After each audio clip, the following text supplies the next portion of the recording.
there's a couple things this video is mentioning that are just wrong, such as the emissions thing. Their emissions video was made in June 21st of 2020. The paper that this video cites as the contradictory evidence that proves some of these numbers are incorrect didn't come out until, what the fuck was it? September of 2020. So the information wasn't there. They didn't just ignore it, it just wasn't fucking there. They couldn't predict the future, so it's a bad point. No matter how you spin it, it's a bad point. That information was not available to them. They couldn't have cited it.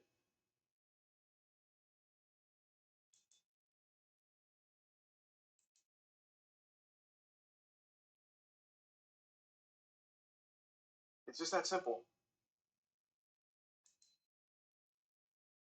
They could have retracted it. Maybe they should have. I'd have to rewatch this video. But if I recall correctly, the end of this video still does call out corporations and the countries as being the main culprits of emissions and the main drivers of the problems with the climate. So the overall message is still accurate regardless of the numbers, but maybe it is so egregious they should have retracted it. That's a fair argument. I could agree with you there. I'd have to rewatch it.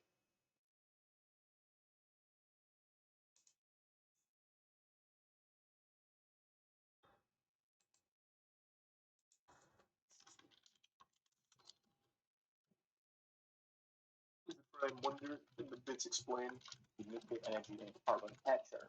And none of these technologies have proven to be commercially viable or scalable enough to make them count. The innovations lack robust scientific backing, and experts do not agree relying on them is a valid strategy. Many videos on topics that align with the interests of Kurzgesagt billionaire sponsors are frequently sprinkled with messaging about how investment in innovations will solve a problem or make the world a better place. By investing in these things right now, investment... Wait a minute, why is my bow?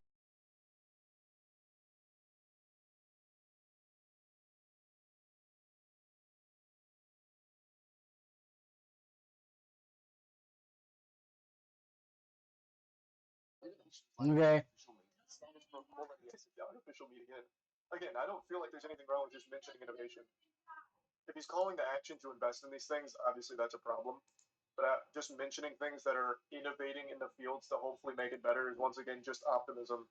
Optimism does not just inherently equal propaganda. I mean, Jesus Christ, everything gets innovated. AI technology came out of nowhere. It's changing the whole fucking game. You should I don't think there's anything communicate wrong that with mentioning stuff. innovative things that are in that ballpark that you're talking about. Data is profoundly lower in order to make these hidden injections work. In the instance of carbon capture, Kurzgesagt pulled the numbers on cost straight from a Gates-funded magazine, who took the number from a Gates-funded private carbon capture facility. But that's the lowest estimate. In reality, it could be as much as twice as expensive today. Yo, I totally forgot AVNZs is the task. I always go AVNZs as my... Damn, as my, as my KC, but I shouldn't have. That was a waste. I messed up. Divert attention away from more impactful solutions and delay I don't know what else to kill, though. industrial methods and fossil fuels. There's like only AVNZs in here. Bill Gates has invested in and how positive messaging about them And this dude. But Kurzgesagt did take the effort to mention Spiritual Ranger? Does he count as an armadillo? It'll take me forever though if I only kill that dude. No, he counts as a samurai. In many videos that coincide with Bill Gates' interests, they collaborate with our world. Okay, so there's no other option than to kill AVNZs unless I finally get the totem piece drop, which I doubt I'll ever get. Because yeah. I think the Spiritual Warrior also counts as an AVNZ. Let's try to kill it and see what happens. I'm pretty sure they count as AVNZs. Yeah. Which is something I do think is unfortunate. lazy, So at the very least. Even if not malicious, I lose it's beyond 40 lazy to only use one KC source for the information, especially when there's something on like that. Slayer tasks. So I think that point is fair, and especially because that is just. I think Just that's normal just not a good look. AVNZs because If there's you no like. receive money from the grant that also funds that. At the very least, use other sources to corroborate the information. There's I think nothing that's else a I very could kill. clear, obvious It's thing. like just AVNZs. Even if not malicious, it's To lazy. get KC to I don't know go if it's into malicious and they're just using that because it's convenient. But still, just use more than Unfortunately. just that main source.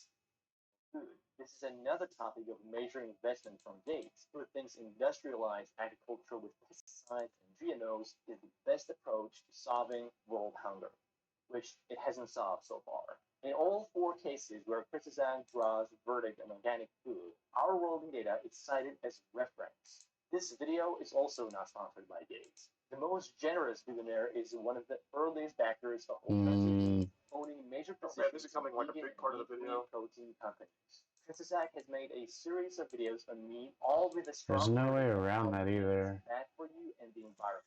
All of the videos. I guess it is. These must have gone up a lot. You know, I guess it's just because it dropped 25 of them. Alright, that's 40 kill count anyways. We're gonna go in. And there really is no way around that. That is unfortunate. But we should get a full task down here. I don't think I've watched those videos from them. Fastest. Start that. I'll ask Chad. I don't even know why I'm asking Chad. Unfortunate. Chad seems to be on one right now. With not even having watched the video. I can't imagine with the videos I watch that he makes this video and it's not just like a look at what meat does to the body, which is something you can confirm with tons and tons and tons and tons.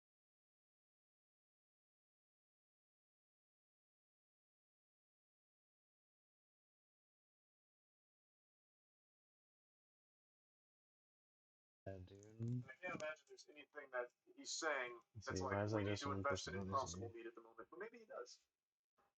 Does he?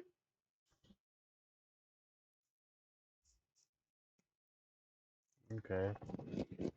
So I'll get faster kills the longer I'm here getting through tasks. I think even these three drain my KC for task. That is so unfortunate. I didn't think about any of that.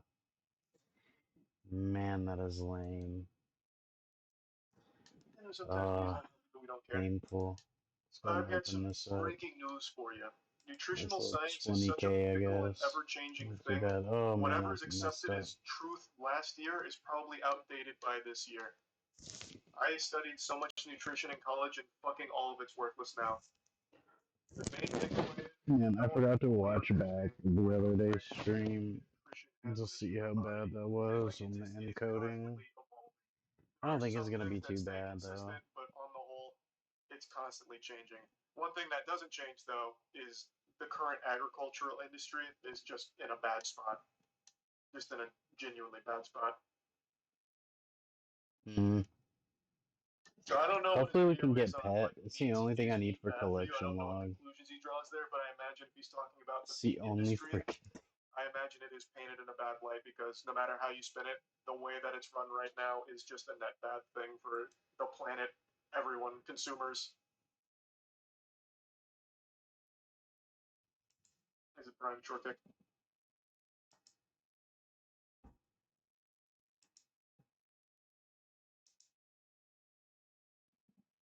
Wrong, you're funded by billionaires.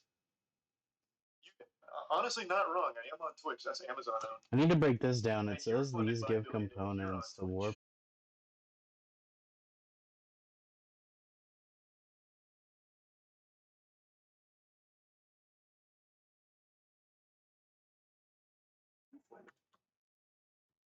Oh, we don't need to get into the nutritional science stuff, man. Everything's bad. Everything's bad for you. Everything's terrible. Hide in fear. Filter feed like SpongeBob. You know, actually, hold on. I bet right now you could look up tons of articles on why broccoli's actually terrible for you. I did this one time. It doesn't say I can break it down though. But I was looking up like why broccoli could be bad for you. It's apparently a carcinogen, which I would never guess. Let's see.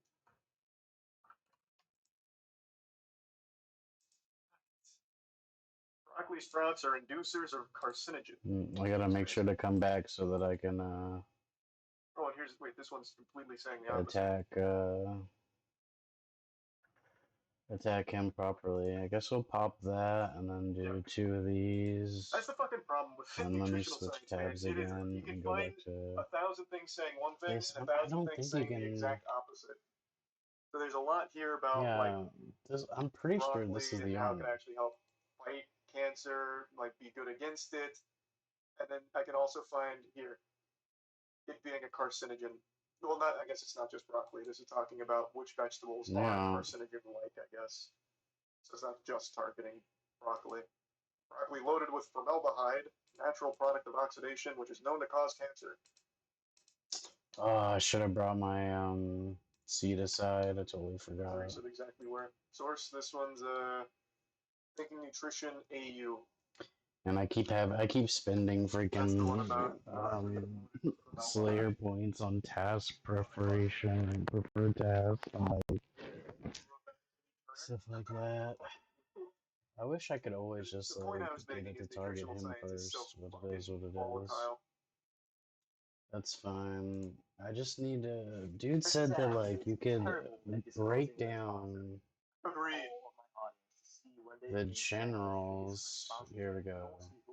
Completely agree with that point. The generals, they have a chance to drop never reveals their sponsors until more the very Priest of end of the video. Some Armadale. sponsors were declared in the last few seconds of the video. It Some were can. mentioned You in the can text break it box. down and And it'll at give least one me instance, the only disclaimer of sponsorship was in Armadale the description. component.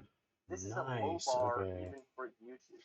Plenty of I guess I'll go break those down for the components. And I'll start just doing that.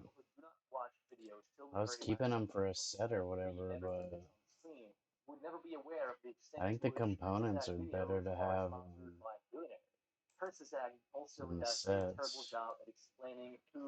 I think you can get the drop an infinite amount of times as long as you don't have it. I don't think you can get duplicate drops of it once you have it. A coalition of family I don't think so. that's working to expand clean energy investment and support the innovations that will lead the world to net zero carbon emissions. But they don't tell you that Breakthrough Energy is a bunch of venture capitalist funds where billionaires stand to make huge profits from adoption of technology they invest their billions into. Kurt Skizag left a link. Does that necessarily mean that it's not fighting for that goal, though? Everything's profit-driven. Literally everything. It says it's a drop rate of 1 in 768, but I think it's more common than that, to be honest. I don't think that's a very strong point. Because I've gotten them quite a few times. I seem to get them all the freaking time. The description that leads to Gates' book sale, but not the fund's official website. YouTube has a policy that flags channels funded by government with a label that informs viewers of this financial conflict. This was enacted with the aim of combating government misinformation on the platform. You can see this on Kurtz's German channel that is backed by the government, and YouTube labels it as a German PBS. This same standard should be applied to private funding too. There should be a label that cannot be arbitrarily set or removed by the creator that discloses upfront who is funding their videos. Media consolidations and major I don't think there is a way to and billionaires, including the ones funding Cryptodad, to are the main increase it. driver behind this trend. I do wonder, and maybe I'll have to go back and watch, if he did disclose at the very beginning or had that label that this channel's talking about, would that change the perception of the information? Because once again, every time I've watched one of their pieces of content, I've never really felt like it was trying to skew me in like investment in the lab-grown meat or anything, even if it was just talking about it and like, you know, it could be beneficial in the future. I never really got the impression that it was ever there to really necessarily promote something, more so just talk about everything around the topic. So I wonder if that was at the beginning, if the perception would change, like it feels like an ad. Need to go AFK some stand soon as well. Yeah, people hate Gates. Setting aside Bill Gates, let's assume there was anything, literally anything that seemed like it could be a conflict. I just wonder if that would even change the information. If the video stayed exactly the same, but at the beginning it was mentioned like, hey, this was partially funded by X. Does that change how I perceive the information? Will I now feel like I'm getting more of an ad as opposed to like education on a topic? I have to go back and watch on those. Appreciate the big 25 new subscribe. Hope you had a good day, man.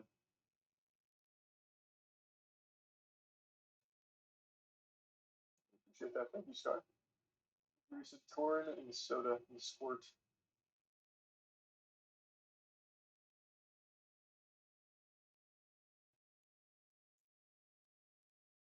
Does for me. Yeah, maybe it'll be on an individual basis. For example, if I watched a video on lab-grown meat, right, and that video was sponsored by Impossible, I'm going to take a lot of the information with a big grain of salt. It's like, okay, clearly they're not going to touch on anything that might be a little less than savory with lab-grown meat. For example, one thing I read about recently with, I think it's Beyond, or it might be Impossible, one of the things they use in there to get it to look more like meat where it can bleed is actually pretty bad for you. So some of the meat substitutes aren't like amazing for you. They're not significantly better than just having red meat in terms of like health benefits. But I feel like if that video was funded by Impossible, they're not going to mention that dye, or I don't think it's a dye. I don't remember what it is. They're not going to mention that agent in there isn't actually the best.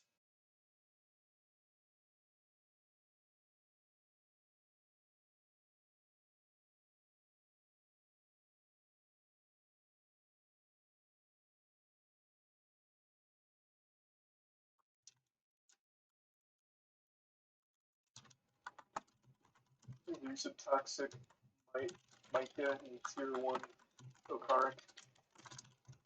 They don't just use food coloring. You know, why don't I just look it up? I think it was Impossible.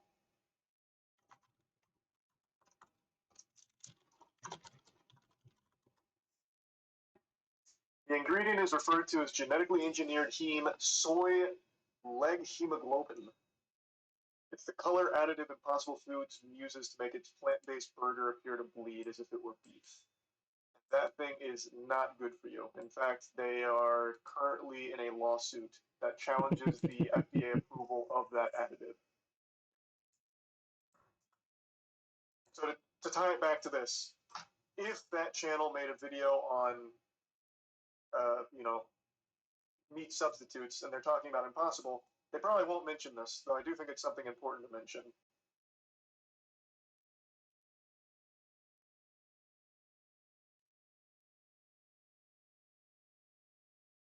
Soy's not bad for you. Because I didn't put it on. Soy itself isn't bad for you. This is what they're arguing is not good for you. But yeah, soy's not going to kill you. But this is apparently not good for you, which is why it's become kind of controversial.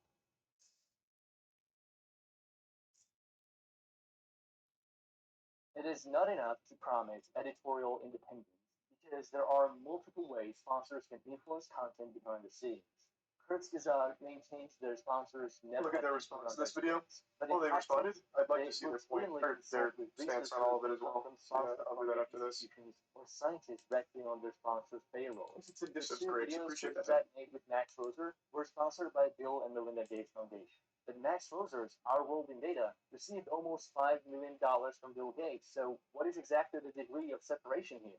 In the video on vaccine side effects, Kurzgesagt lists 6 experts they consulted with, at least 4 of which are from Gates-funded institutions, and 1 scientist is an executive at the Gates Foundation. How is that not a sponsor commenting on their script? In 3 videos Kurzgesagt made for... See, like, when he makes a point like that, I am inclined to agree. At the very least, I don't doubt the experts. I'd be a fool to do that. But why wouldn't you go to something that's so far removed from your sponsor, you couldn't possibly make an argument that it was influenced by it? That is just a big conflict of interest, and it shouldn't be hard to do. That just kind of, it seems like it just kind of boils down to laziness. Or, I guess, as this video argues, propaganda. Because it really could be either one in a case like that. Always doubt the experts. God damn it! Why would it attack We have that? Why regressed so does it much. attack that? There are plenty of things. There are plenty of experts worth doubting. That you failed in high school. At least hear them out first. Information.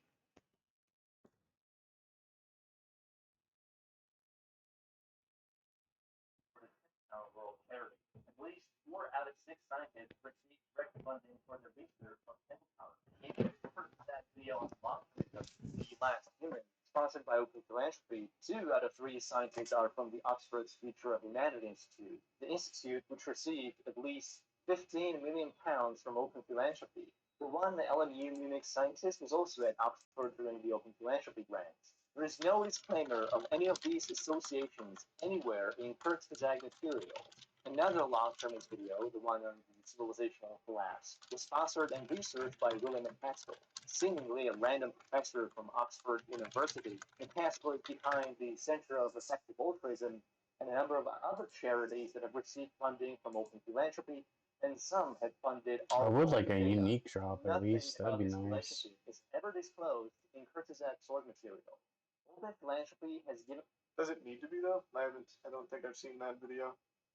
Would it being disclosed change the information? Was he presenting opinion pieces or just facts? I got about an next subject? kill. I'm gonna go get something to That drink. feels like it'd be something weird to disclose in the video, Pretty but I guess he could have thirsty. done due diligence and talked about it in the description if it seems like it would have been a conflict. Kurtz had more than 5 million euros to expand the channel into foreign languages and to promote long-termist philosophy and effective altruism in their videos. Do you think money doesn't buy influence? So billionaires do political lobbying and campaign financing for the lols, and they don't get any laws influenced in their favor? Do billionaires buy newspapers and donate to media companies? I keep seeing this perspective. Always trust greedy billionaires in the government. No one is fucking saying that, man. To boil down this, Alright, we'll grab a drink real quick. are also financially benefiting from it. Yep. Let's say I all of a sudden completely pivot and I'm preaching. Let me think of like a more topical example. I'm preaching about Pfizer turning you into a fucking shaky skeleton. Me preaching that to you and you subbing to me is giving me financial incentive to continue saying that. I'm playing into you and you are paying me for it. The same thing as if you were just paying a greedy corporation. Now you're just paying me as I'm feeding you this information. It's financial incentives all the way down the line, bro.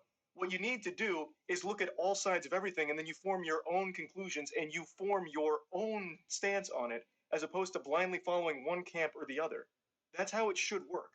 No matter who you're going to, you are financially benefiting them. Even if you don't give me money, you being here gives me money if I run an ad. So I have financial incentive to continue to feed you that shit to keep you coming back. So look at all the camps and you form your own fucking opinion instead of blindly following one or the other. It's just that simple. It is super easy. That's how it should work. Instead of just like going to this fucking tribalism.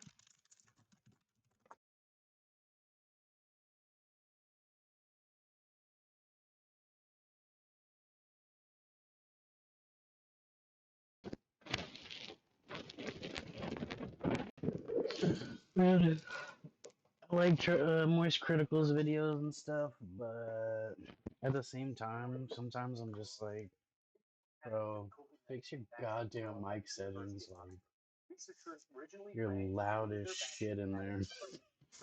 And the video's like, the video's super quiet. I'm like, got the volume all the way turned up, right? And I can barely hear the video he's watching, and then like, he starts talking, and it sounds like he's like, like he's a drill sergeant fucking screaming straight into my goddamn soul. Like, holy shit, dude. Chill the fuck out. And he did this to protect the interests of big pharmaceutical companies he has been investing in. I guess I'm gonna take the giant or the bird's nest. Possibly millions of preventable deaths. Money buys Yoink. it buys it in politics, it buys it in science, it gets you favorable coverage in the media. 300 Favorable coverage in the media. This guy gets shit on all the time. Being one of them. Ask yourself, Bill Gates is terrible for that. you read a political piece on Gates or his foundation. Today, yesterday, the day before, everywhere. The holy threats of their funding source from the content in their videos. Does this mean that we'll soon get to see a cutely animated character of Bill Gates meeting up with Jeffrey Epstein at these private venues after he was convicted sex trafficker? This has gone really off the rails from targeting the channel itself. Yeah. This is things people have talked about a lot already. I mean, he definitely went there a lot afterwards, but at the same time, like, there is a little bit of a, like, maybe it's not as nefarious as it seems. Like, you know, some people will just, like, it's kind of like the whole thing with, like, OJ, right? Like, what's his face? Kim's dad or whatever, or their grandpa or whatever.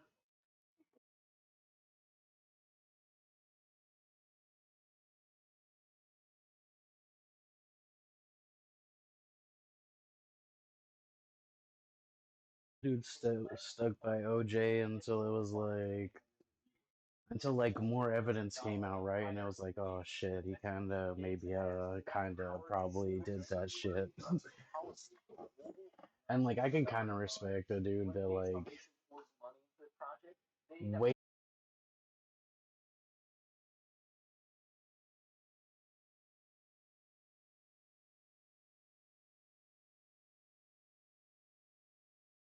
Why are we going into the Bill Gates stuff? I do kind of. I get it. I get both angles of that one, to be We completely honest. lost the plot in this now.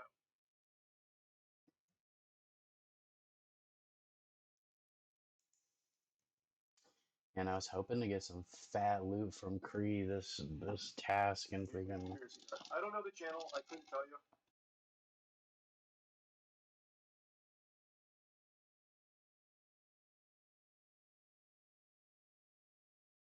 I don't know why Get he's that going off gothic this tangent, gothic staff but it ability doesn't in play it, any role at all in the actual subject and matter. then I would like to see their response.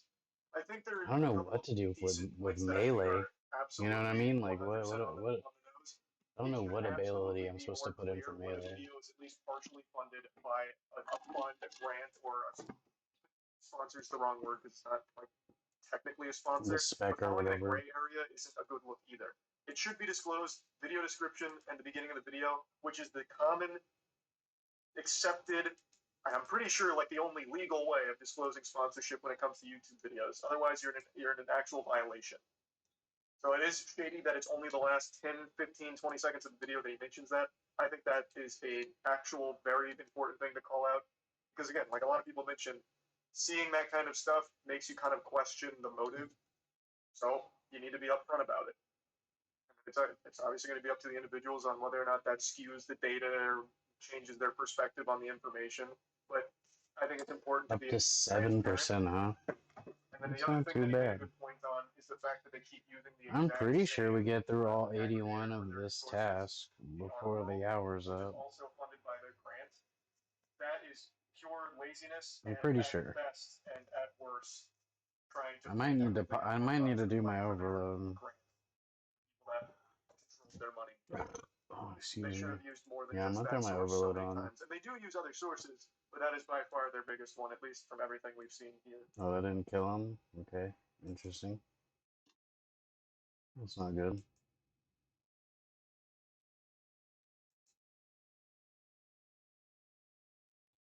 Is the resub Corn, Tobias, Toaster, and 360.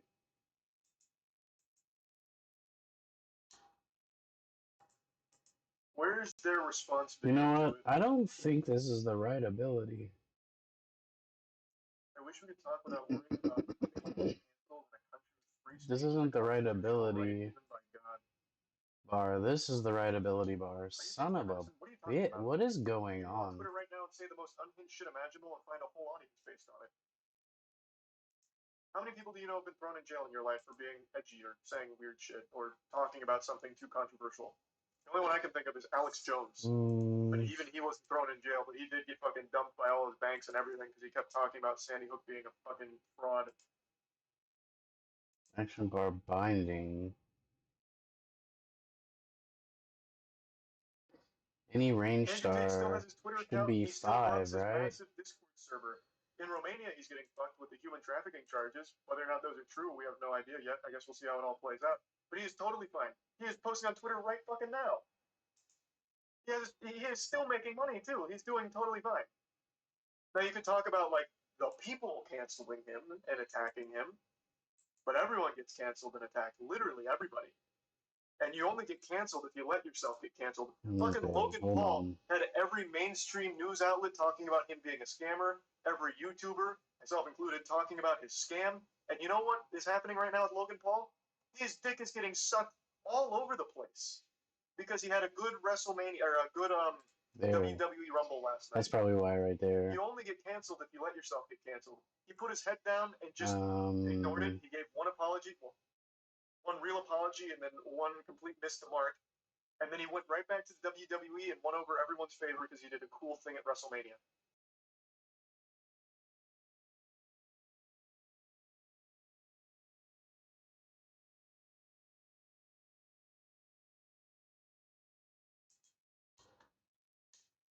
Oh, this is the link to their response. Cool, thank you. Yeah, I was like, man, dude, like I'm just not getting as many kills as I should be, and like the DPS just isn't as good as it should be. I was like, man, dude, I like even with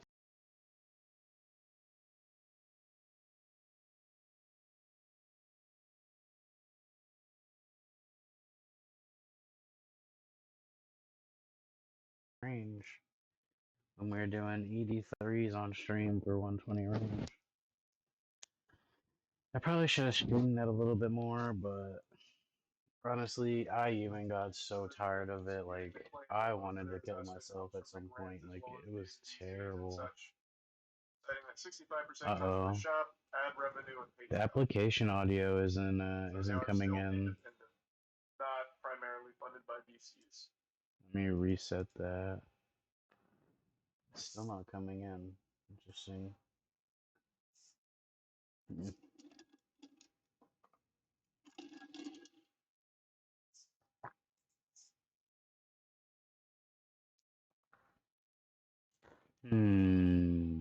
Yeah, my mic seems to be working just fine. Okay, let me.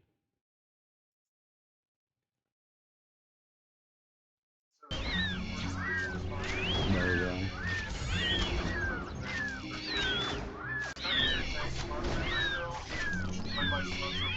Yeah, I should have like reset the deal. I don't know why it does that.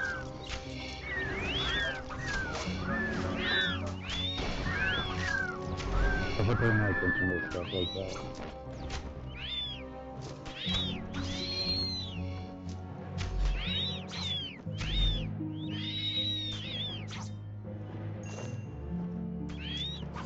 I haven't gotten a single unique drop this task. As far as I can tell.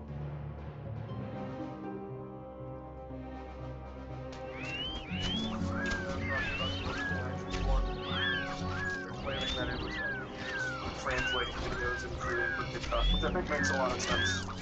I imagine they would do something like that to translate all the videos to branch out to like big platforms like TikTok and reach a wider audience from different languages. Respond to videos.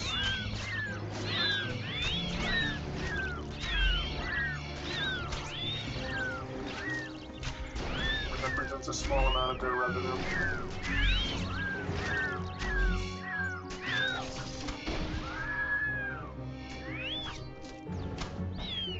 Man, we're getting like hard shafted here, guys, with drops.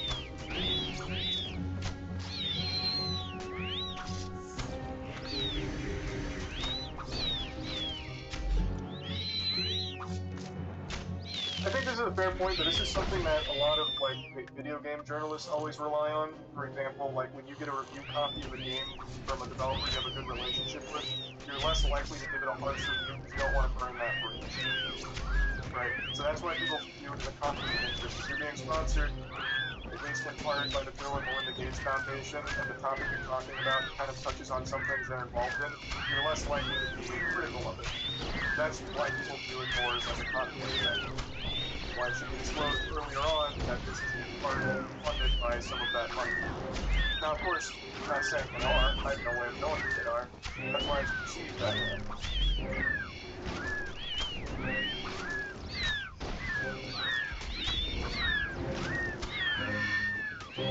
Fixing it on Mr. 70, Tommy.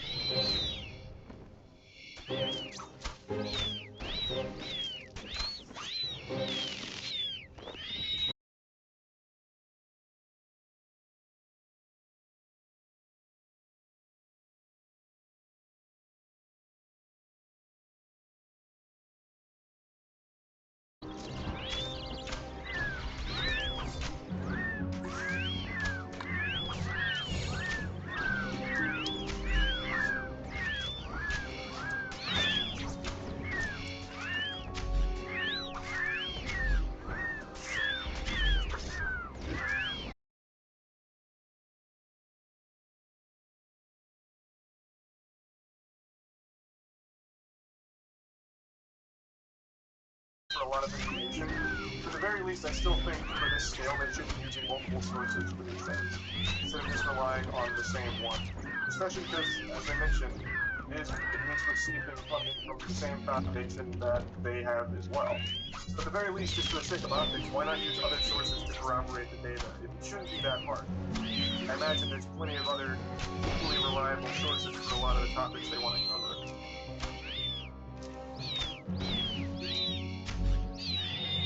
Are they in trouble? I hope I'm not coming in too loud. It looks like I might be there still.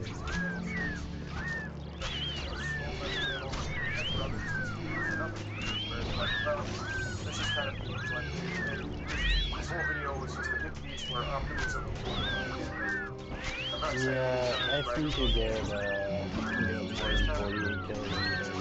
I think the video made some good points. Even without overloads, especially now that we switched over to that.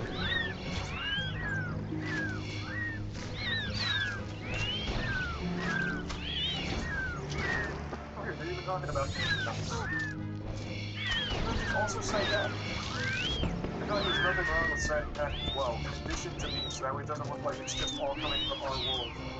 Man, is that really going to be the biggest drop I get?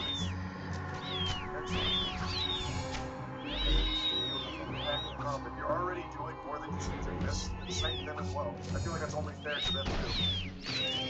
You cite it? Where? I even went to the, which one was it, this one? It's all our world.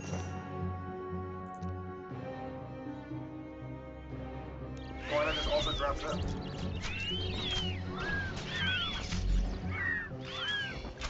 One video.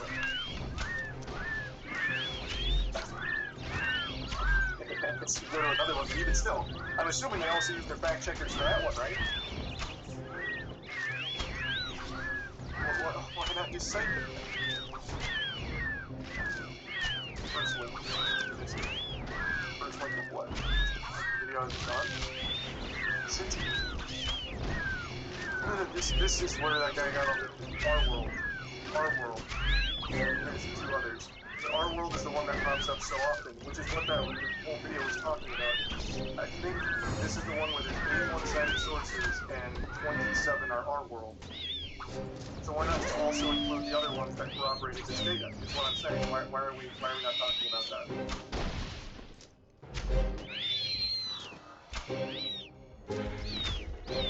Good source. I get that, but you're not understanding. As they also admit, it is partially funded by the Gates Foundation, which they also receive funding from. So why not, for the full sake of like everything being, hunky-dory, also confirm it with their fact checkers that I'm assuming they already used to do that. Just cite that as well as an additional source.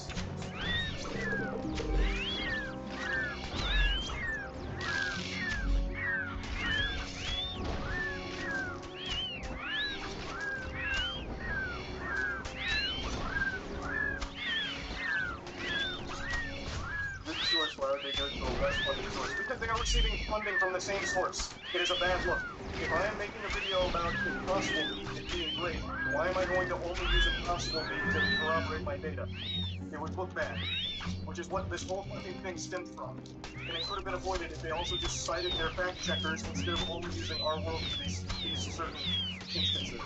I get they use other sources, but when a third of it comes from the same source that is also funded by your sponsor, it looks bad. Shouldn't it have broken down the Black Dragon method? Spring cleaner? What's up with that?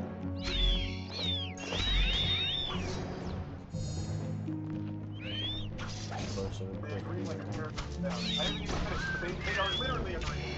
From everything I've seen, but they're also very clear that they are not primarily funded by the organization. They're not primarily funded by the they are glass on the idea that they are propaganda machine, and their financial systems don't make sense. If only 4% of their revenue comes from these organizations, why the fuck would they get lead to them as opposed to the people that actually fund them? This Elven Crystal Shard and Excalibur save you so much.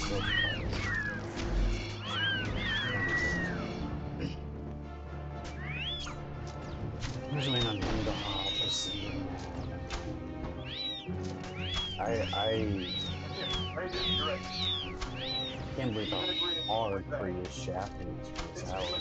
It's just a matter of being a It's little more literally the open. only drop we got so Instead of far. jumping to this extreme, If you it even could want to have call been that a this drop. one. Literally what I'm saying. Holy shit.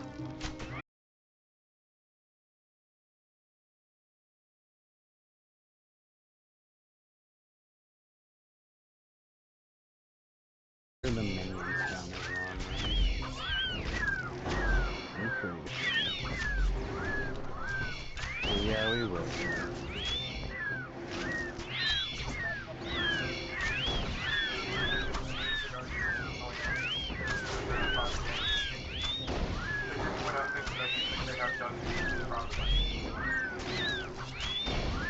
Nothing that I think ruins the channel for me, but definitely some things that I think they should work on.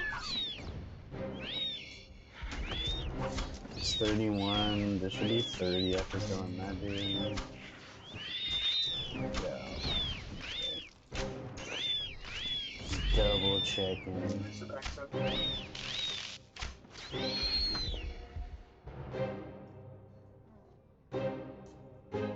Or did he drop? Again, why am I going to explain it for the fifth fucking time? At this point, just I watch the forgot film. that restores your summoning I have some of inputs. these. I don't know how super restores are so cheap. Very cheap. Compared to just prayer potions, which you think you would use a lot more of. I guess you'd use a lot more super restores, think about it. Which would make them cost more. Because you'd use them to like restore stats, right, in conjunction with Sarah Brews, and then you also use them to restore prayer, and you reuse them to restore summoning points. Jesus Christ. You're too strong to be this cheap.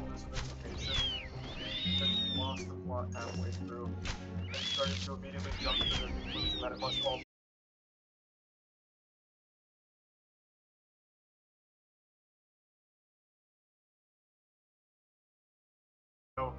and he literally he cites a source that didn't exist when the video was made. That is not a fair critique. That's not a fair point.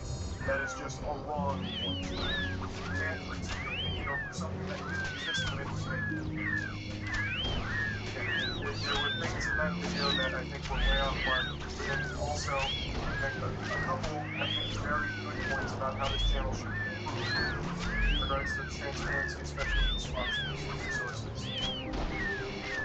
It's really boiled down mainly to that so far. Here's my Yeah, if I had brought but if I had got the little extra boost from a sense of finality in this spec I get off of it, it'd be kind of fire.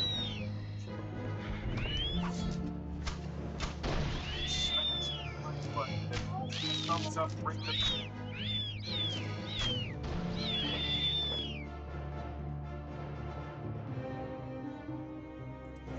Very interesting.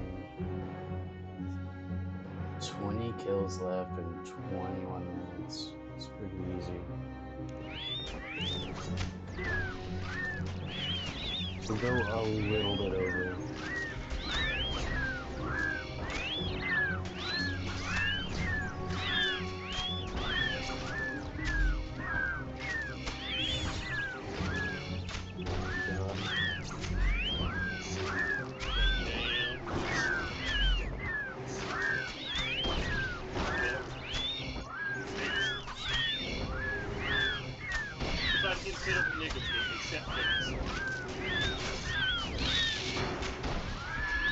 Sorry, that was a little too hard. Should have said, everybody's getting fed up with black people except for black people.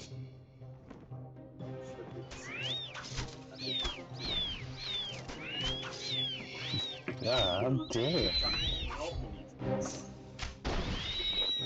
Interesting to see the Odds black turns are communities in crazy. Chicago and New York screaming blood murder now.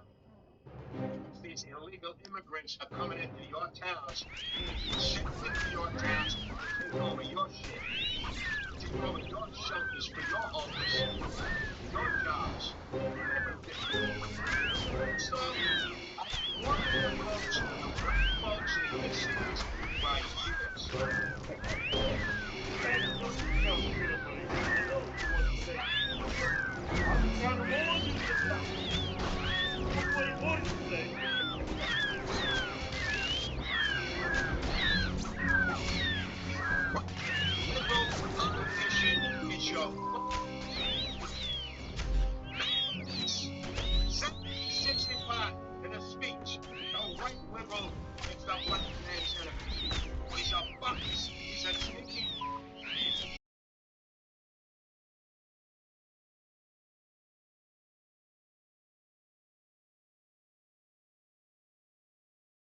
liberal politicians that don't give a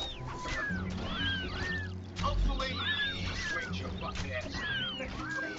Ah, that's it.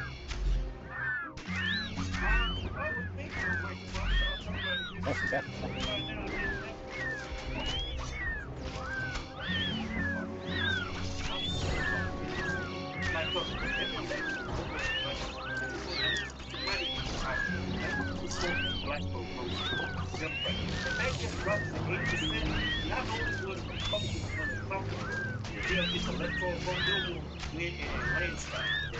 We don't need all of them to stuff. We just need about 5% of them. Yeah, really. The other 80% of them niggas can stay sleeping. Then they go. Yeah. But these are black people.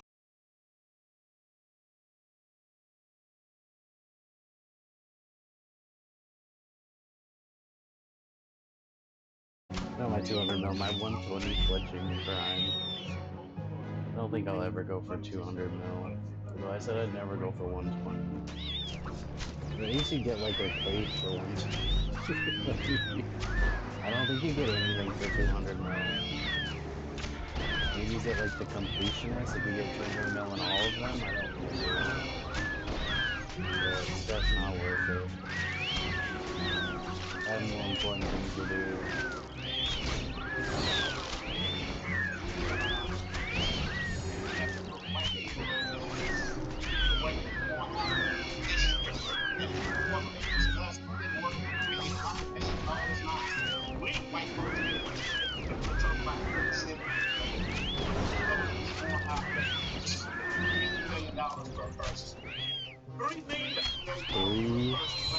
$3 million per person. I mean, shit, might as well give it to him. I mean, like, literally 99% of them will be broke within a year anyways again, so.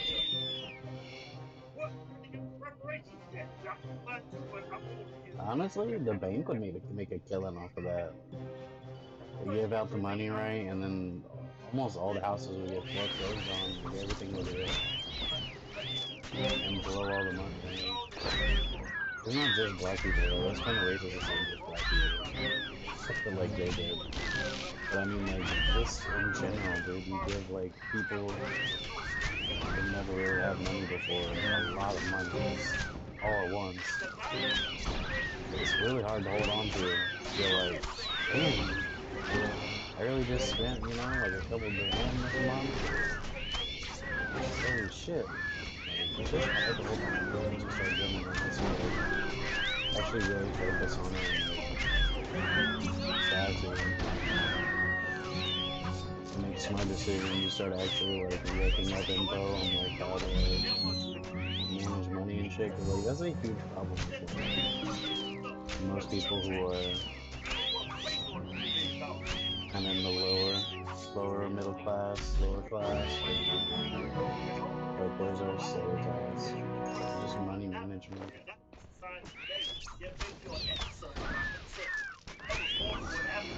It was the same thing with the stimulus check, right? Like the government.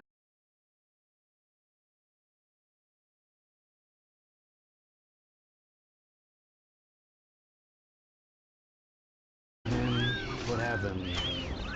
They got inflated. People went out and spent it on that shit. Was that South Park episode, dude, where they angered the economy? They're all wearing like their freaking curtains or whatever. That's like yoga freaking yoga dresses, dude.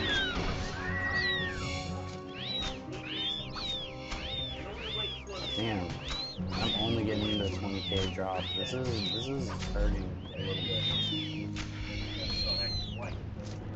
I think I'm gonna stay for the full hour though. I might as well, right? I got paid for the damn deal. Might as well get my value out of it. Holy cow, dude. You're getting nothing. I guess I'm getting feathers.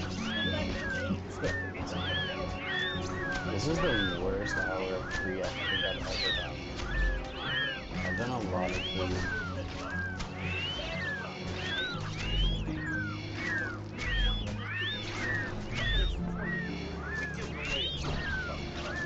I know, I've had some dry hours, but I don't know about this dry though.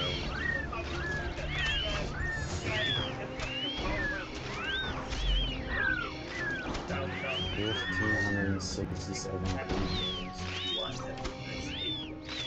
Another 20k drop.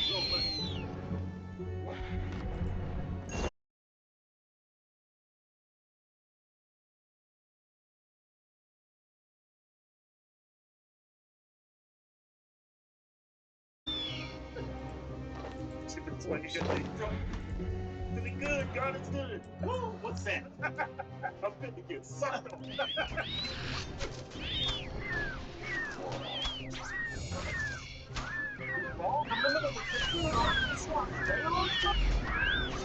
Man, that would be so much cooler if they released it when Halo was like actually. No, they really fucked Halo, man. Dude, actually, I think I'm gonna watch this one too.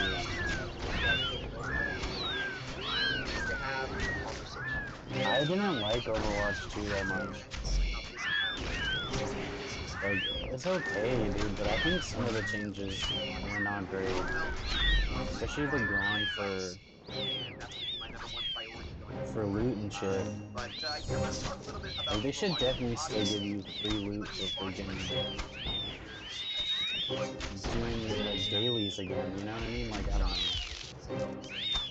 Obviously, you know, the blow of PvE not being what was promised was kind of the That final too, straw. bro. That broke the camel's PvE, back. that was That's like, you know, savage. okay, Yo, guys. Dude, Echo is pretty strong. I know I don't want to do my own. I know I don't want to with my life. Obviously, game design is The combo she has is really strong, and her cooldown's pretty low. I don't know. Depends on how you play all the champions, right? space to do that, and I really don't want That's sad, man. So like this announcement, I feel like with this announcement and a lot of people like with Overwatch, this has kind of had them at the place where they're like, okay, well, why am I even here to begin with? What am I even doing anyway? Like, why is this? Yep. But people are moving away from this the video game. as one of those, oh, I'm quitting the game, blah, blah, blah, I hope this game dies. No, you know, like, I want Overwatch to succeed. You know, it has a very special Yeah, I would That's actually, I think, love for that is Overwatch that to the succeed, people that are but quitting the game and really mad about it, you know they'll be mad because they're still emotionally tied to it. But like this dude is like just, yeah, I'm gonna move on. I'm gonna head out. It sucks. great. And I mean, he might play it every once in a while, but not the way he used to.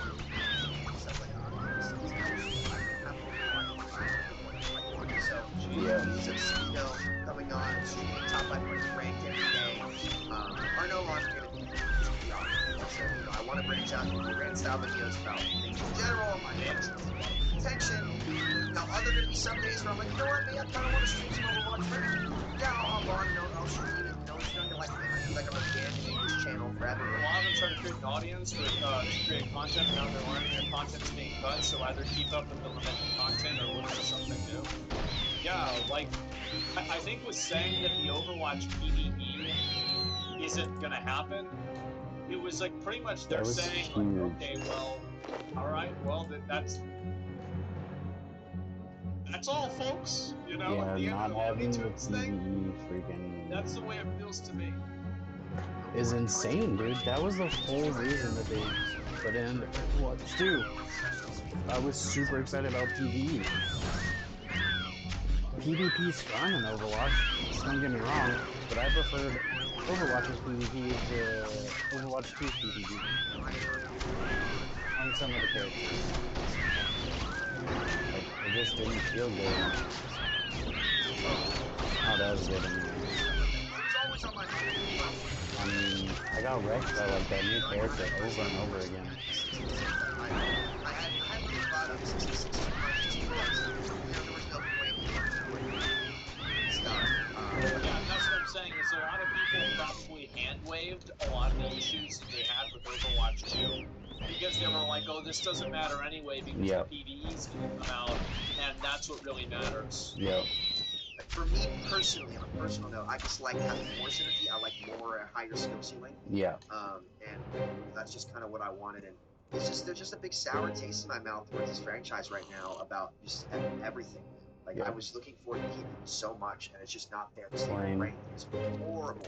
I still can't even play with my friends. Like, why would I want to stick around on that quality? You know, I know like the ceiling for content creation in a couple places. I'm miserable. That's definitely true, because like who's gonna consume content for Overwatch 2 now whenever Overwatch 2 is just Overwatch 1? Yeah, Nothing new. it's Overwatch 1. Nothing to look forward to.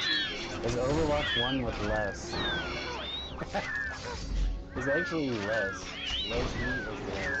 I guess I'm not Event, like who cares? Right? It's very clear that they aren't catering this game towards competitors, which is what I am. It just, you know, it was a Yep. no-brainer decision for me to look to just go do other stuff. And let me be clear, this is not one of those videos where it's like, I hate this company and I hope the team fails and I hope the game dies. No, of course, dude, there's so many great people in the scene and, you know, I hope to see them succeed and do well. And that's all I ever wanted for this game, right, was to see it thrive, pop off, and be a game that really attracts so many places. It was the most special shooter game I've ever played. I've never played a shooter game that has the polish that this one has the diversity of gameplay options that this one has the storytelling this one has, and Overwatch still does have the most potential out of He's right about all of this, I think. I think Overwatch plays incredibly well. I think that like playing Reinhardt is completely different than playing Widowmaker. I actually agree. Absolutely. Yeah. FPS game on the It market. plays incredibly well. Not only, I mean, it's not ever really new, but it's just been flushed down the toilet over and over and over and over and over again. And I'm just so tired of sitting here powerlessly watching and wasting my career here when I can go pursue other things. And the reality of Overwatch is, and this is just where Activision Blizzard as a company entirely is taking it, it's just going to be a mid-tier game now. And, you know, That is kind of like sad to say it that way, you know? Because it's not like they're gonna end Overwatch and it's dying. It's just that being mid is sometimes worse than being bad. Because at least being bad, people are emotionally attached to something that's bad because it could have been good. Something that's mid is just like,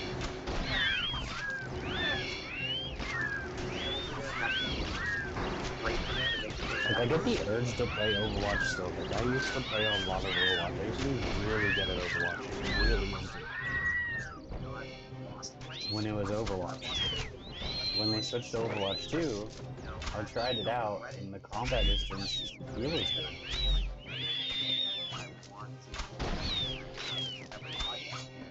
that's I think another thing is that the game doesn't really... If you want to play the game all the time, and you want to be super serious about it, the game just doesn't support that, and it doesn't Yeah. have a player base that supports that. In the same way that like Valorant does, for example, or like Call of Duty does. Like you can't just be like, hey, I play Overwatch competitively, and I'm really good at Overwatch, and I'm really popular because of that. Like, yeah, there's people that are kind of like that, but it's not on the same level as Valorant or something else. It's true. I'm Not anymore, anyways. They really fucked up.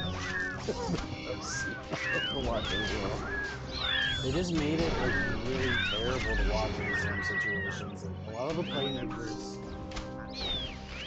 kind of got screwed over. He was my best friend before I got my name, before I got everything. I remember looking down at his body and just, I can't get that image out of my head. And ever since that moment, it changed. I realized that you have to give everything you have while you're here, or it's not worth it. It's not about winning or losing. It's about obviously winning is important, but it's about giving it 100% every single day. It's not like not wasting your fucking life. I think that's really where the context comes in. Like, he doesn't want to sit there and waste his fucking life playing the game he's not passionate about, doesn't really like that much, Yeah. and it just makes him... Yeah, dude. I mean, when they switched it over, I liked a lot of the UI updates and like stuff like that. I thought it did look really nice, but gameplay just Yeah. wasn't there. I was really looking forward to the PvE too. I was like, dude, I'm gonna pop off in PvE. You know, I can pop off and ranked and stuff, you know, with my freaking Widowmaker plays. I love playing Widowmaker. I'm pretty good at Widowmaker.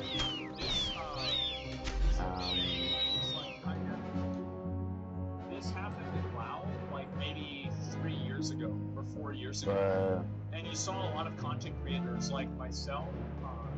But I mean, I still make WoW content pretty regularly. The PvP in 2 just wasn't as good, and I preferred Overwatch 1 to on certain aspects, obviously, not on everything. In fact, I liked Overwatch 1 so much that I would play on, I could get on and play Junkrat. Junkrat was so fun in Overwatch 1. I just run around with stupid bombs, fly around the map and shit. It was so much fun to play. I might play some Overwatch and do some healing sometime. But no, right? But I have to feel about myself. it's hard what I to want. it's hard to get into it like I used to. I would say since 2020 that I have not really been playing Overwatch. I haven't wasted my time. I don't regret. Yeah, and like you can definitely tell whenever there's a content creator who really enjoys the game that they're playing and they play it all the time and they don't burn out because they really enjoy it and they're happy and everything like that. And it's so easy to tell what the difference is. What if you didn't make a video about it, like just quit? Well, why would he do that? He's a massive content creator with a lot of subscribers and people care about him and his content. So he's making a video for the people who subscribe to him to give them an update about how he's feeling about the game. Like that's why. Is that This dude's English isn't that great. I don't know what's going on.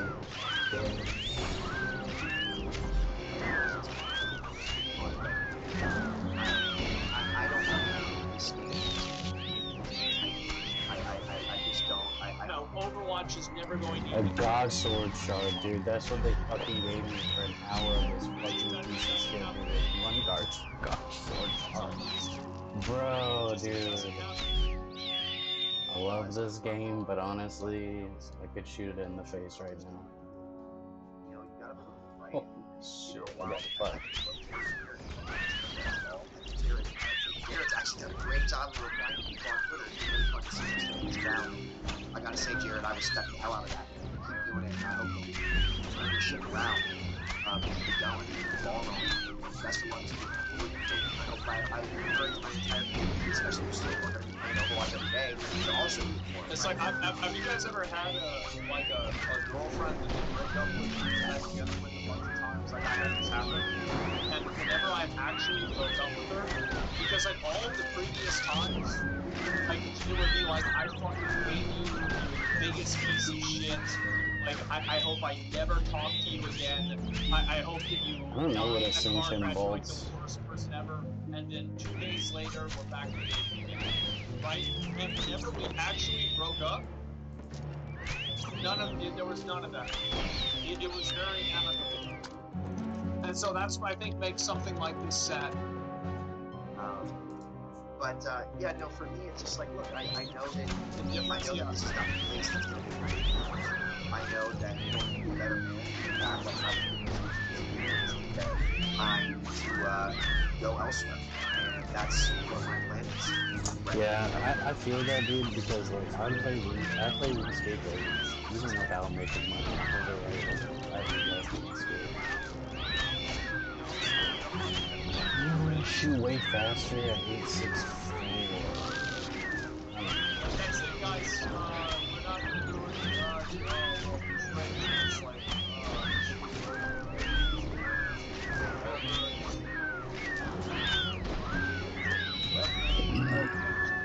yeah, we're gonna just guess. yeah, they put fingers on. I bet like that would be a fucking. I get a kill basically every 30 seconds roughly. So what is that? 120 in an hour. Together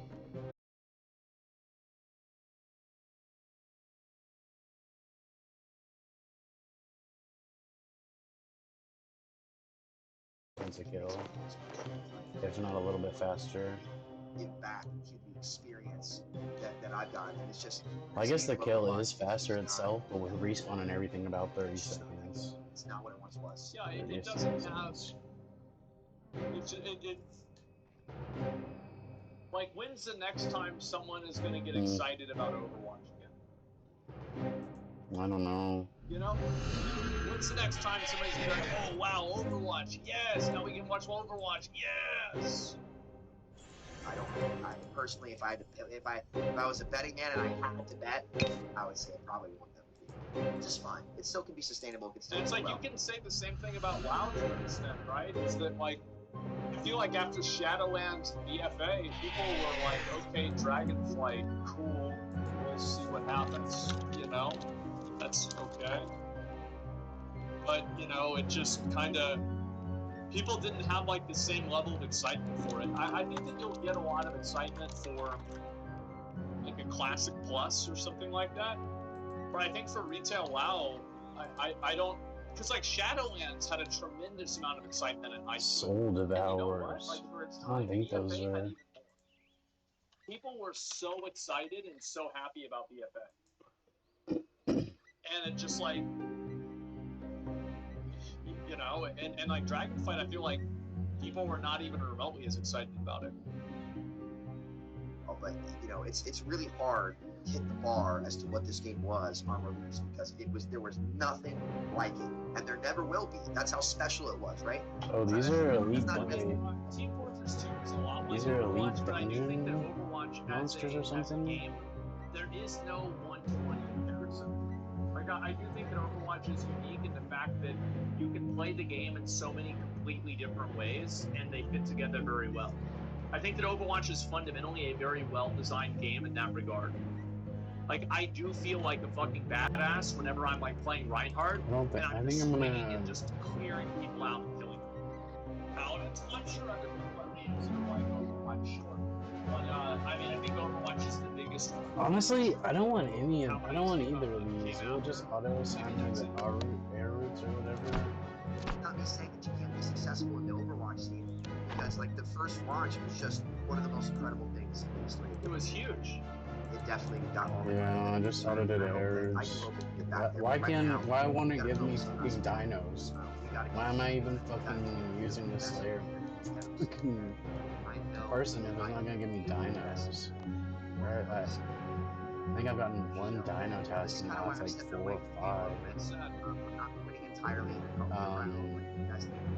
try to figure it out when I have time, but Gotta farm it. Ours are good. Ours are people are Yeah, I think good. that's good. You know, like, move something else and walk. Like, there's a lot of people that have, like, this massive, like, toxic relationship with a video game that they play. And it's like, at a certain point, is this really good for you? And I think that's what he was talking about with, like, you know, that guy he grew up with. It's like, what am I doing with my life? Making content and playing a video game all the time that makes me mad. What am I doing? You know what I mean? Like, what am I doing with my life? projects that I gotta work on. I'll have a lot more news for that, for you guys on that sooner. But I'm gonna go chase my dream. And Overwatch, you know, while you've been my #1 priority for so many years, I want to say thank you for the memories. Thank you for everything. It's not the last you'll see of me, but I'm still really, really grateful for all the people I've met, the journey it's been, the mistakes I've been able to learn from, It's definitely Overwatch made me a better man, and I am very grateful for that. So yeah, no, to all my friends in the Overwatch scene, good luck, have fun, keep grinding, keep doing you, and believe in yourself. Chat, because 100% of the shots you don't take, and those of you who are coming with me on my journey forward through Mindplex and forward into the game design industry and forward into many other business plans that I'll be able to talk about. That's awesome. So yeah, you'll see me on Ranked maybe twice a week, but and you'll still see rant videos on this channel covering vast, like a ton of subjects. But yeah, that's why I'm stepping away from it. It's time for me to spread my wings. So thank you guys so much. I love you. I'll see y'all later with a ton of announcements. Peace out and best of luck, Overwatch. That's so sad. That is so sad, man. We'll still farm rank content? Well, of course, right? I mean, you have to, like, that's the meta, right? Is that you come back, you farm the content for the game and then you leave, you know, stepping away but twice a week. Yeah, I mean, for a lot of people, that's a huge difference. Like, how many of you guys have, it's like going from like working in a job like, you know, full time, like 60 hours a week, 80 hours a week, to like playing part time or, you know, like showing up 15 hours a week. That's a huge big deal. Sammy was actually so toxic for the Overwatch community. I forgot. This is a Slayer cast. I can use this. I forget to use this stuff. I think that he was, you know, totally chill. Like, So that's what's up. I tried this out. I don't need the bladed die with a single Yeah, it's completely deal, chill. Like, and what do you mean? then Like, also, like, maybe he's a provocative guy. Maybe he said something that was bad in the past that I'm not aware of. I don't care. Like, I'm talking about for this. these, it says I shouldn't Who need gives a fuck? a lot of I food. should not I talk to checked you. like Yeah, the wiki there or are some whatever. people that are toxic, but I don't see. I didn't say I would need a lot of food. Bring But yeah, this. that's I guess I could bring this as well. Overwatch 2 is Why the hell not? it's Just might as well bring all my extra shit. gives a shit. That's it. Yeah, Who gives a man, shit? I definitely don't give a shit. Past it. It's really unfortunate. It's just Just I like, really like the game okay, too. well, pack up. I thought it was It's fun. over. I'll be right back. And then we'll watch this other thing. Let me link you guys this video. I think this was a good video. I liked it a lot. I don't think there's And, anything it's else that sad I to can see bring somebody for making this. a video that's not screaming at the screen, because that means he's probably serious. Interesting. So I can't. So like This what? guy I can't played attach it to Genshin anything, huh? Impact for 700 hours. I gotta buy that from Uh-oh. the Slayer dude. Uh-oh. That's a Hmm. lot. I beat Genshin Impact. A bold statement? Maybe. A very I subjective beat statement? Genshin. Definitely. But I did it. Cause you know what? I shouldn't even Months use that ago, dude. I should started have playing used Genshin Impact for the first time. Looking back at my the other first-time ability, experience, huh? despite at this point I was focusing. Or not the other ability, but I should use these next time on these streams. I totally forgot. Time gained later. Well, now I'm just wondering. Cause then they're like right up here. So yeah, 4 months later, I can say that after crawling through this See, very I like confusing tell you hole, right I to came them. out on the other side with all the major I story don't quests know which one I should a few use. repetitions next Should I time, use this quite one? a few 5-star characters on my account while staying free to play, and with the final floor of the Spiral Abyss cleared. And that's all while amassing 700 hours. But how much did you spend, though? How much money did you spend? Throughout this journey, every time we talk about Genshin, you mentioned that I am free to play. What the fuck is wrong with him? What an idiot! Oh my god. Overly positive and everything. But that's because it was all a setup this Okay. Yeah, it won't let me do it while I'm doing that. Combat, unfortunately. we are going to garbage.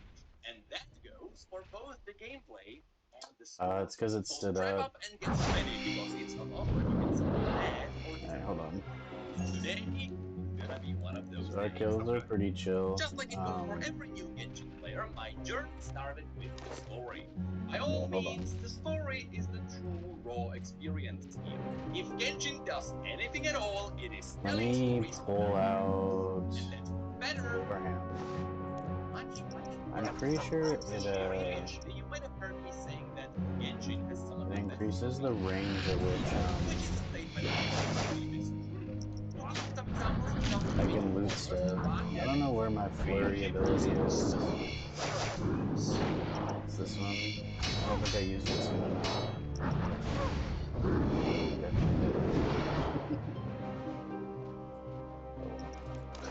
Oh, what? Has an excellent story with the excitement, and Sumeru has some incredible hits, especially the Midas quest, which is simply referred to as each one has a big hit. But while these big moments in the story are amazing, the way you get there can be amazing.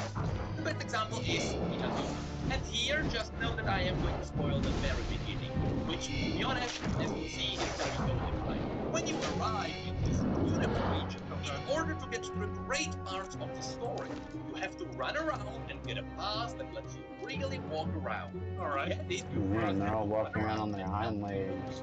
Axis for 3 hours. This one That sounds too much like real life. You have to learn about walking This is with shit. local houses for the next 2 hours. Yeah, more like real life. Set up Like two parties. learn about riding is before it gets to the part where you set up fireworks for 4 hours. Honestly, I know there were more chores at these points, but my brain blocked out memories because it tried to protect me. What I know as a fact is that there was a total of 10 hours of setup before you got to the great part of the story of the region. Which I think that a lot of games do this, and I'm not really sure if it's necessary. Do you really need that much setup? I feel like, okay, so for some things, that amount of setup is really important. Like, think of Season 1 and 2 Game of Thrones, think of A Realm Reborn. But for other things, the amount of setup is not important. Think of, like, Lost Ark. Some of the stories, you don't need to go through and tell all these stories. It just takes too long. Realm Reborn's a good example. Well, and yeah, they cut a lot of stuff out of it.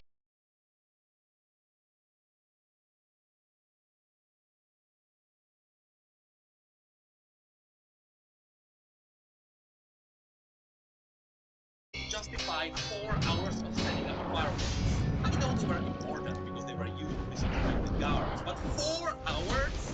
Yeah, it sounds like a bit Like much. entire competition war. A massive war that is supposed to shape the future of this region. Do I even have perks on my Jaguars? That's Yeah, the 5v5 map. So yes, I'm gonna put perks on my armor. heavily on the but that's not important. The point is, sometimes the story can drag a lot.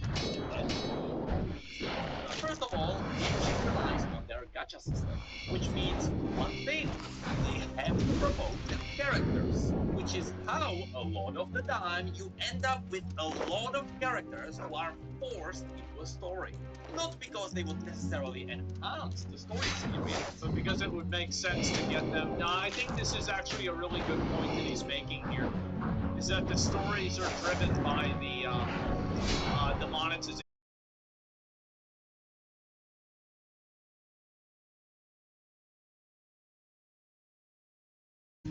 Yeah. What the fuck is Flurry?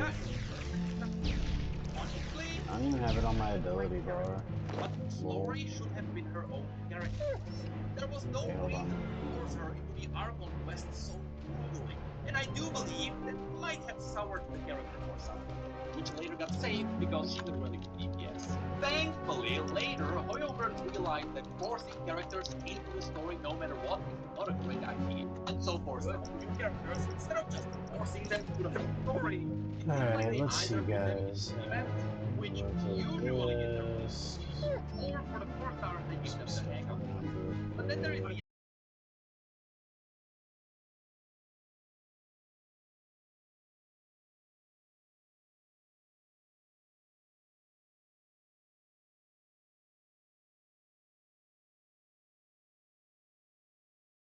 no matter what Why is Flurry not on here?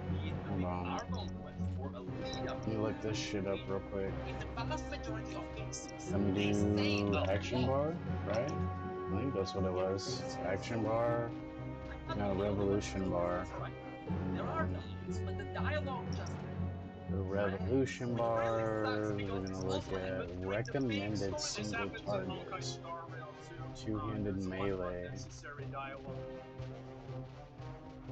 which I really like no matter what plot Yeah, is set, Flurry isn't on any of these.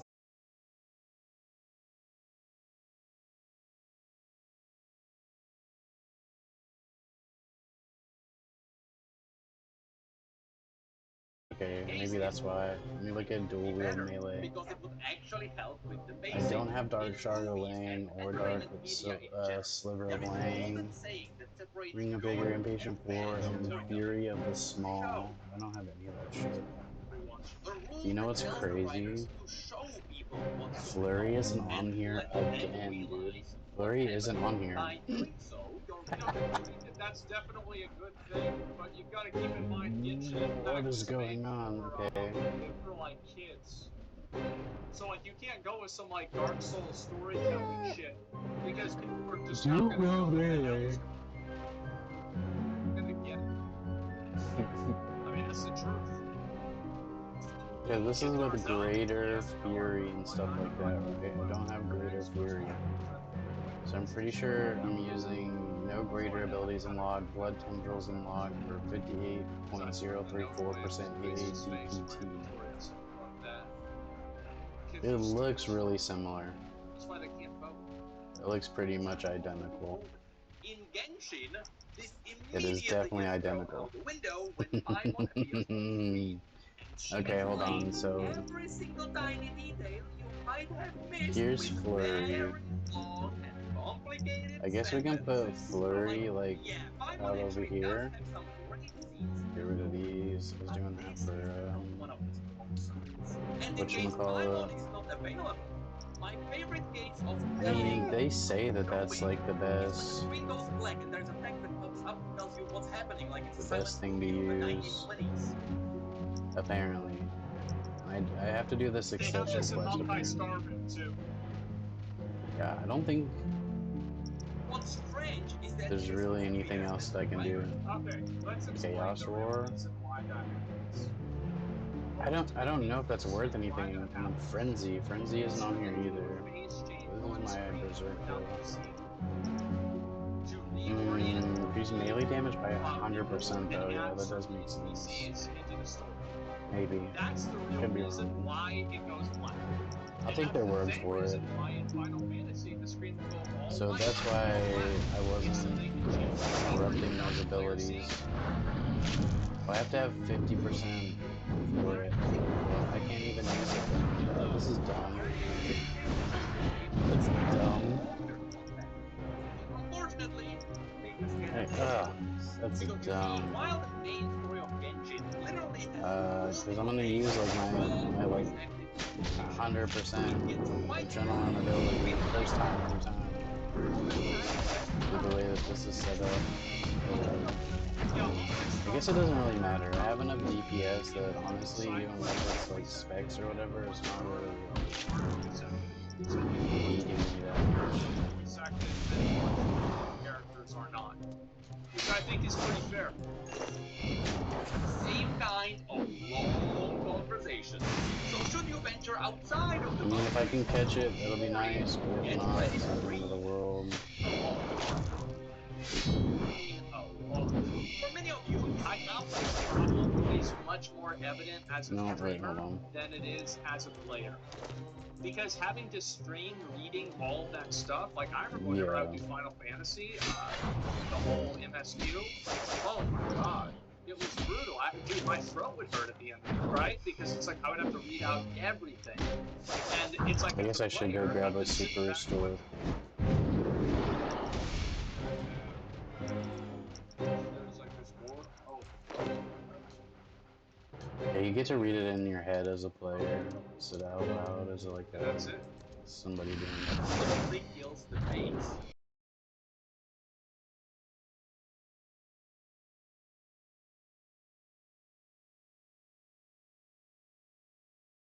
A lot of the time, I don't even give a fuck about the lore. But you see, when it comes to storytelling, It's hard to get me into the lore because it's like they write such like bullshit, right? Like it's. in my opinion, the story is not as bad.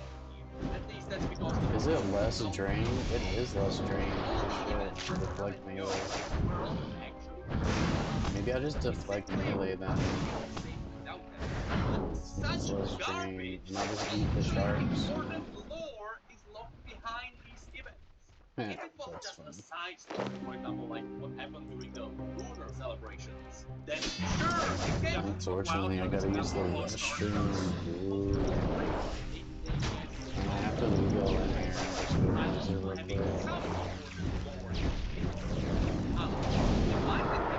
But when the Wow. event itself I actually is took a lot more of part damage of off of setting that. up the world, that's Can I regen? How do I feel about that? I think that, like, yeah, in a way, there is like the value in like. They just oh, like you infinitely have to get be there. heals. I mean, yeah, I gotta wait for it to like come back up, right? Moments But, where, like, it creates FOMO see what for he people say? who want to play the game. But I don't know. Example, I don't know why. Yeah, this guy is. I went through all the stories and then just randomly appeared in the middle of an event, and I'm supposed to know him. In my chat, people kept telling me that he's actually gonna spoil a really important part of the story. And I'm just sitting here. Yeah, I can just hit regenerate again. I just wanna Yo, play that's the game. kinda Not to broken, mention I'm not that gonna even lie. after I finished Low-key, the it's event kinda broken. here, because I It doesn't heal me as much as I would like, but if he spoiled anything, what it's kinda strong, though. I get infinite heals off of that. but please, Or just like don't get up AFKing? more than lore in Optimist, I don't know. I probably Seems think he's right oh. about this more than not being He right, switched but I up can and went see to why standing they do mode. years worth of events, and apparently some of them spoiled. But you know what? Nothing.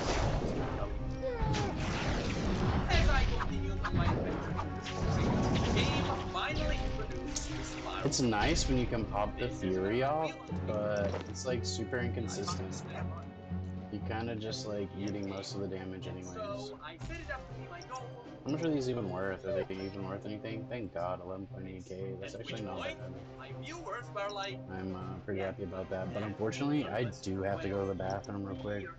so, being the insane person I am, to prove them that I don't have to fall for anything, I decided to do it free-to-play way, which made me realize I had some planning to do. You see, it is true. See, like, I don't understand that. I really don't. Because in games like this, like,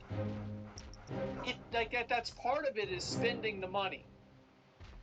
You know, like if I want to go and show off to people, I would play like a skill-based game, like Elden Ring or Valorant or something like that.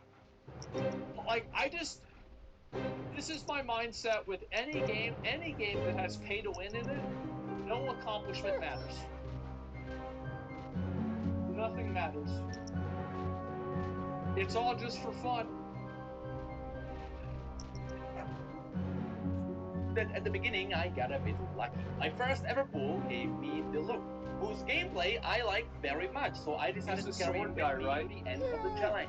But the first banner that popped up when I was playing was for Tao and Yolanda, who are that one must have made a lot of money. Allegedly one of the best pyro carries in the game and one of the best hydro DPS support. It did, yeah, I bet. And I got them both within like 20 pulls of each other. And after them, I also got Bennett and the Water Boy, which gave me a pretty good meta comp. So at that point, even though I was a free-to-play player, my account certainly didn't look like it, which made me realize my free-to-play challenge is kinda stupid. Because what's the difference? Yeah, so you might as well just spend $1,000. Like, I mean, you might as well. I mean, look, at this point, yeah, you might as well just spend like $2,000 or $3,000 or, you know, like $500 a week. Failing and just getting lucky. Yeah. The difference is none, to be exact. But I still had to plan around my pulls, because the Spiral Abyss requires 2 full teams to beat it. And even though my first team was really stacked, my second team was just random garbage. So if there was something I wanted to pull for, it would have to be for the second team. And yes, at that point I also realized that the gacha system is quite garbage. But I kinda accepted it for what it is, so at the end of the day, I'm kinda indifferent. It's like going into the liquor store and complaining that they have booze. Regardless... Yeah, it's like if you go into one of these games, you have to understand that it's pay-to-win garbage. You have to know that going into it. It's like, yeah, you go in and it's like, if you're watching, you go in and you decide you want to watch Saw 5, and you're upset and traumatized about it because it showed a lot of gore. Well, what the fuck did you expect? It didn't take long, and I rounded up my second team, with my main carry there being Hutao. And even though this meant that I had 2 vape teams, I was happy. until I hopped into the early floors to test out. Okay, let's see And it. I was forced to see the truth. My eyes were forced open. Hu Tao sucks. It is true that she is really powerful.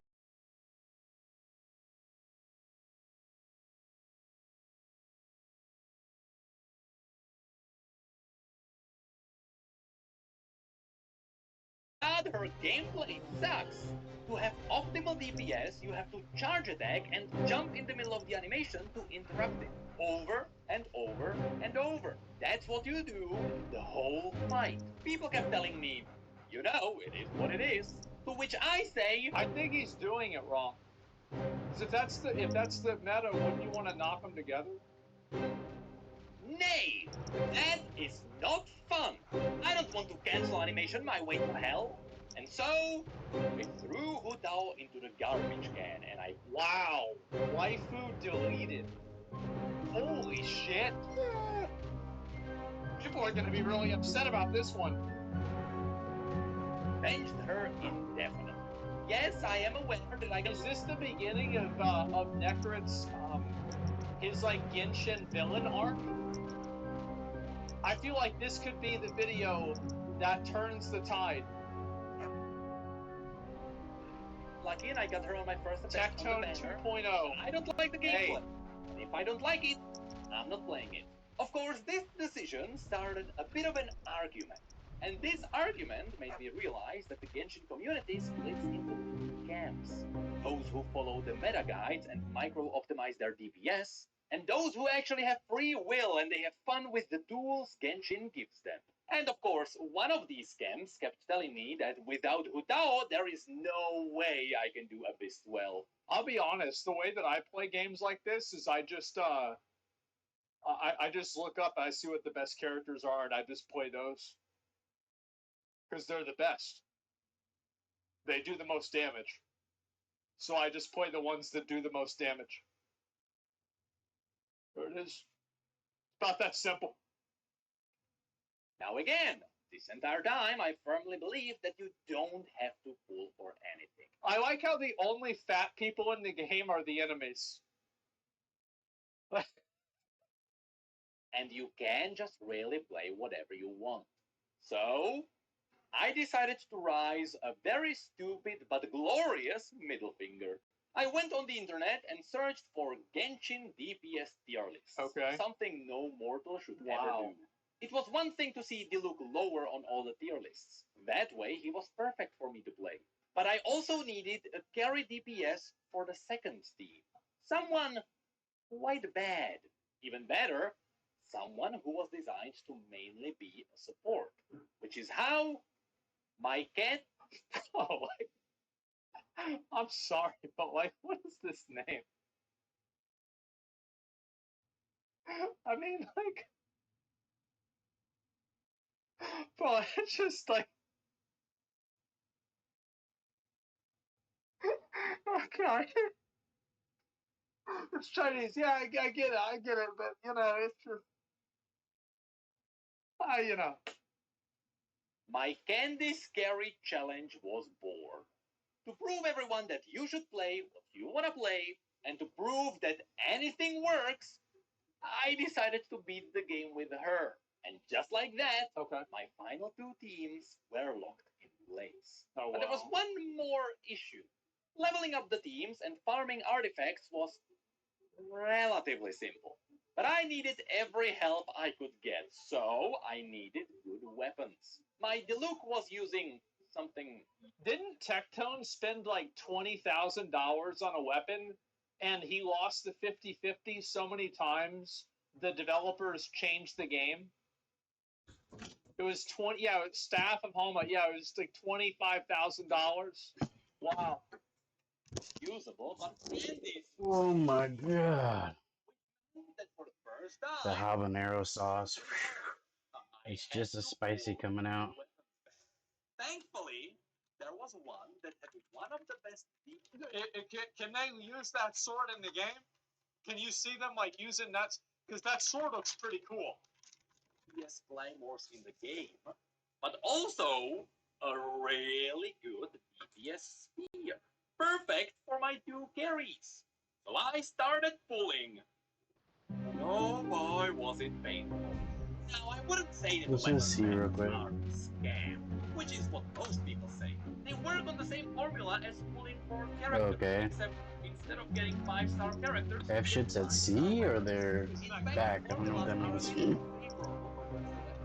No, usually the way every single one of these fucking games work is there's And 4 dude, banners. I'm sorry for having to go There's use the the banner for the restroom current during the middle character of that that has a boosted stream, rate, but honestly, I might and have there's to the go banner too. for the current empowering device of the character that has a boosted rate.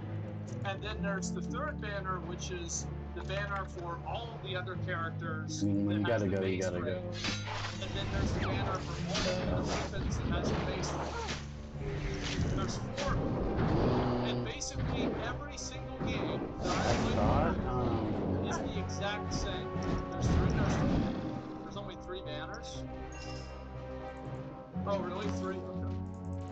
Weapons. thought I would take upgraded. less damage than that, but Genshin I'm has taking 3. quite a bit of damage. I think it sucks because it's just not satisfying. Getting new weapons is simply not as transformative as getting new characters with entire new gameplay. And unfortunately, things really suck for me because for the first time my luck ran out. My main goal was to get a good Claymore for Duo. So of course, after I kept off my pity, the first weapon I got was... Well, that's Wow, how am I taking so much more damage than before? What the heck? Wait a minute. The next stream, Am I confused? Wait a minute. my pity. I guess let's put Soul Split back on? Now he's got 2 stars. That's good though, right? The pity system, the next weapon that would drop That's a would level 2. definitely be the Claymore, right? Yeah. Well, after a lot more farming, I kept off my pity again. But I didn't have enough. This was on Spend stream. money. The last event. Just So spend I was forced to the left. Okay. Earlier during I'm my confused. See? I guess I'm just doing way more DPS You than... know what you call that? Working as intended. If I'm doing that much DPS though...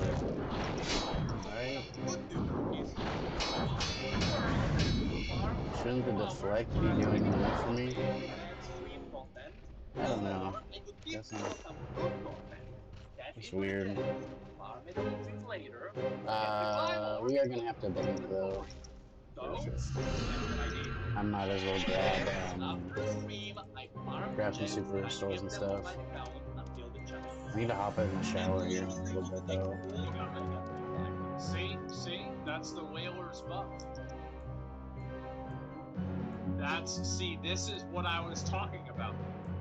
In Lost Ark, I was trying to create the fake news that if your account was capped out on microtransactions, you had an additional multiplier to honing chances.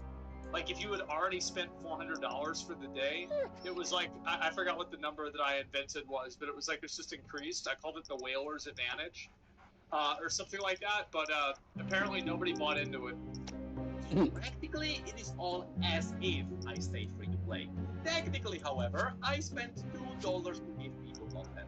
Do I Probably just care? use those versions. No, it's looking challenge that gave me too many 5 stars anyway. Blast. So yeah, pulling for weapons is garbage, but importantly, it's just nonsense. Should be all I really If my team's need. ready, there is one more thing that I have to do. I got 1 emerald so far, so I don't think I need to bring that. That was easy. My fault. You see, yet again, this is a flaw that was very easy. What does this make? I forgot what this even makes. Up until this point, I think I'm missing a piece still. every time I played the game on stream before, I was fairly Yeah, I had the same thing, but I actually appreciate. Yeah, I still have to get one more piece. I didn't know what the best stats were. Stupid. confident I knew more than I knew. In general, statistically, I am above average at most games. But Genshin was my first time experience, Yeah. so I was looking for tips from time to time. That was a bad idea. Oh no, I no. cannot understand why backseating sucks and why people hate it so much. In my case, it actually started with the story. I think that's everything we needed, right? You play with Genshin actions without a only are there just many different characters by default, but you also have 3 enemy factions.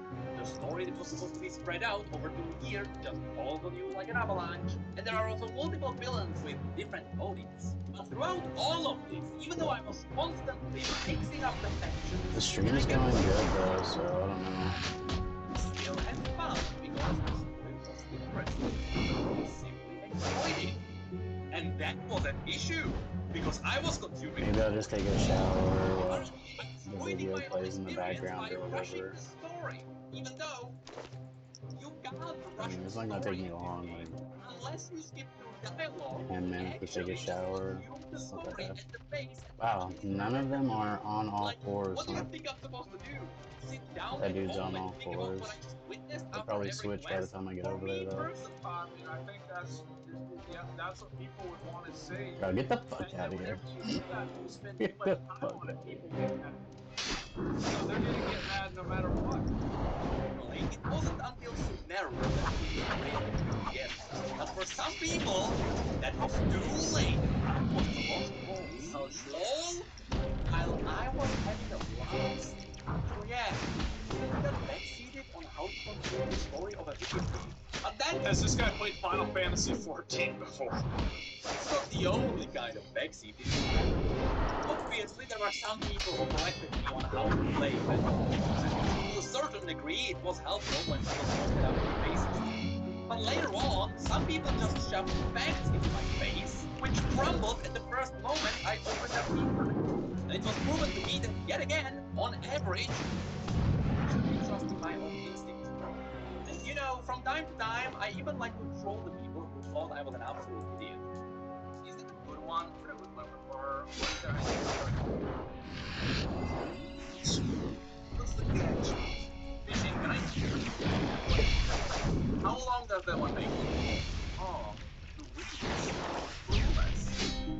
Where do I? Why 2 weeks? Can I just get it? Just buy it on the store. Yeah, just buy it on the store. No, just throw money at it. That seems to be what all these like games are. All the games are capable of now. Is just you throw money at it. Sometimes it gives you what you want.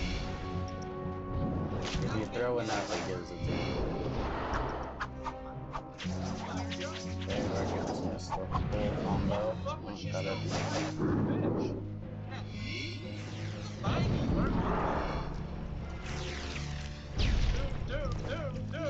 So, with my team gathered up and my weapons ready, the day game proved everyone wrong. And on the final level of the abyss, I went in with my stuff. On that day, originally I just wanted to stream some stories, maybe try the abyss for a bit. Instead, I ended up grinding the final floor of the abyss. Wow, 5 hours. After all, this was my own stupid challenge that was preventing me from playing. God. It was the first time I faced that before. And I have to say, I had an absolute blast. This was probably the most fun I have had in this game. It was like playing Dark Souls in Genshin. It was awesome. I'm through that around the 4-hour mark, I for 30 seconds, and I went right back in. There you go. There you go. Never quit. You never quit. We got a boss that is notorious for stalling time. So I do need to take a shower. I'm starting to sleep a bit. Really didn't like. I could have taken one before stream, but I didn't even really plan on streaming. Like, at the time that I did. It was just kind of on a just kind of 8 seconds left on the time. Oh, This is so what we're yeah, doing you right gotta now. beat it with all the stars. Yeah, see, he didn't really beat it. If he had beat it with all the stars, then he would have really beat it. This doesn't even really count. I was happy with it.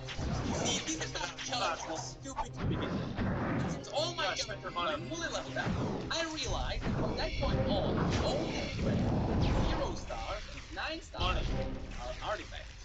That's the only way you can raise your power. You know what artifacts are about?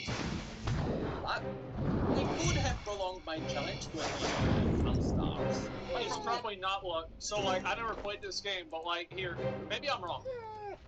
I bet there's something that gives artifacts that you can reset the ability to get them as often every day with money. No?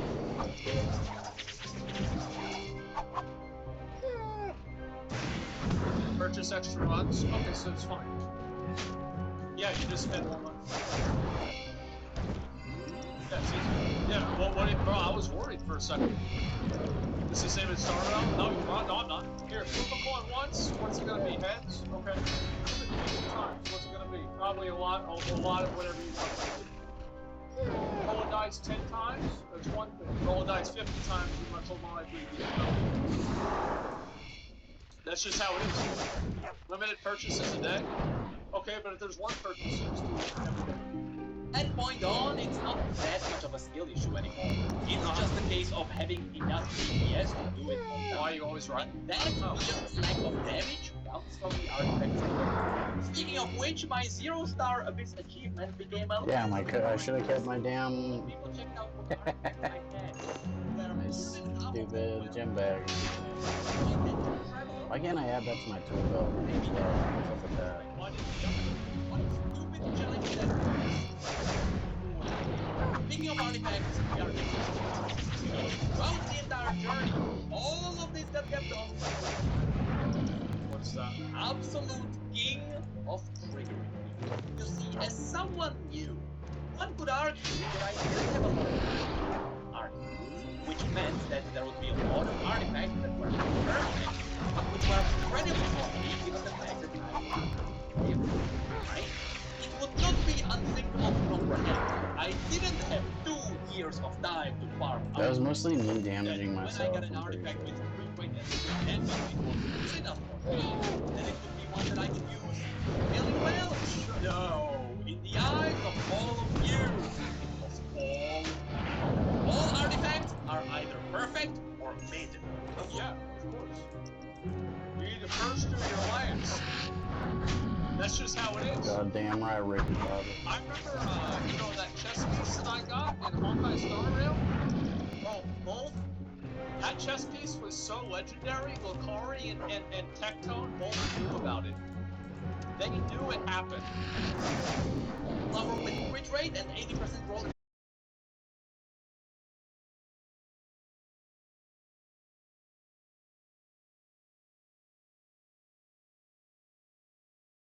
Look at my chat,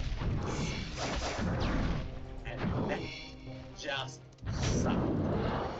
Pretty much just trying to get butterflies on my phone. You could play this on your phone? Probably. Damn, I had no idea. That's crazy. The thing is, like, well, I mean, man, I was gonna play this game, but, like, after watching this video, I feel like it sucks. I feel like this game sucks, man. I don't think I want to play it anymore. I think it's bad, guys. I don't know.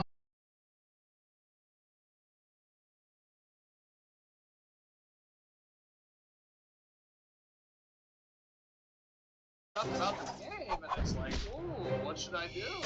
How should I feel about it? It seems like it's not good. Uh-oh, makes you want to play it more? Yeah, just so you're like addicted to getting yourself mad. Yeah, that's about right. You didn't beat Genshin Impact, Genshin Impact beat you. You don't beat Genshin Impact, you just wait for it. Oh my fucking god. Yeah, there you go. I just want to go back to Lost Ark. I don't know about that. You play Tower Fantasy? Come on, bro. Listen, if a game, this is the thing, is I'm a sucker for gameplay. If I feel like a game has very good gameplay, I will play it. If I think that it has very bad gameplay, I will not play it. It is literally that simple for me. That's all I care about, is the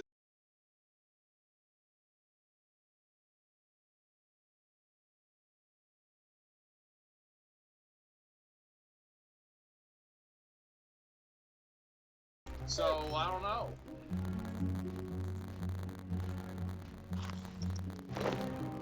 Yeah, I'm definitely getting plenty of food.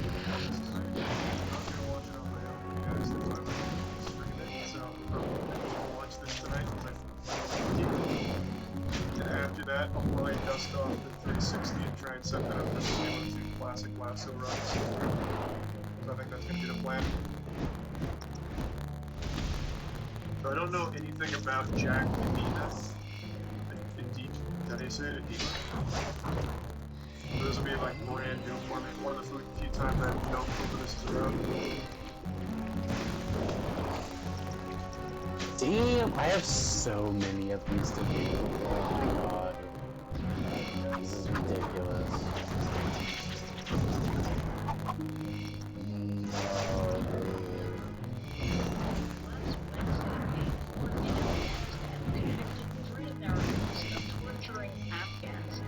No, dude.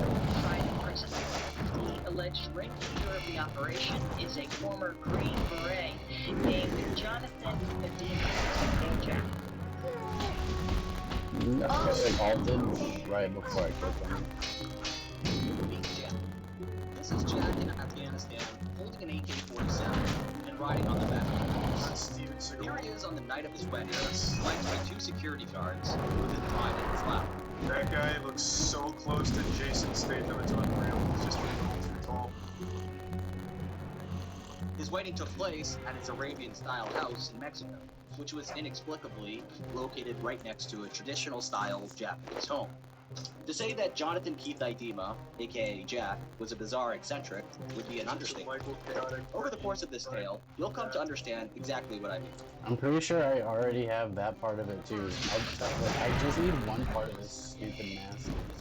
I can get it. Oh, you know what? What am I wearing? This for my helmet. Oh, hold on. Let me think about this. Would it be better to throw? It would probably be better to throw my Slayer mask on. Even though I lose some DPS, my accuracy would be higher. A decent amount versus. I don't even have the mask.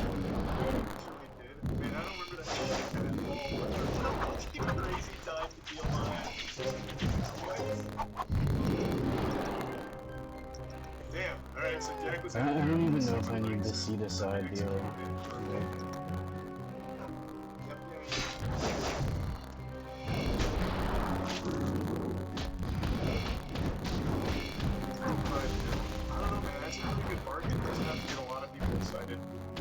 Like, shit, Osama's dead, but I'm still considering. I mean, I got Jack's attention.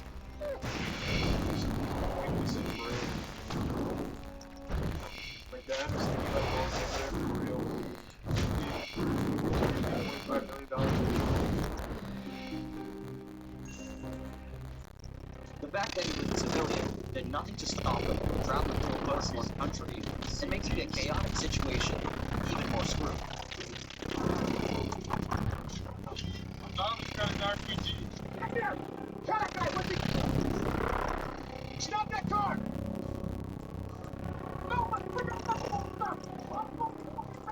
Jesus.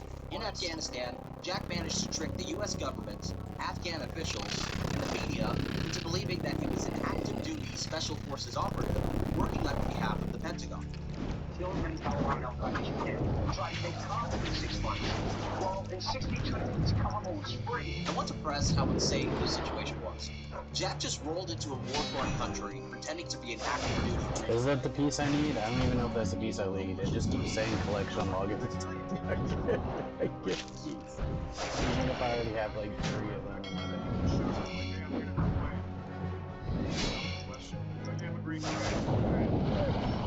I haven't seen you before, but alright. You're here anyways. Oh, nice. Oh, well. Shoot on! Hands up! Hands up!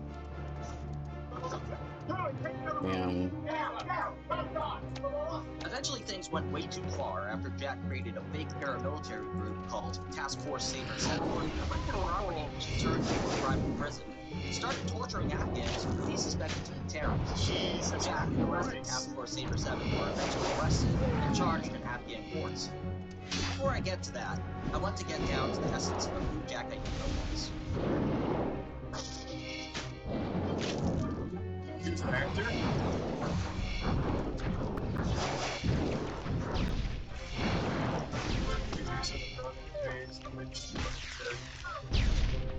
This was the movie that changed everything for Jack. The Green Berets, co-directed by and starring John Wayne.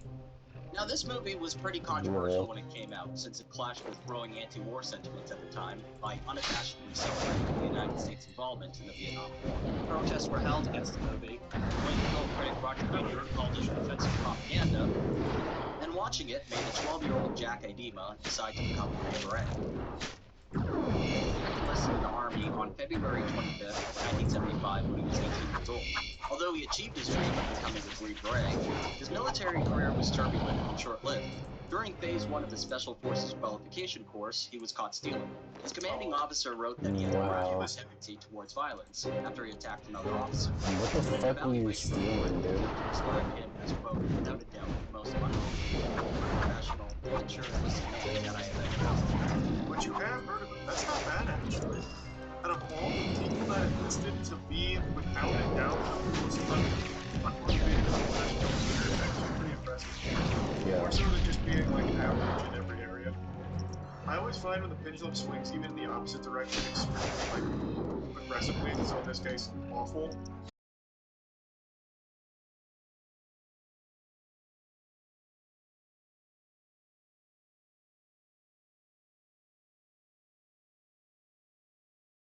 Forces, 22 years in combat training, and 18 years in covert military special operations. In reality, he never saw any combat. Following his time in the Army, he joined the reserves for 3 years, Which and then the honestly individual reminds ready me reserves for another of 3 years Hungary. after that. So the next 17 years of Jack Idema's life can be summed up as being chock full of petty crime, failing businesses, and tough guy antics. Jack was arrested a lot of times during the 80s and 90s for things ranging from discharging a firearm into a dwelling to being a fugitive from justice. Surprisingly, he managed to escape being convicted for all of these charges, except for his arrest in 1994, which I'll get to. So you're out of You have to understand the subculture and readership of Watch out for your Soldier of Fortune magazine found itself as a journal for professional adventurers. It covered stuff like paramilitary operations, guns, wars, and spies. Its readership was mostly made up of ex-military types and military fetishists with a desire for excitement, adventure, and action. Flipping through the pages of Soldier of Fortune magazine gives you a better sense of why Rambo Bunnies loved it so much. Underwater knife fighting techniques. Another example is a multi-part series on street survival. Much like most of the Soldier. Can I read that?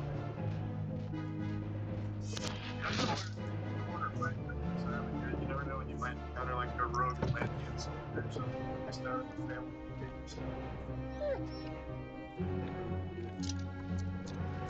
It says you itself find yourself fine. But it looks pretty effective. It's a multi-part series on urban street survival. Much like most of the Soldier of Fortune readership, Jack Idema was a man who didn't get his chance to fight in the war, even though he desperately wanted to. So he decided to use his short stint in the Special Forces as a selling point to establish businesses which relied on people believing that he was the ultimate badass. He opened a counterterrorism training school called Counter Academy, which attracted a clientele of military personnel, police officers, and weekend warriors looking for excitement. In a new segment covering Counter Group, Jack demonstrates the type of training the school gave.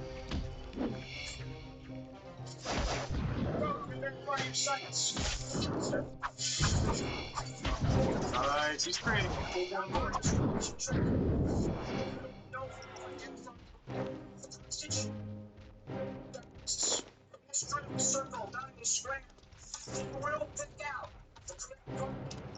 Around this time, Jack also started a mail-order business selling paintball equipment and non-lethal military gear. He's still respected to this day by paintball enthusiasts who regard him as a pioneer in the sport who sold high-quality equipment. He also organized Special Forces expos, which attracted the Soldier of Fortune crowd and acted as a venue for him to sell his gear.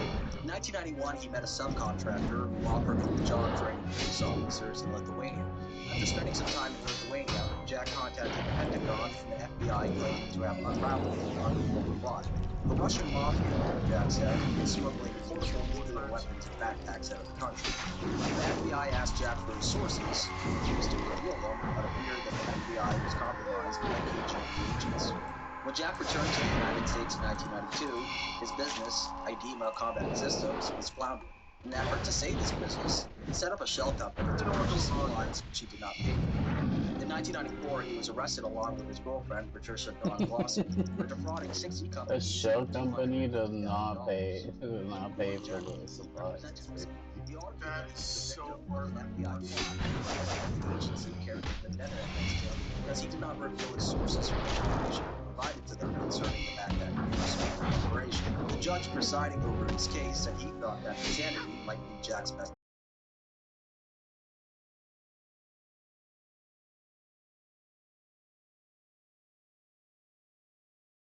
We had an excuse to eat some sharks.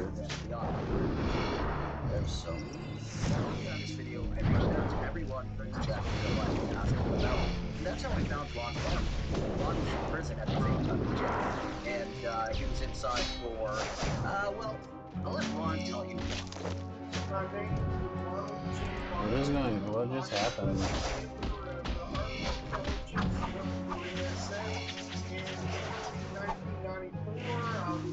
What was that, dude?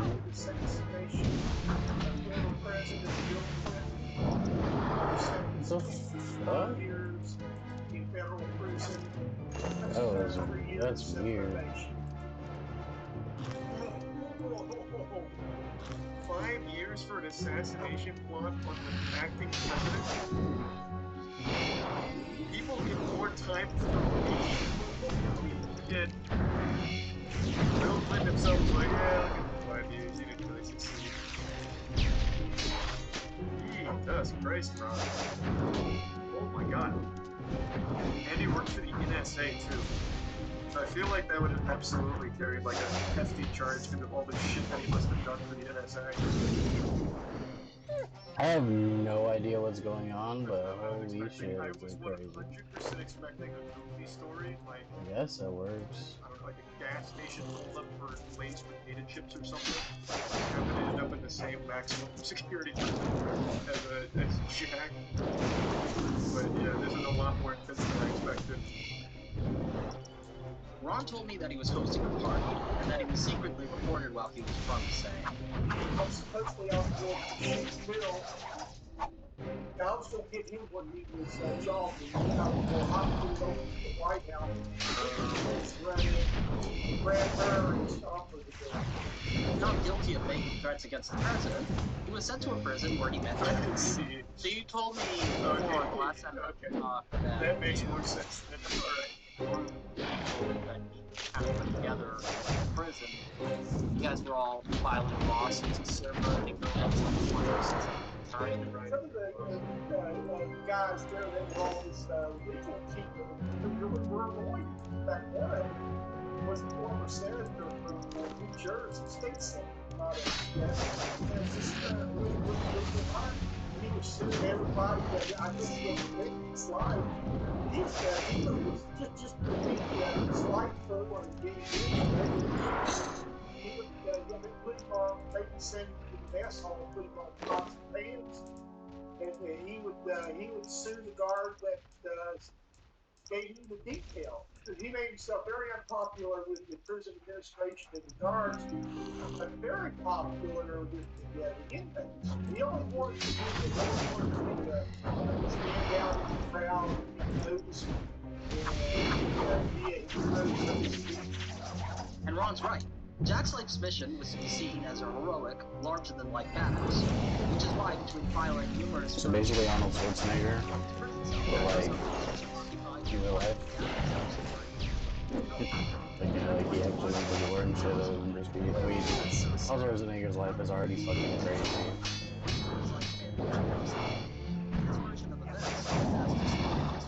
Top-secret operations, which were so hush-hush that they were scrubbed from his military record.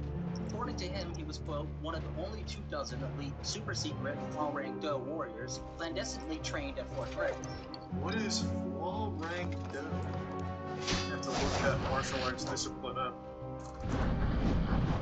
Is it like a version of karate or some shit? So the Blade of Flowering Knights, the comprehensive Korean martial art that was developed in the 60s. Korean martial art. What's this supposed to be based Why off did you of, say though? something like more digestible, like Wing Chun? Everyone knows Wing Chun is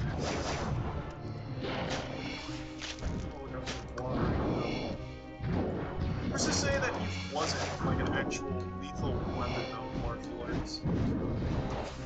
Rep Zombie, Edgar, Salty, Villains, the Crime Zombie. You're doing well, Edgar.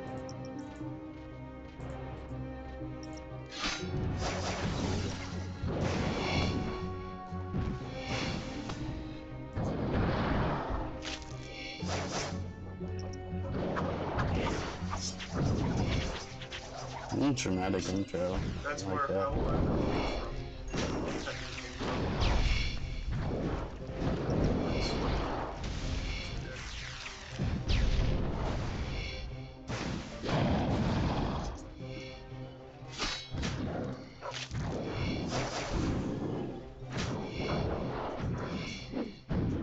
Seems like normal street fighting to me, minus that jumping spinning kick.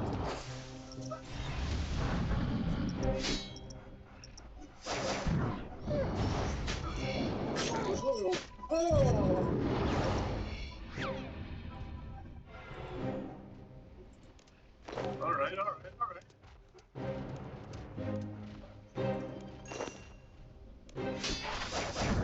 You know, it seems Listen to flowering. kinda like a real martial art.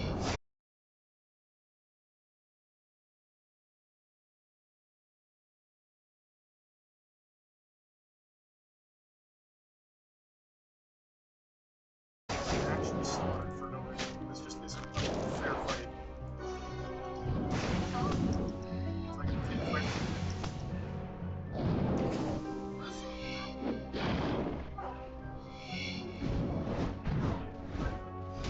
Okay, so what separates this from just normal sloppy street fighting?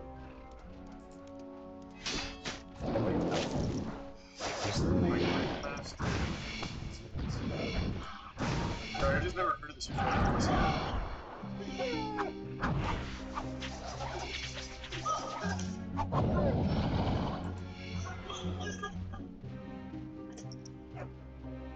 Okay.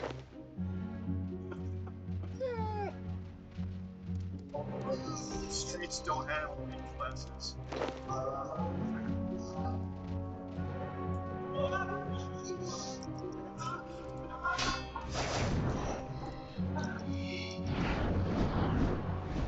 God, why did they give me so many enemies at this time? I feel like I have to kill a lot of these. I get like over 100.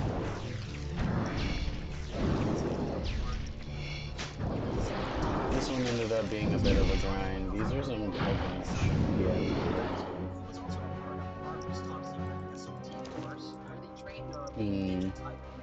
Of course. Jack really wanted to adapt his story to film. American Commando Rangers. An award-winning featureless journalist and documentary filmmaker, Gary Skirka, paid him a visit after reading about him in an issue of Silver Portugal magazine.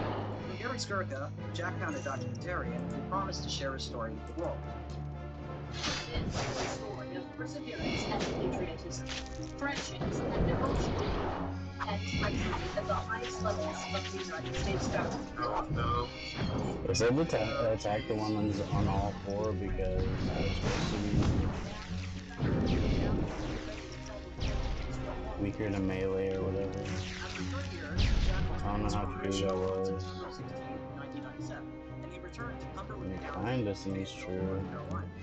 Over this documentary, I was given access to a vast amount of Jack's personal files for the purposes of this project. So The cool. document Nice showed work, bits and Oki. pieces of Jack's life after being released from prison. In a letter written to his probation officer, he requested to travel from North Carolina to New York and then to New Hampshire on business for his employer, Santa Control. Yeah, The director probably of Santa should Control jump in the Romance shower was real Jack's quick lawyer, and then grab some food. Skip is a property attorney. It's already like 2 o'clock in the afternoon. I got up at like 5 or 6 a.m. or some shit. Told me, quote, some people you have to tell to start, but he was the kind of guy that you had to tell to stop. Soon, Okay, Jack no, started that's a good. business It's a good called the quality. Ultimate Pet Resort with his prison pen pal turned lover, Victoria Running Room, which Okay. described as a cozy bed and breakfast for dogs and cats. Jack was an animal lover, and from what I could tell, he possessed an idealistic vision for the pet resort's facilities, which consisted of open spaces for the pets to roam freely, with a promise to never enclose them in cages. Prominently featured on the Ultimate Pet Resort's website was Jack's dog named Sarge. Jack claimed that Sarge could parachute out of helicopters and sniff out bombs. He also said that he was saving Sarge's DNA to have him cloned after his death. So the late 90s were fairly Sounds like a very 90s thing.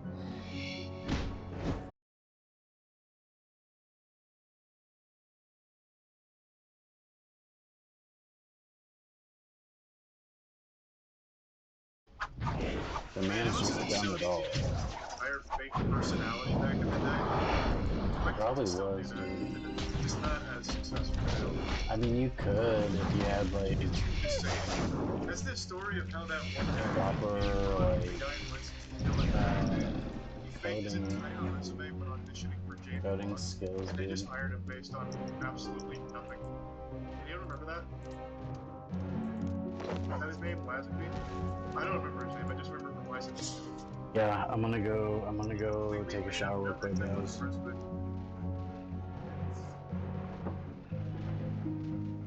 I really gotta hop in chat.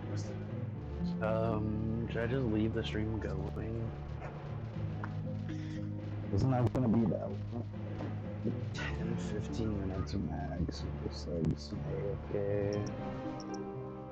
I wish the logout timer was already updated so that I would be like just still reading. It'll just be lobby. I could just lobby and go do that real quick.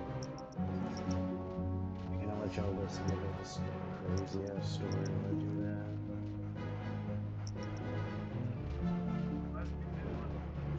I need to.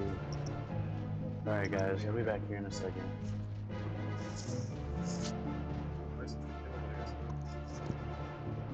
bombs. He also said that he was saving Sarge's DNA to have him cloned after his death. So the late 90s were fairly eventful for Jack. He was staying out of trouble, his business was doing well, and he was working on seeing his life story made into a motion picture. But then, 9/11 happened. In an unpublished manuscript that Jack wrote called The Sixth Pillar, Task Force 7, he wrote, "Life was good. I had a house, a dog, a hot tub, a new turbocharged Green, a great job, and a beautiful wife. My old enemy, the Soviet Union, was extinct. Everything was grand. Then the How silly he was. York. Like so many others, our lives would change that day. But my destiny was clear. I would engage terrorists wherever they were, wherever they hid, wherever they ran. I would die before I let them do this again."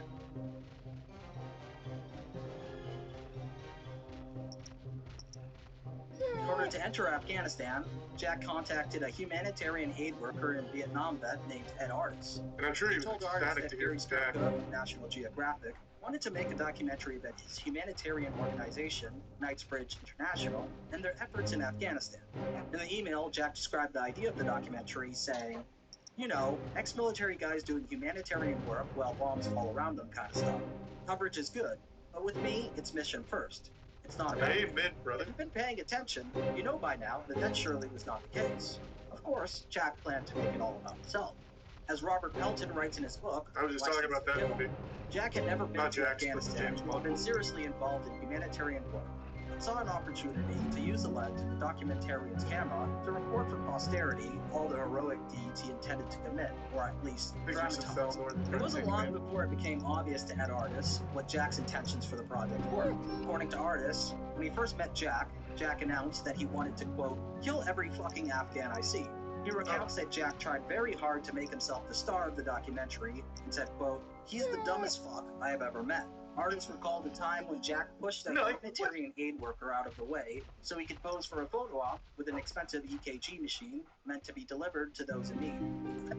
Well, and how successful was the photo? That was the best goddamn EKG machine photo op they ever got. They just didn't know what kind of star they had in their hands. He deserved the spotlight. Fucking get the humanitarian workers out of it. They're blocking the light from Jack. I mean, this seems like Artis's fault, honestly, not his. Eventually, Artis became fed up with Jack's behavior and told Gary Skirka that he would not participate in the documentary unless Jack stayed away while they were shooting it. On November 11th, 2000, Read that quote.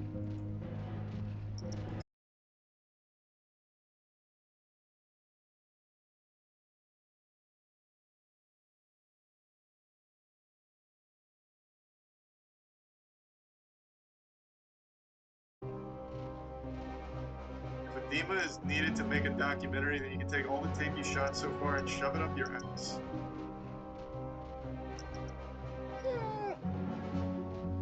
Okay. Playing a little hardball. He was feeling a little intimidated by Edema's 5'7" stature. while they were shooting it. It's a little insecure to me. On November 11th, 2001, Can't appreciate a good Skirka reach. was badly injured by shrapnel from an artillery blast and was medevaced back to the United States a few weeks earlier than he planned to leave. A reporter named Tim Friend said that after he and a group of others carried Skirka to safety and dressed his wounds, Jack arrived with a cameraman. Quote, just when we finished dressing Skirka's leg, Jack runs up screaming. He rips off the bandages and redresses the wounds. Basically, he was acting in front of the camera. With Skirka gone, there was no documentary left to work with. Jack was only there as a security man, not a filmmaker. And Ed Artis wanted nothing to do with it. Sometime later, Ed Artis faxed this warning about Jack to the U.S. authorities. This man is a very dangerous person by virtue of his carelessness and stupidity. And before he gets someone killed, possibly me, or someone traveling with me inside Afghanistan, he needs to be removed from the area. So after a couple months, Jack was stuck in Afghanistan with no documentary and with nothing to do. So he adapted. Jack started tracking down the anti-Taliban soldiers of the Northern Alliance and making connections with them so he could pass himself off as a Northern Alliance advisor. It was around this time that he took a stack of pictures of him posing with the Northern Alliance, saving children, dressing wounds, and staging other photo ops to make himself seem heroic. By this point in the war, the anti-Taliban forces in the Northern Alliance had taken over much of the country. Whether they knew that Jack wasn't officially sanctioned was unclear. Jack put together a small militia of Northern Alliance fighters and started offering journalists safe escorts into the Battle of Tora Bora for the price of $1,000 a head. Tora Bora was where the action was, and it was the story that most war journalists in the country wanted to report on. It was far too dangerous to travel there on their own. Eric Campbell, a correspondent for the Australian Broadcasting Corporation, recalls that 4 journalists had been murdered on the road from Kabul to Jalalabad less than a week earlier, and that he was stuck in Kabul until he met Jack, who offered to take him there. Journalists were used to Special Forces operatives who did not speak to the press due to their code of silence, but Jack would talk willingly, and Jack always had a way to back up his air of credibility. In an article written by a journalist named Richard S. Ehrlich, who interviewed Jack several times, he writes, Jack displayed a resume that he kept on his laptop, which listed military badges he said he had earned. But his biography stopped in 1991. What was the one that said El Salvadoran? El Salvadoran Master Parachute Wings. Royal Thai Army Combat Parachute Wings. What? What is that? What are those medals? What does that even mean? You can get foreign jump wings? Really? Like this many? That seems like unreasonable. Thanks, Arisa Baron. Arisa Devon. True, yeah. Stolen valor from the Union. Thanks to the tier 1 golden. Probably faked, but you can if the opportunity comes up. Well, it's confirmed fake. I know that. I've never heard of like parachute wings from like so many different places. This doesn't even seem plausible. But his biography stopped in 1991. When asked about the 1990s, Jack would say, for over 10 years, I've been black, implying secret missions he could not divulge. Well, Jack, I suppose the question people are wondering is what's a Green Beret veteran doing leading a security convoy in Afghanistan? Well, we've had a problem since I got here with security of journalists, security of aid workers, humanitarian aid workers, and even foreigners. As you know, there were one guy killed in Talokan, 4 were robbed and killed on the road from Jalalabad. When the National Geographic guy was wounded, I was there in Calcutta. We tried to air asset him out and get him out of medevac, and we had a difficult time doing it. So we've been batting around the idea of security protection force for journalists, aid workers, and foreigners. In October 2001 and June 2002, Jack appeared in over 1,000 U.S. newspapers Ooh, that's and not over bad. 250 television news shows. He Damn. served as a commentator on Fox News and was paid $500 per appearance. It was a lucrative hustle, and it helped fund his stay in Afghanistan.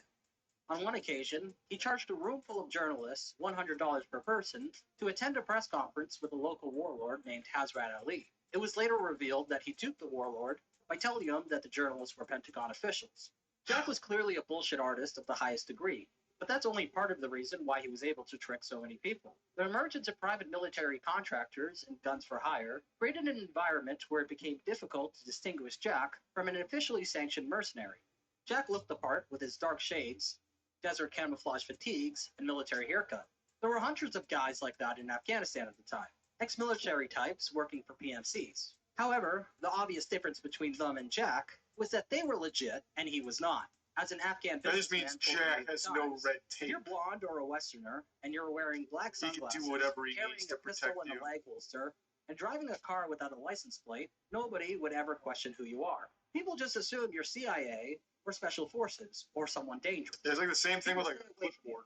If you Even carry though a Jack clipboard, looked no one the part, asks he any gained a questions. controversial reputation Remember that among old many trick? war journalists who ridiculed him behind his back. In his book, Robert Pelton writes that journalists would call Jack Mr. Potato Head due to his mercurial ability to portray himself as a private military contractor or CIA or a special forces operative, depending on who he spoke to. Jack also gained a reputation for his violent tendencies. On one occasion, he pulled out a gun on a journalist named Tom Robertson and shot at him, nearly missing. And the only reason Jack was upset enough to try to shoot him was because Robertson had interrupted him during a discussion. Jesus Christ. What a maniac. Jack would often show up at the Intercontinental Hotel where most foreign journalists stayed and regale them with tales of how he helped organize the operation to topple the Taliban. One day, he walked in with a box of cassette tapes and claimed that they contained 8 hours of Al-Qaeda training footage. On the tapes were target practice featuring Al-Qaeda members rolling over barrels, urban warfare simulations with moving targets, drive-by shootings on the back of a motorcycle, and rappelling down buildings. At the time, the media was paying a lot of money for tapes of Al-Qaeda and Taliban members, and Jack knew he could make bank off of them. He gave them to Eric Campbell, the Australian Broadcasting Corporation correspondent I mentioned earlier, who transferred, edited, and verified the authenticity of the tapes so they could be sold to broadcasters. They sprayed the room a couple of times. This tells me. And it that turns at out some Jack point they set it provided all up. us. He CGI. toured the camp with a US Special Forces veteran, now advising the Afghan military. For security reasons, he declines to give us his real name. He believes the tapes reveal their fanatical desire to rival their counter-terrorist opponents.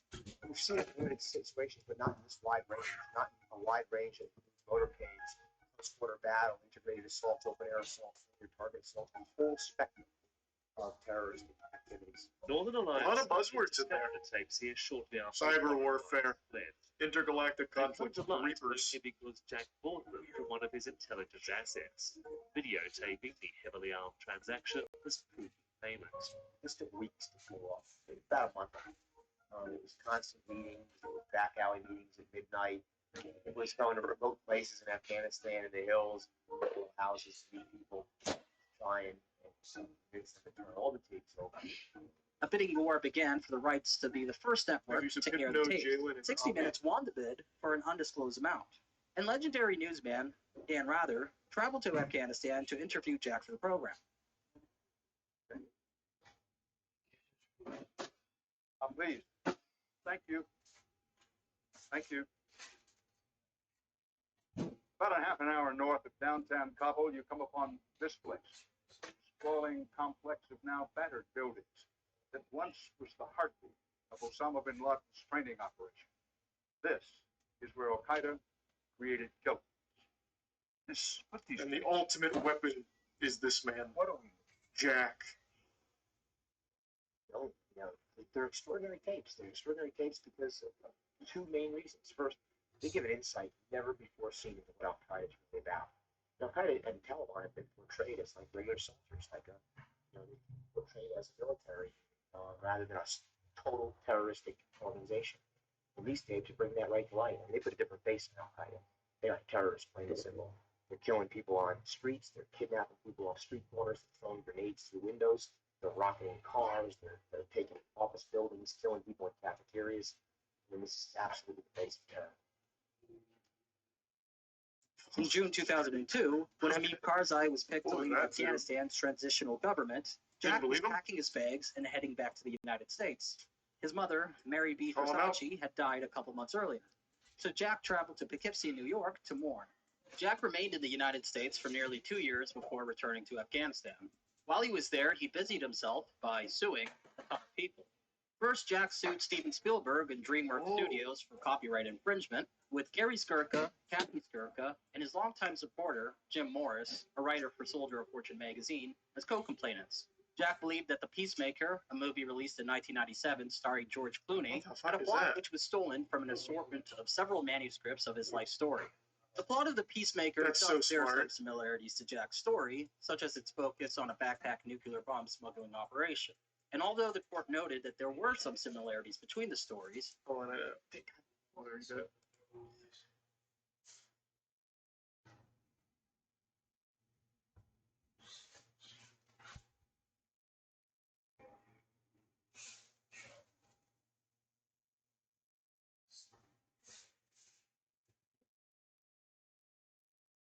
Okay. So that seems so vague. Very smart from Jack. Tell vague soldier fanfic and then sue anyone that has anything that remotely resembles it, it seems. Like, these just seem like circumstantial, generic plot points that you'd find in an old 90s movie. Almost worked. True, I mean, he got a lot of lawsuits under his belt. There's going to be some PNG, Riff, and Ichiran. there were some similarities between the stories. They concluded that they were not substantial enough to be considered plagiarism. The claim was dismissed, and Jack was ordered to pay $260,079 in legal fees, which he never did. Another person who Jack sued is a man named Eric Cassette, who I was lucky enough to speak to. Eric Cassette worked at his father's car dealership and repossession business when he first crossed paths with Jack. We gotten a repossession order, me and my dad, which we own a repossession company, to repossess his car. But he sued us for, he was trying to get $1 million and some dollars, saying that my dad is 430 pounds, and he jumped his fence, broke into his business, and destroyed his computers. The first day, when we first got our paper from him, he rolled up in front of my 4 black Jeep, fully loaded with Cyclops guys. He comes to my door, and he slaps his hand. My niece opens the door. He was like, he throws the piece of meat off his her. Through to his son and there. We were served papers every day for a year and a half, 2 years. We had to go to court. Believes that Jack placed his father under severe stress, which contributed to his death. We were not rich people. We were struggling just like any normal person. And he was trying to sue us for everything we had, our house. Alright guys, I'm back. I do apologize. But let's get food. Feels so good. Get some food.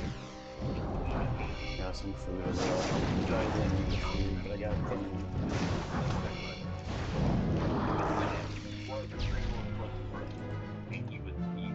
Oh, I turn on my webcam, but I don't want to do y'all like that, you know? I got hair like Fabio, but fucking face and body like that, but...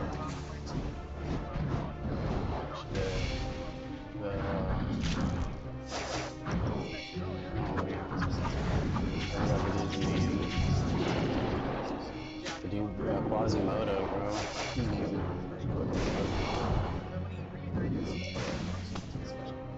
Probably not gonna do it that one. I've been thinking about getting like some VTuber type stuff going on. I have some kind of dude on there. Jack was hired to help Robin Moore as a technical advisor, found a way to take on the project. Moore's literary agent, Strong, said Jack came along through the kind of thing. He came up with terrible Looking like the fucking trash man from fucking but only a few pages written by Moore. It's always sunny in Philadelphia, bro. As a one-man army. Shit is rough. Not gonna lie. Central Command. So I'm streaming. I'm trying to make a couple mil to get some surgery. And who is a person collecting actionable intelligence now, claimed that he nearly thwarted Al-Qaeda plots to kill Hamid Karzai and Bill Clinton. Jack wrote, in March, standing in the middle of a cavalry street, armed with a Russian assault rifle and 600 rounds of ammunition, Jack held off Islamic fundamentalists for 4 hours as they tried to take 18 foreign citizens hostage. The Hunt for Bin Laden was released on December 2nd, 2003, and quickly became a bestseller. It was marketed as the first insider account of the war in Afghanistan. Into Robin Moore's company, the range of the book's promotion. In media appearances, he was described as a Green Beret working as an advisor to the Northern Alliance. Jack made a lot of money from the book sales because he had the foresight to sign a contract with Moore's agent, which granted him a percentage of the book profits. Jack also slipped a list of charities, which purported to be for Special Forces operatives, families, and for the people of Afghanistan. In reality, the donations were sent to Jack's P.O. box and bank accounts. He was later subpoenaed by the U.S. Attorney's Office and charged with mail fraud. Although the book was a commercial success, it received harsh criticism for its lack of credibility. Among its critics were Ed Artis, the Special Forces operatives who Robin Moore interviewed, and many others. Behind the scenes, Jack was outraged that people were publicly questioning his carefully cultivated image of legitimacy. He believed that they were damaging his reputation, and that they were the reason that Foxy started wasting them as a regular commentator. In typical Jack fashion, he sued all of them, including his former hero, Robin Moore, Moore's girlfriend, Chris Thompson, and Thompson's parents for $4 million in damages. He sued Fox News for letting him go as a commentator. However, most of the lawsuits he filed were dismissed in court. During a deposition, Chris Thompson said that Jack's behavior was disturbing and erratic. He recalled seeing Jack destroying the inside of his own house with a samurai sword. He also said that he witnessed Jack choking his girlfriend during the fight, and that Jack forged the letter used to Fox's stationery in order to be admitted as evidence in his lawsuit against him. That's so fucking shit. Destroying his own house with a samurai sword and choking his girlfriend in front of people. What a red-blooded, God-fearing American warrior. I mean, that's what happens when you question Jack. He gets the samurai sword out. I'll tell you what, bub. I'm trying to read the rest here, but it's at a weird angle, so I'm kind of struggling with that. We're slowly getting there. Fucking 38 left. Jack, you're whack. After spending 2 years in the United States, Jack returned to Afghanistan. When Jack returned in 2004, he brought along 2 Americans who were on his payroll named Ed Caraballo and Brent Bennett. Ed Caraballo was a CBS cameraman and 4-time Emmy Award-winning journalist. Brent Bennett was a 28-year-old former paratrooper who met Jack in Fayetteville, North Carolina. Jack had a lot of money banked up from the success of the Hunt for Bin Laden book, as well as from big charities he inserted into his pages, and also from the settlement money from his lawsuit. So as soon as he landed in Afghanistan, Jack rented a house in Kabul to turn it into a headquarters for his own paramilitary group called Task Force Saber 7. He rented the house under the false pretense that it was for an import-export drug business, and tacked a sign in front of it that said Universal Exports in order to conceal its true name, which was the Honeycomb Hideout. Following that, Jack hired 4 Afghans to join Task Force Saber 7. One of the men he hired was a translator named Abdul Wahid, who was sent to Jack by Afghanistan's then Defense Minister, Mohammed Fahim. Jack had a lot of high-level contacts in Afghanistan, but we'll get to that later. Jack had imitation U.S. military uniforms made to outfit his paramilitary group, and he also bought weapons. And with that, the hunt for terrorists and Osama bin Laden was on. Jack said that a year earlier, he'd received information from Al-Qaeda members, who he said that he had linked into intelligence assets, that they had located the possible whereabouts of Osama bin Laden, that they had learned of a plot to drive 12 taxi bombs into the U.S. Embassy and the U.S. Air Base in Kabul. Jack claimed that when he informed the Pentagon and the CIA about this, they told him to get some old nemesis, the FBI. After much foot-dragging by the FBI, who Jack described as far too bureaucratic and stupid to stop Al-Qaeda, Jack decided to travel to Afghanistan. That's actually probably true, though. To capture Osama bin Laden himself. According to the mysterious Pentagon insider of they told him, quote, But I don't think this guy's gonna get him. And we can't get you to Afghanistan. Get it? We're together. In 2 weeks of landing in Afghanistan, Jack arrested a man who he called the top Taliban official and handed him over to U.S. coalition forces in the middle of the night on May 13, 2004. The coalition forces released the prisoner 2 months later after they determined that he was not a Jack Clayton. Following that, Jack said that he was tipped off about a terrorist named Ghulam Zakir, who was traveling on a bus that was heading to Kabul, possibly loaded with explosives. Jack claimed that he warned the office of Lieutenant General William Boykin, who at the time was the U.S. Deputy Undersecretary for Defense. Boykin's office didn't reply fast enough. Jack sprung into action and decided that he would stop the bus himself. Jack and the rest of Task Force Saber 7 then intercepted the bus, unloaded its occupants, and lined it As you do. while sticking it up to their faces. He then arrested the suspected terrorist, Zaki, blackbagged him, shoved him in the back of the car, and taken him to Task Force Saber 7's headquarters, the Honeycomb Hideout. Shit. Now I'm real mad. That sounded just like Billy Mays. I broke in there and said, Jesus Christ. After days of interrogation, Zaki gave Jack the name of a 30-year-old taxi driver named Sarajan, and said that he was in charge of a plan to assassinate top Afghan officials. Sarajan makes the decision. I'm sure he did. They probably like tortured the shit out of this poor dude. Let's be real here, okay? Let's go see if we can finish his mask real quick.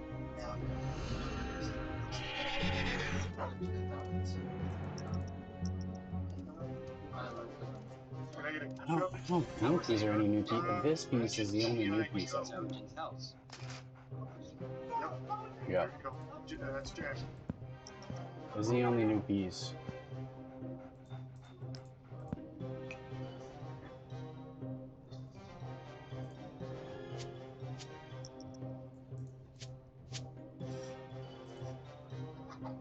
I love the poses he strikes for the camera. It's like he saw a couple action movies and just based the entire way he moves and operates off of the what does characters this do? in the movies. It's like a wide stance. Slayer XP. Looking like the What? Counter-Strike 1.6 cover. Fucking cruising, Jack. What a lethal weapon. What is this thing supposed to do? I just looked like 360 so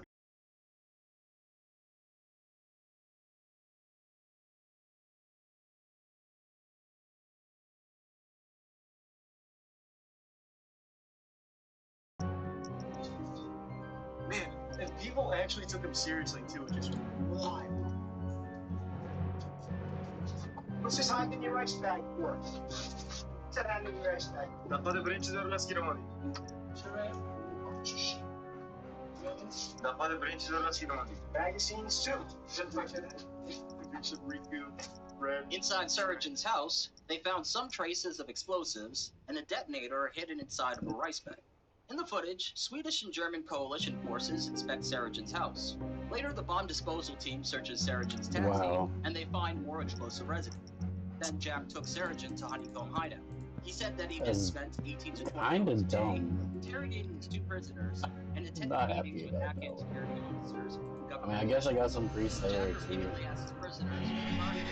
The 2 names that are brought up are the former Afghan Minister of Education, Yunus Bonini, and Afghan Defense Minister, General Muhammad Fahim.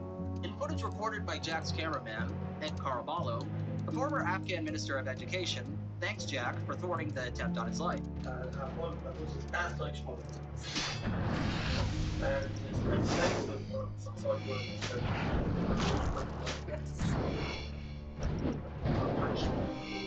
We actually did it like a face. So here's my, I don't know if this is accurate, we're not even halfway through the video. I am imagining all of that was planted, not legitimate, would be my guess. I don't think he actually successfully did anything even more. I am imagining he planted all of that, like, in set people. That's my guess. I would don't know. assume so as well. Help somehow. But given this man's entire history of never doing anything right, being the biggest scumbag possible, lying, cheating everything his entire fucking life, it would be shocking to me that for the first time in his, how old is he right now? I think he's in his 30s. In his 30-something years, he actually legitimately did something right. I would be shocked. So my guess is... I gotta get a legendary pass. Which I imagine I might just buy one. With bonds, obviously. Give me just 1 second, because I need to take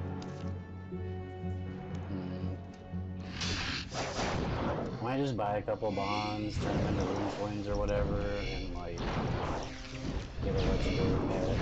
Should make this a lot easier. That, and then I'll probably do that off stream. I'll probably like watch some Fringe or like maybe some anime, I don't know. I'm kind of waiting on stuff to like finish dubbing, which is cancer. I hate it so much how long it takes to dub the shows. I get it, like I totally understand. That doesn't make me like it anymore. Like, just because I understand it doesn't mean that I'm happy about it or that I accept it. It's bullshit.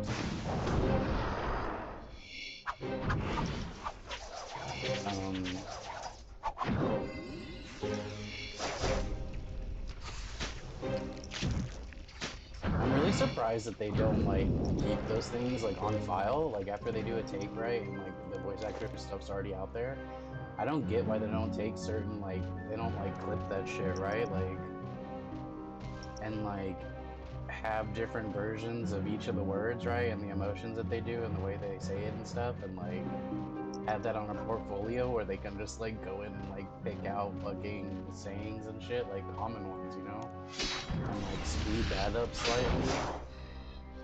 I don't know, maybe I don't understand how it would work and everything. I feel like you could almost do that.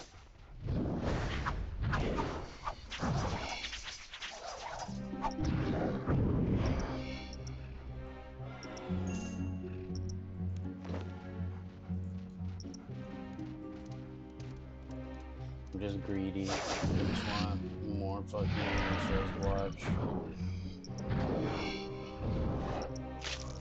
And I thought, dude, I watched an anime that was produced by Universal Studios. It was fucking fire. It's kind of dumb, but it's also like so the voice acting's really good, and like everything was just like so high quality on it. I like couldn't help it. Like it was just so good.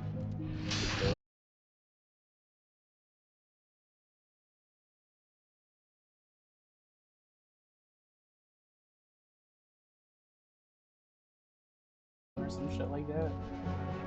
I'd have to look up what the name was. Probably butchered the shit out of it. It was so fucking good. I hated how good it was. That, and then,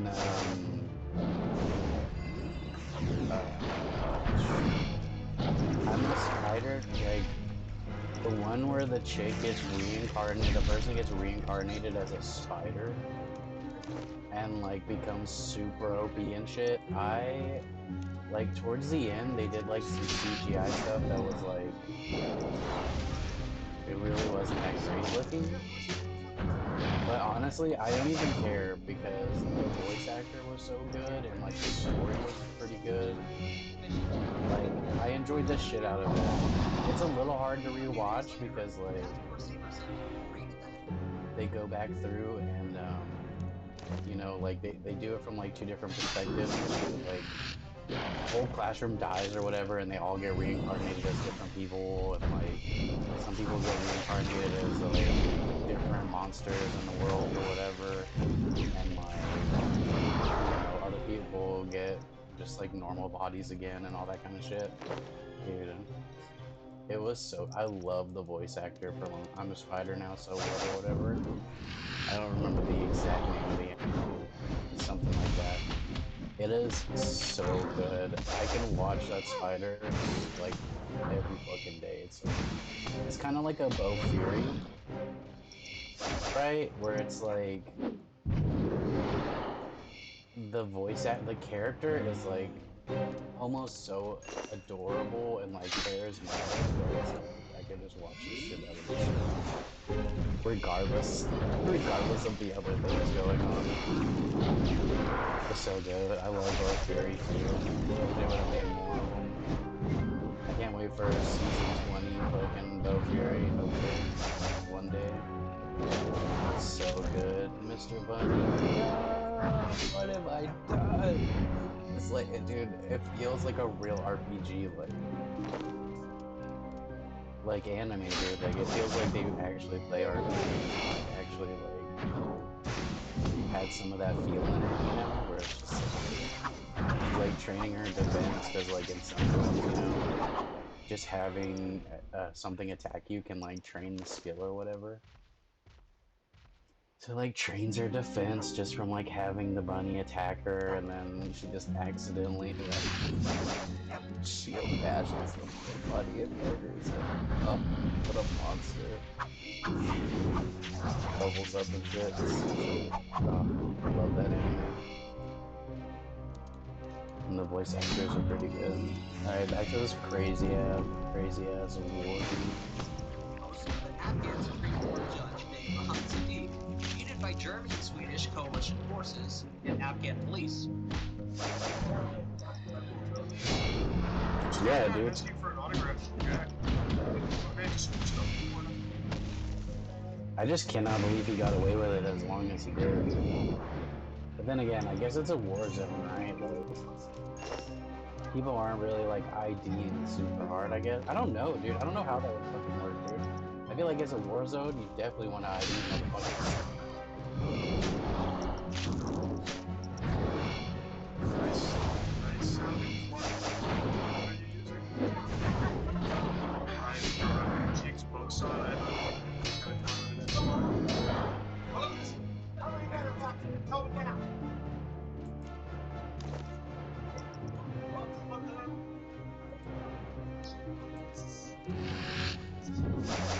I wonder if he's ever just like accidentally killed people. Inside Steve's home, they found a poster of a terrorist leader, as well as explosives, detonation devices, and bomb schematics.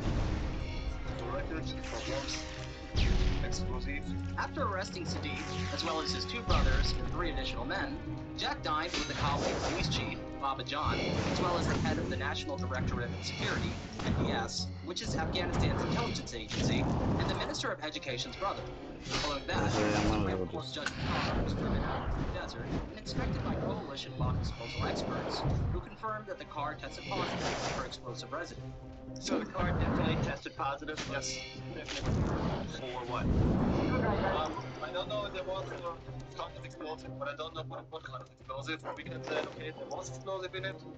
The two silver notes, they have a positive test. Soon, Task Force Saber 7 How reliable with dogs is who they tortured and interrogated. Probably pretty reliable. However, Jack's decision to arrest an Afghan Supreme Court judge would come to bite his ass. Once posters with Jack's mugshot were displayed all over Kabul by U.S. authorities. This development enraged Jack, who immediately called the office of Lieutenant General William Boykin and threatened to go to the press if the wanted posters were not removed in 12 hours.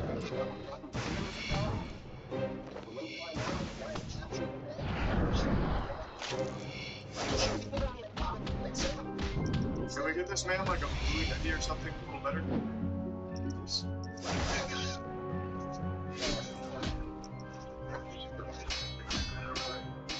On July 5th, 2004, the Honeycomb hideout was raided by Afghan police forces, who arrested every member of Task Force Saber 7. They were man, Jack called Kabul Police Chief Baba John to turn over the prisoners. After the raid, the police found 8 Afghan men, some hanging by their feet, bound and footed in Task Force Saber 7's HQ. They also found torture equipment, bloody clothing,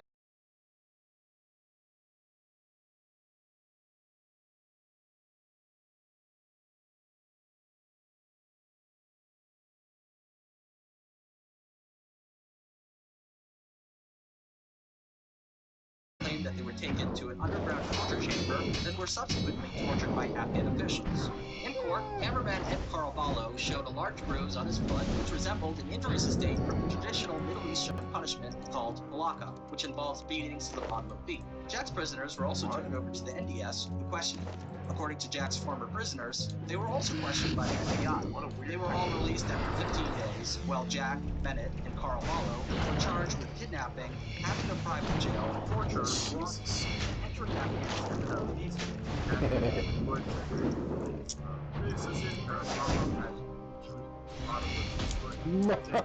What pussy, dude? Yo, dude, you were torturing people. I feel like if you can torture someone, you can take a little torturing. You know what I mean? I feel like it's only fair. Little tip for tat, right? You know, like, like how dare they torture us after we were just caught torturing citizens?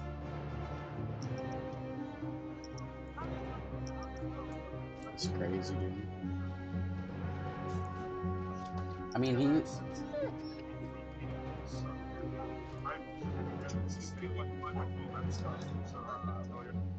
My universe to push with the Pentagon and silent once working with U.S. knowledge, with U.S. government knowledge.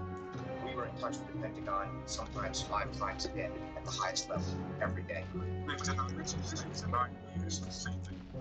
Well, we're prepared to show emails and correspondence and recorded conversations that show that's not true. Why did the coalition put out that email denying any knowledge, denying that anything is not true?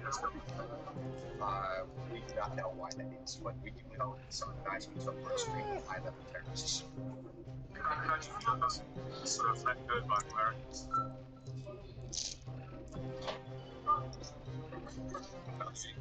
Well, right here. The trial began in late July 2004 in Afghan courts. Ed Caraballo, who was a documentary filmmaker, expected amnesty due to status as a journalist, but not paid. He was arguing that since Caraballo was being paid by Jack, he was not working in the capacity of a journalist. However, human rights organizations argued that that did not get a fair trial due to how new the Afghan legal system was, as it had only been established that same year. Here's Caraballo's lawyer speaking about the state of the Afghan legal system in 2004.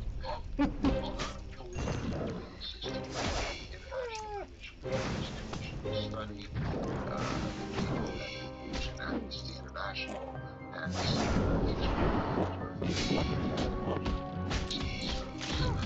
with that as a foundation. This was not a trial. There were hearings that were scattered about. I don't know how to feel about that.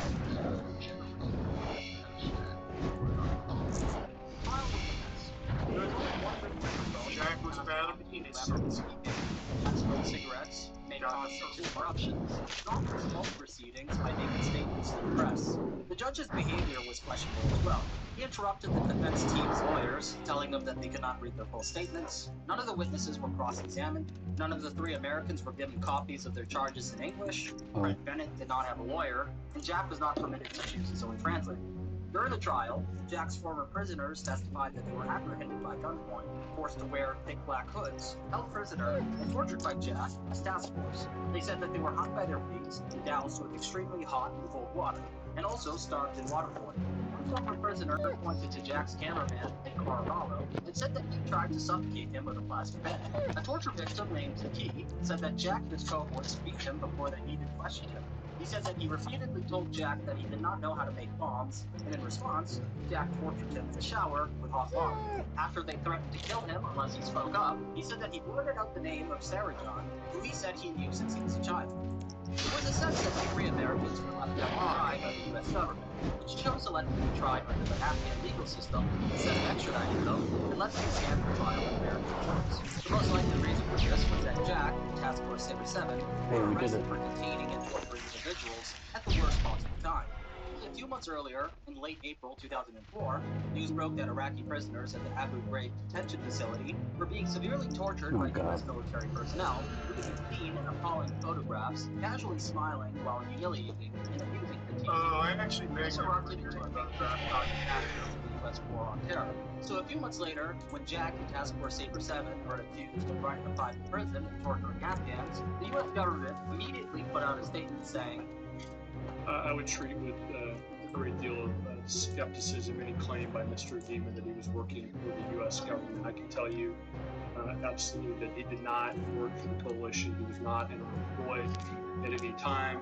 What are these tabs, dude? taskings, missions. However, Jack adamantly claimed that he was working with the CIA and the U.S. Defense Department in order to catch suspected Al-Qaeda agents and turn them over to Nah, I U.S. should have said no forces. thanks. We were in contact directly by fax and email and Donald Rumsfeld's office with his Deputy Secretary of Defense for Intelligence and with Henry Anderson. Get the fuck out of here.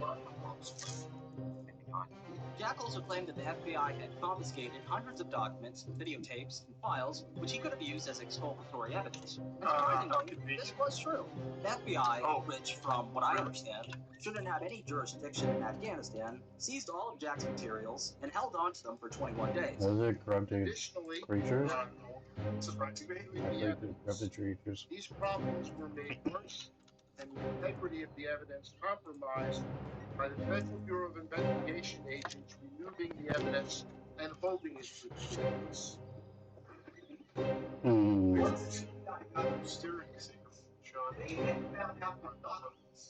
were tons of documents that showed contact between us, the Pentagon, the CIA, the FBI, and us.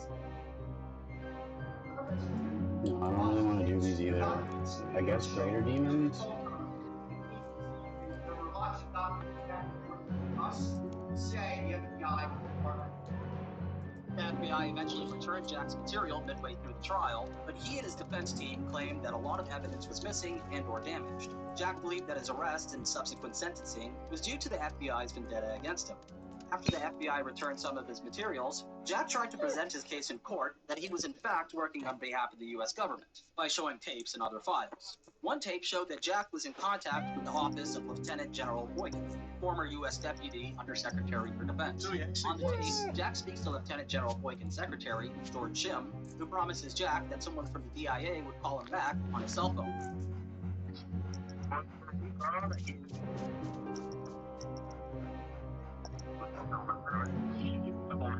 George, I'm taking out the whole cell.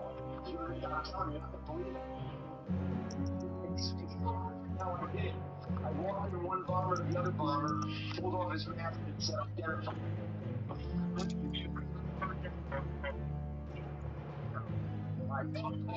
They're calling back on this number because I'm low on box. So it sounds like just constantly harassed them. Jack spoke to an employee from Lieutenant General Boykin's office after wanted posters of him were put up around town. During the call, Jack was told by an unnamed official that they wanted to put a firewall between Boykin and Jack in order to shield Boykin away from press scrutiny and criticism.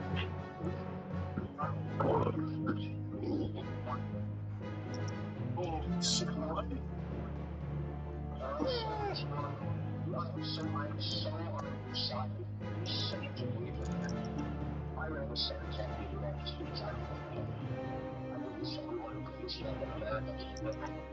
However, Boykin's office claimed that Jack's communication with them was vastly one-sided and sporadic.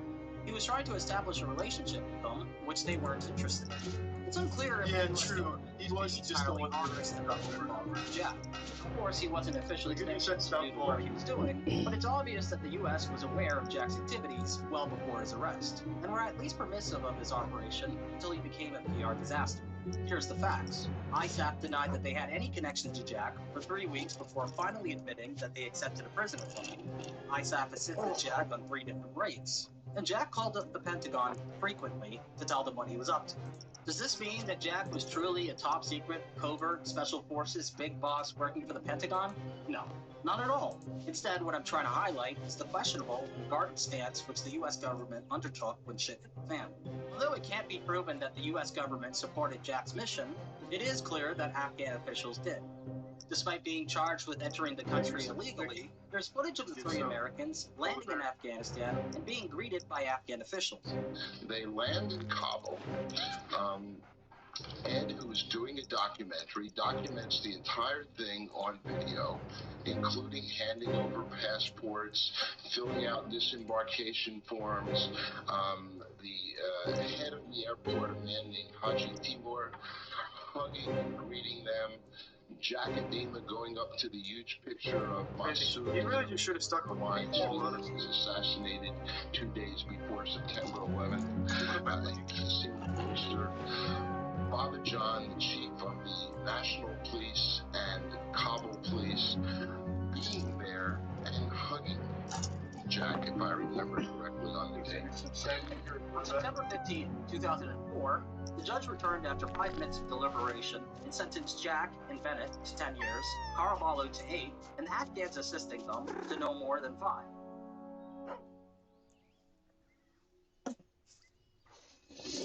This was Policharki prison.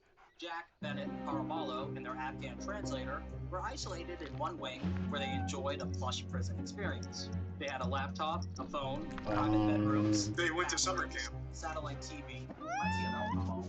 I don't feel like. Surroundings looked sweet than a prison cell. However, it wasn't always easy. On 3 occasions, I probably don't need overloads. guards and one Afghan was extra TV. Americans. Bizarrely, it was the Supreme Court Judge Mohammed Sadiq, who Jack arrested and held prisoner for 12 days, that arranged for his cozy conditions. Sadiq told the Chicago Tribune, quote, "The government asked me what facilities we could give them. I told them the best. We should give them the best facilities possible." Some suggest that Jack had bribed Afghan officials in order to have an easier time while locked up.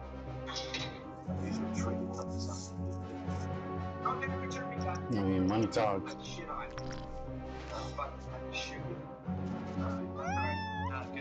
Twice little fucking mess around now. Sans Mariah, Trace Bryce, first base of the year. He was one of the guys captured with me. Dean Mohammed, he's very famous Mujahideen. You see, So this is prison? Shot out of him by the Russians. So for 20 years, he's been fighting the Russians in Taliban. You're living pretty comfortably here in prison. How can you explain that? Northern Alliance. You think I'm a prisoner? I think I'm unusual to be a prisoner. You think I'm a prisoner? Do you think I really spent 5 years here? I have 6 Panchir commandos in this fucking room right now. I can walk out of this prison in one snap of my fingers, and that is no bullshit. Do it. Snap my fingers. Panchir soldiers hold these walls, and they'll kill every motherfucker in this prison that isn't Panchir. While in prison, Jack started Fucking call one. I want to see him do it. He began publishing write-ups which promised to tell the real story about his case. He also posted photos, recipes, and videos. Some of the videos still exist on the YouTube channel. Sorry about that, Jack guys. getting drunk on his prison. It's pretty funny.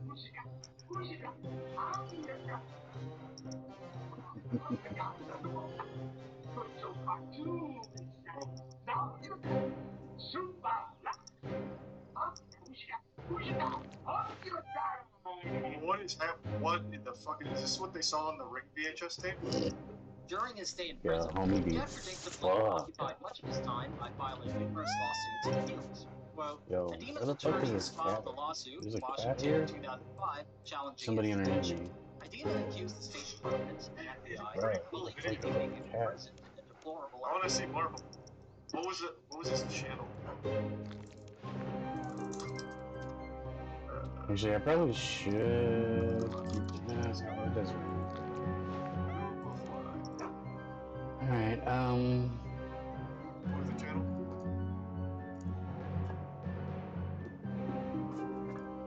There's some rotten coffee and there's a red lovely. There's a toad. That's right. I don't think there's anything else I need, right? Like, I really can't think of anything. Angry Joe show. Yeah, don't give me that shit. I'm trying to look at some Jack and Eva getting hammered clips. Superfly 69. Yeah, it's probably the one. I guess actually, while I'm getting kill count, I should have it set to that, and then when I go in there, I'll switch it to Blood Blitz. I think that's everything, man. Eventually, I'll do the Light Within quest. That shield bubble deal. Make that even more OP. Seems like Fucking Age is like kinda strong, dude. Some of these abilities that it has, are like, yo, what the fuck? Shit is strong. Let's see, I have like all of these to go through. We'll probably do that one day. I might do them off stream and then just like save up all the caskets and open all of them. We could open these real quick. 20 FPS. I was gonna No, say it's actually warm up. 60 FPS when you don't put the slow the footage down so you can actually see the moves. Nice, a good old Onyx. Ooh, thank God, a Onyx Quiver piece. Good fucking mother and put Onyx. Let's see what this.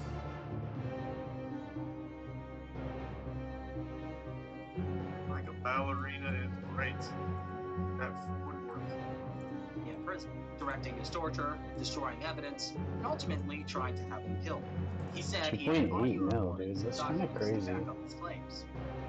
Yeah, I have to have an S3 inventory space here. We'll get rid of the 100K. April of 2022, I don't know what the fuck it just gave me.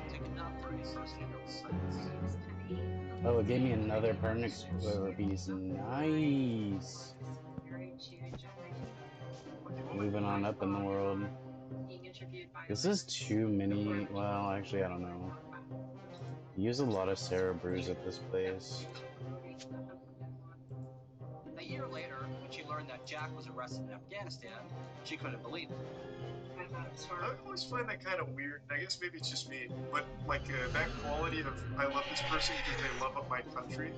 I don't know. I guess I've never had that kind of pride in anything. I mean that like across the board. Like I like Tampa a lot, but I'd never like look at someone who's like a big Tampa fan, like someone that's like fighting for Tampa on the front lines, is like someone that I'd be in love with just because of that fact.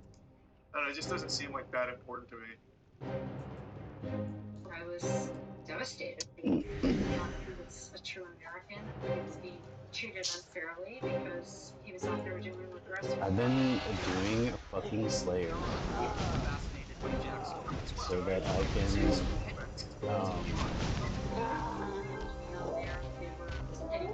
I can get the totem pieces, so I can get Dino Packs to get a better drop chance of getting the totem pieces so I don't have to get KC anymore to like do the bosses here. And instead it's just like, hey, just do a whole bunch of the bosses here while getting KC. Go fuck this. Oh, it's the thing. It's so bad. This is so ridiculous.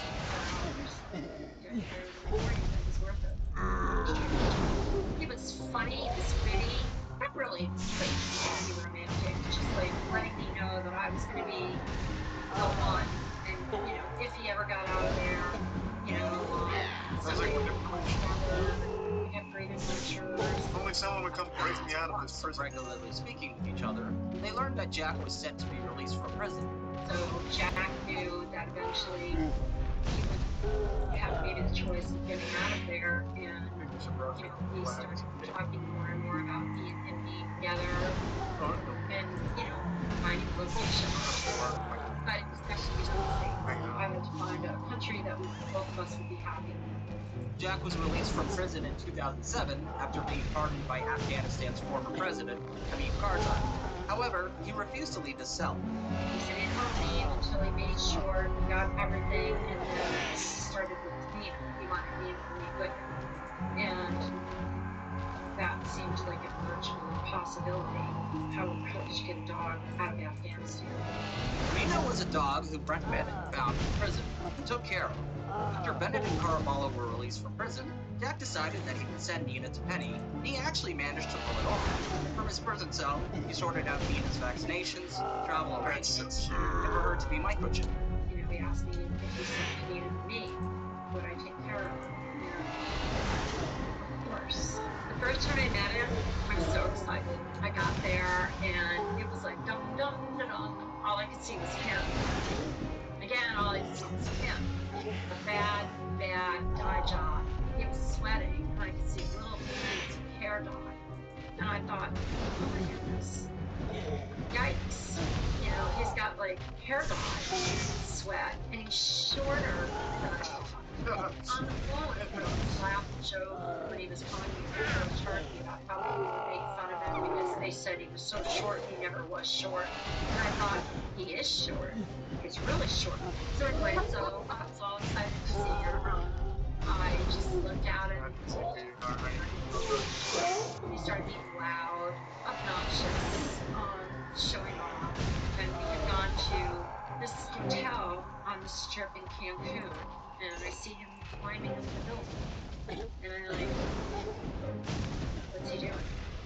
He didn't stop. He just kept climbing up the building. Assassin's Creed 9 while People around me now are looking and I just, so they're like, is that your boyfriend or your husband or whatever? Yeah. And they're like, what's he doing? I'm like, he forgot the keys. He's getting them. And somebody said, since why doesn't he just go to the front desk? I'm like, yeah, I don't know. I go, that's the way he is. He got in, he got the keys, and you know, most people would go down. Nope. He had to come down the same way he went up. And now I'm totally freaking out. I'm humiliated. And he's like, everybody thinks this is cool, and I'm like, So he went to Mexico at a time he was evicted from it after he was arrested. Honestly, sounds like me in my freshman year of college. Yeah. Like doing the stupidest shit in the world. Because I convince myself in my head that everyone else thinks it's cool. The lamest thing imaginable. Like wearing my favorite Xbox game disc on a chain around my neck. Jack just never had anyone to tell him that. Brian Travis, Zodiac 37, Error. I'm gonna hoard those. I wish they'd start dropping already. Oh, they already have a little bit of GP. Selling drugs. I hope they crash super hard soon. I wanna buy a shitload of the next That reminds me, actually, since we're here, okay, we have one more kill left. Let me get the last kill with it. Battle staffs would be nice. Arrows would be nice to put into.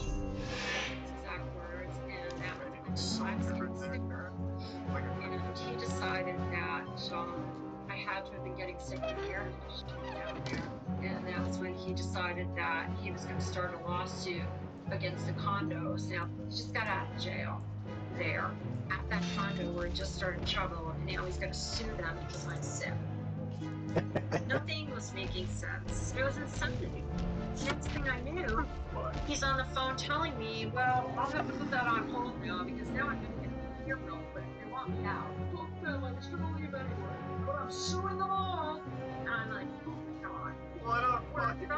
So this guy, Rico Dave, has got a really great mansion in Bacalar.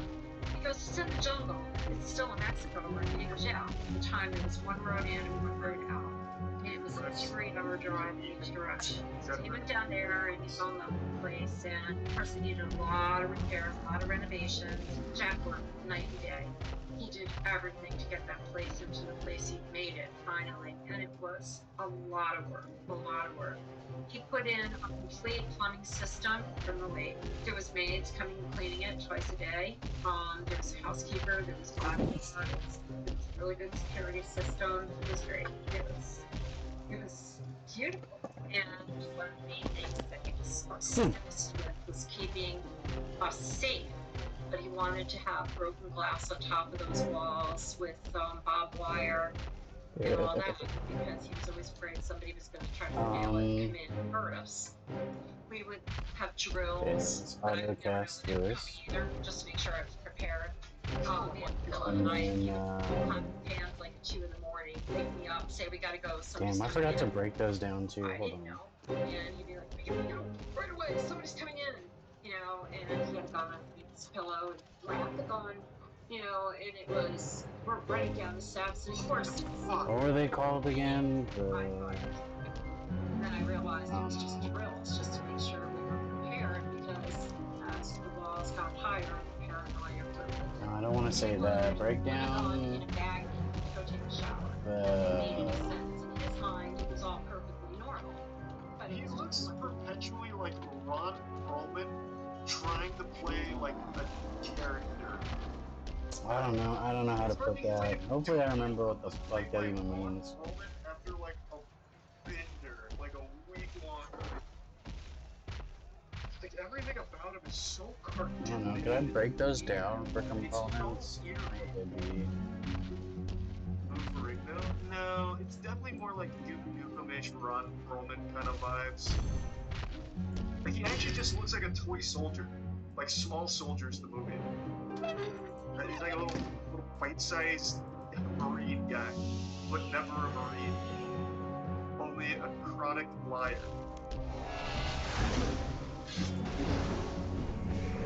Teresa, Franco, Juan, Gino, Sully, and Price. Wearing sunglasses, shirtless, inside with big weights. Every picture we've seen of him so far, except for maybe a couple, he has been wearing these shades. It's like a part of his body, like an extension of his eyes. I don't think we've seen his eyes more than twice in this entire hour-long video. He is always rocking these shades. Knowledge storage and I wouldn't really say Dan Bilzerian. He doesn't really like have anything in common except being a loser. But at least Dan has all of his dad's money. He's in prime. Race, Teresa, Leon. Give me 1 second. I'm just gonna bed, so I'm gonna go say goodnight. Be right back.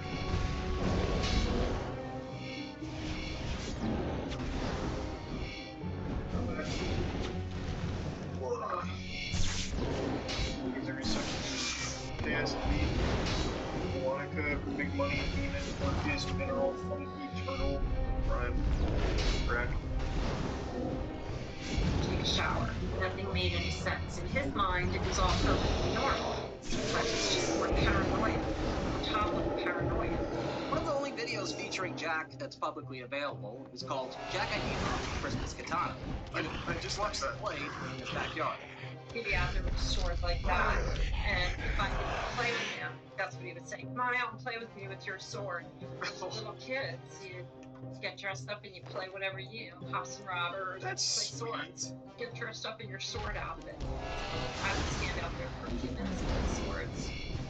Just get the sword to go in the house. He'd start screaming, yelling, ranting, raving, and run around and start chopping everything up, and then he'd put the music back on and the swords by themselves. It was around this time that Jack got started on his next business venture, a military air cargo company called Star Aviation. Jesus Christ. It never got on the air. It was Jack's fault, nobody else's, because everybody had to leave and everything else had funding. How did they have How did it just yeet through all that prayer, dude? Oh. Hate the mechanic of this boss. Just hopefully these in case oh my fucking god, I forgot to bring magic note paper. Oh fuck. Damn, I knew there was something I was missing. Fuck. I fucked up, guys. I fucked up hard.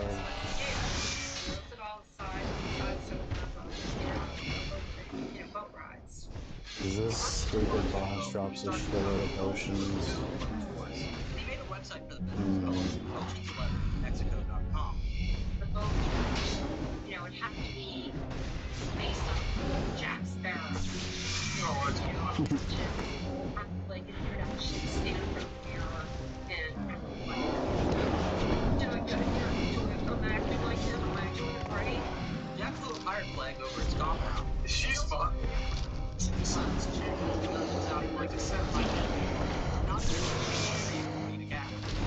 needed ID to go get. Well, the people closest to us will love to cut us down the most. It's kind of how it works. The dude is kind of a piece of shit. He kind of also like tortured people.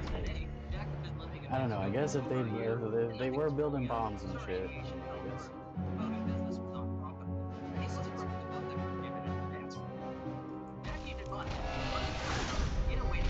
His father, Reverend John Idema, 87 years old, in rough shape. Jack's father was born on August 21st, 1920, in Beacon, New York. He was a World War II veteran who fought at the Battle of Iwo Jima, became a builder and developer of exclusive neighborhoods in Poughkeepsie, New York. Jack was aware that his father would die soon, and he wanted to ensure that he would inherit his estate. They had a falling out to Mr. Idema, the older Mr. Idema, the younger Jack. They were fighting, and all Jack wanted was for Mr. Idema to just sign the Jack. And Jack at first didn't want to do that to Jack. He didn't want to give Isamoto functioned as a shell company to conceal Jack's assets from creditors. Jack's father had given the building to him for his business ventures sometime in the 90s. Well, his father absorbed a lot of the costs because anything affiliated with Isamo Dakota, his father didn't want to have credit rating and he didn't want to have any problems with the law or anything. Yeah, he owned the building, but he let Jack do whatever he wanted to do with it. It's a building in Fayetteville, North Carolina, and it consisted of 3 different dwellings. Where's the cooldown for that?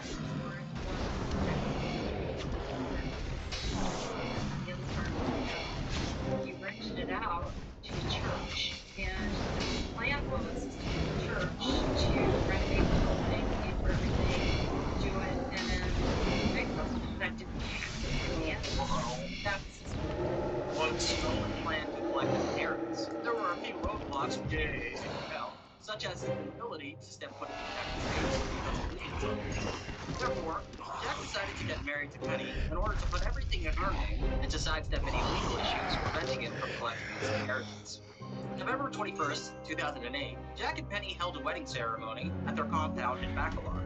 3 days I mean, later, she acts like this dude's like such a piece of shit, but she kind of like went along with the whole thing, huh?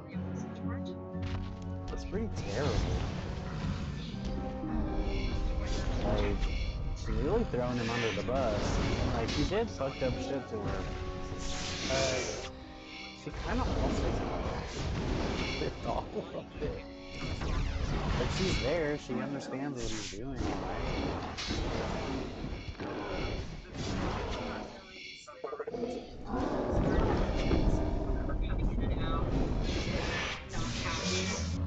Am I wrong? Am I confused about the story here? Maybe I just don't understand what she's saying. time, Jack lost interest in being with Penny and Penny. He instead preferred to lead the company with a young college student named Fernando and a transgender sex worker named Nancy. He started hosting all-night orgies at his compound, which he advertised on Facebook sites. Orgies? How did you feel like when you actually realized that Jack was gay? I guess it bothered me when I saw him. He was gay? Making out with a man and he was. I just felt like I couldn't compete. Definitely can't compete with men. Forget women. I couldn't compete with men.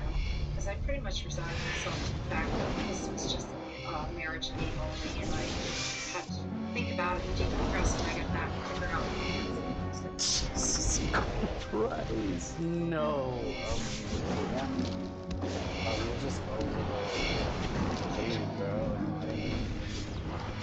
Oh, feels bad. Poor thing. Jack got into a life-threatening car accident. Jack called Penny's phone and said this.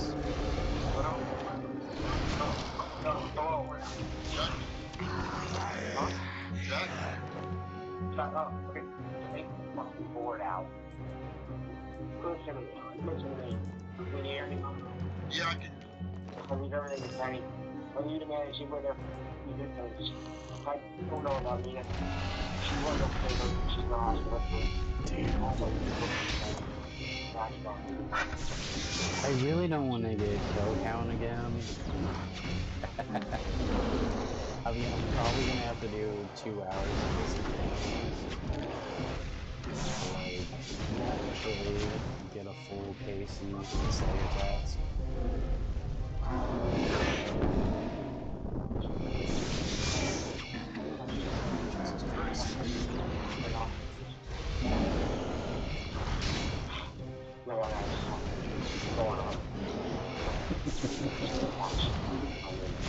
Bro, dude was having all-night orgies.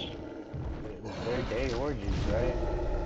They weren't just orgies, they were like gay orgies. Dude was banging dudes, right? Damn, dude. Okay, yo. We're gonna call it here. I'm not gonna lie. We're gonna call it here. We're gonna go back. We'll get KC again, dude. I messed up.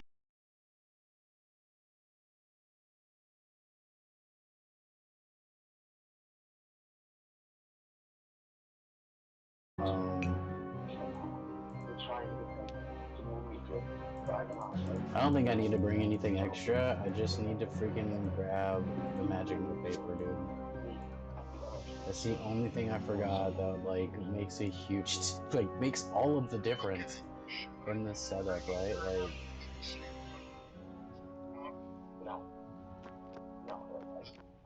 What's going on over here? Are we dancing? We're dancing. Yes, I am. I leave everything that I need. You to manage it. Sell the new. Sell the house. Do well. And start. I mean, Okay, back in task. Jack called Dr. Fate. God, get a room, you two. Jesus, they got player-owned houses for a reason. God, disgusting, bro. Shit, hold up, fucked up.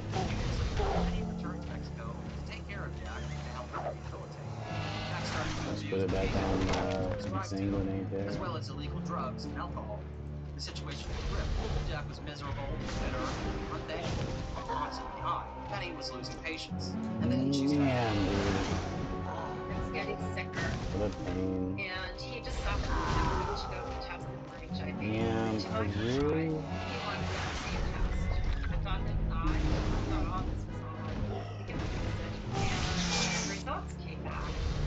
And they were positive for HIV. God, what the fuck? And I Bro, wanted he to make gave sure her AIDS, I bro. was hearing this because I was Yo. Dr. Dennis said that Jack was going to get worse, but I could go home and I could get better. And Jack freaked out. Jack just he took the phone, he broke it. I honestly thought I was going to die. That was all I thought. I went home, I got to get away. I was fine. I told Wait, because he was stuck in like Mexico or something? I called up Jack. She collapsed. Yo, I forgot to break that shit down, dude. God damn it. Okay, hold on. Hold on. No, we gotta go back real quick. I keep fucking up. I'm so sorry. Because we're here, right? We're here now. Shit.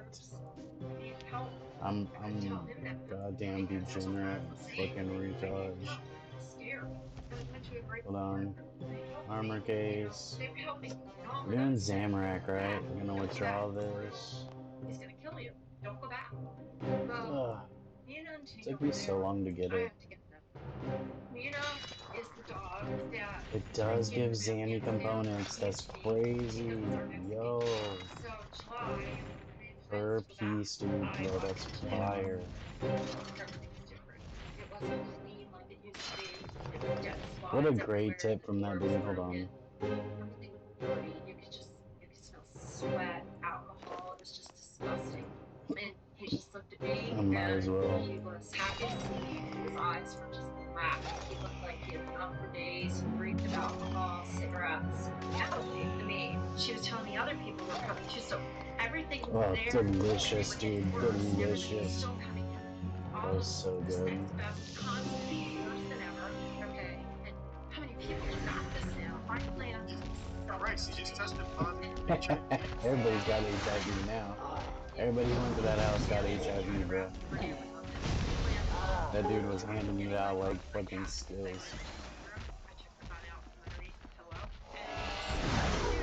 Turned right around, and he saw me again, and I was screaming at him, he was screaming at me. I said, "Take my life, I'm gonna take yours." Got him off.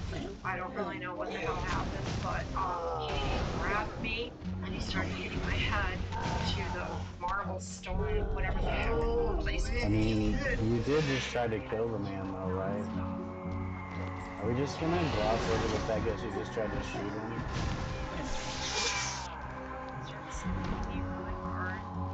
I don't know if y'all can hear this crazy ass shit.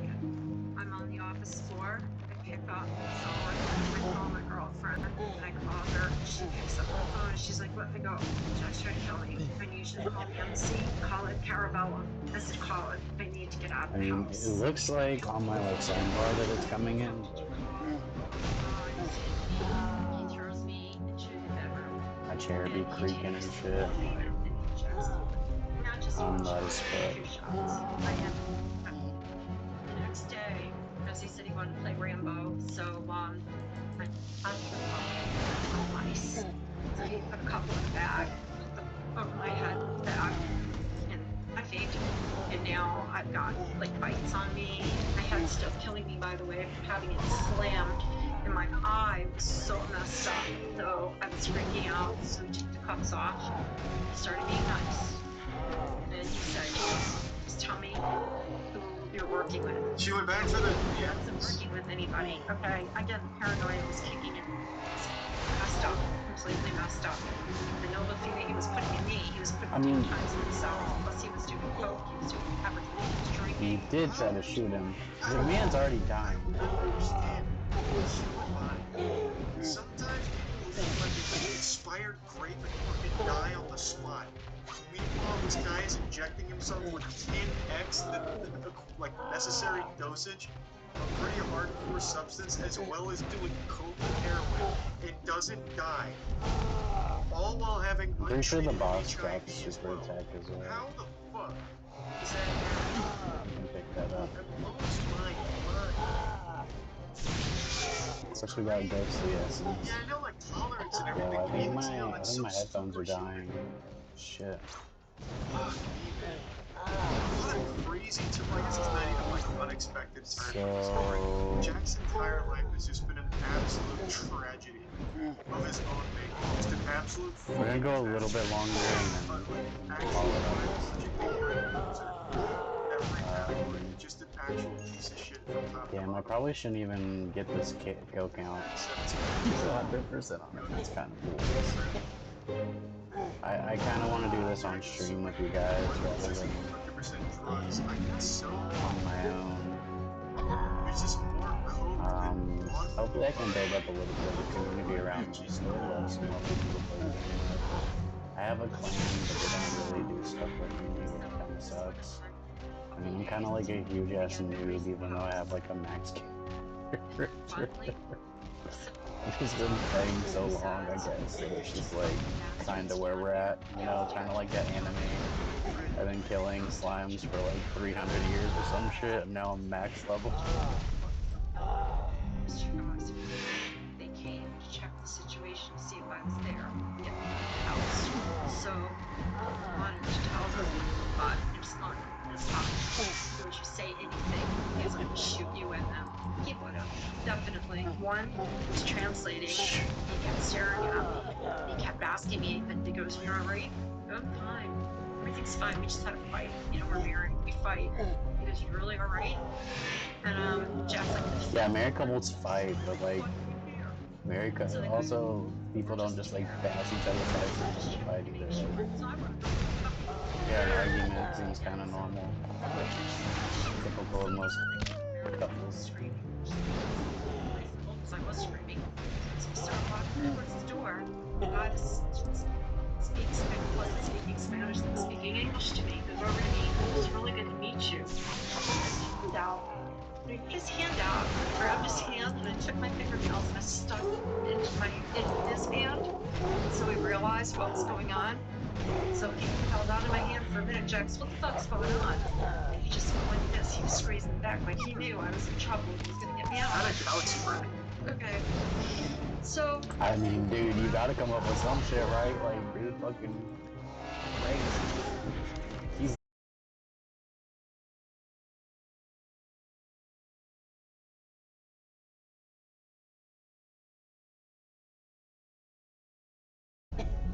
Hey, what? He pours water?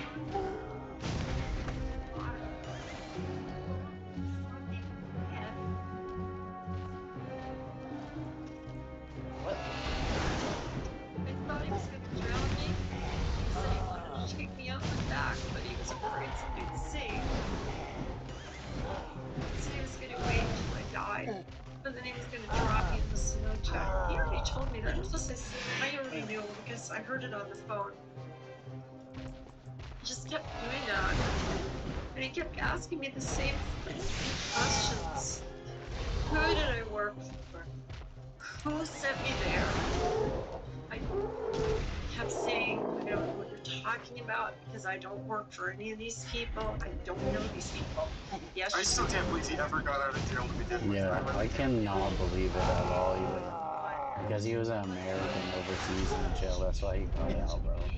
I mean, look what we did for a basketball player who was like smuggling drugs into another country, smuggle drugs into another country. We traded a fucking prolific guns dealer, arms dealer. To get them out of jail. For WNBA player, bro? Yeah, we went way over kill count. That's my bad.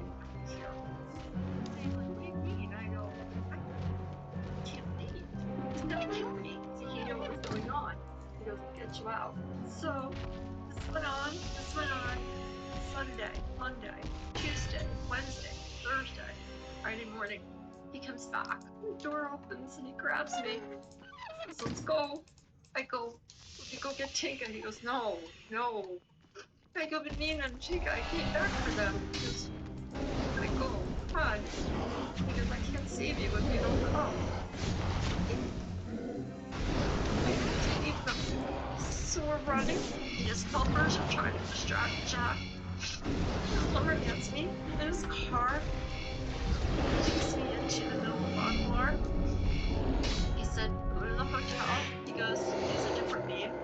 He goes, just stay there. He goes, I'll call police. He goes, you call police, you call people in America. He goes, you gotta get out of here. You can't stay here. He goes, I'll get you out. He goes, just let the police come. Go to the police.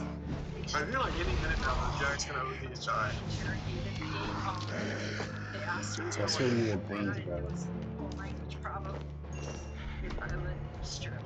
And he did. We totally stripped. They took an internal. They took tons of his records, everything. They said that was the only way that they could press charges, and that's fine. They had to do that. And I don't know if they had to.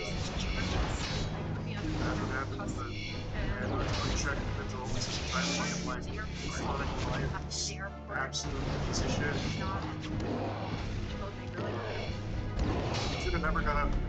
Never, dude. Yeah. There was no reason for him to be out.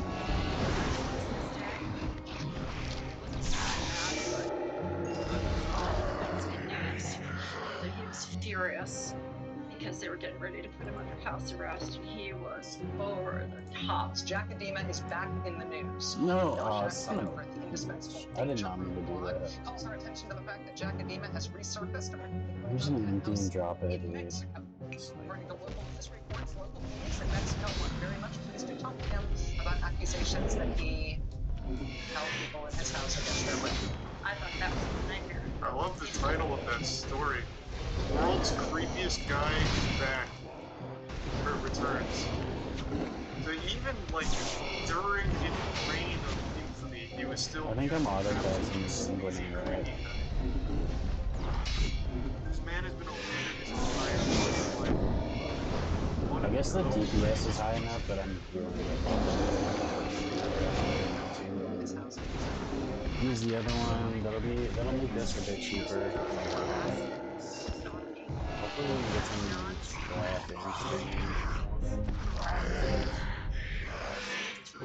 but I doubt it. I fucking doubt it.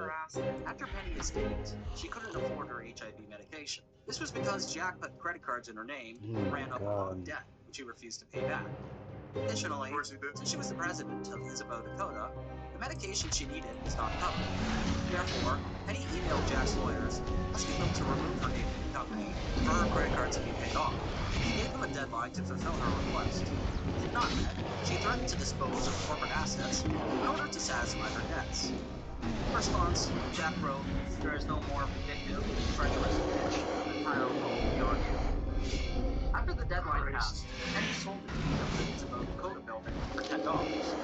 In retaliation, Jack, along with loyal fans he met online, posted revenge porn on Penny in his blogs, a picture in which they also sent her No way. What fans can possibly hire all fucked up beyond belief for what? How long has this been now? Probably dudes he was probably sucking them out, bruh. Those were his fans. His fans were the ones coming to his orgy parties. Or something, I guess. That blows my mind. Unless it was people like ironic like Jack. But then why would they do terrible things if they're ironically liking him, right? Why would they do terrible things to his ex-wives? Watching these guys segments on Fox News, whatever that was.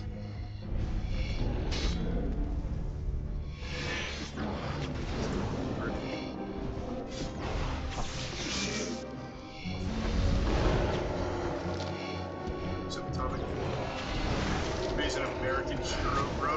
Even if anyone remembered him from that shit, all he was being talked about as was the world's creepiest guy now. So I don't think that would even work. Is it Prime Stewie? Or was it super defense and super attacks that these would have dropped? Yeah, I know that. So super strength might not even be worth it. Or maybe it was super attacks and super strength. Just a serial liar. G.I. Joe, Navy SEAL, Super Specialist, Spec Ops, whatever. Like, he didn't even do anything besides, like, pretend to be those things. And then Damn, my headphones are going off like crazy, telling me they're gonna die. I'm going to my settings and see it says 10% battery remaining. I would like to keep streaming though. I feel like I could stream a lot longer, to be honest.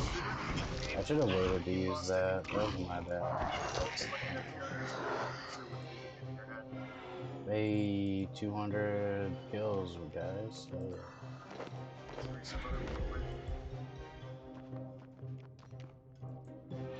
if he was that slick, then We're slowly getting some Casey on here. I've mostly only done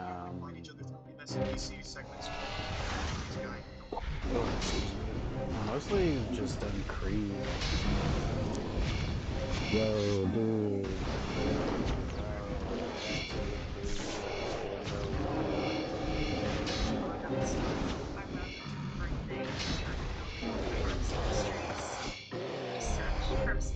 Deserved it.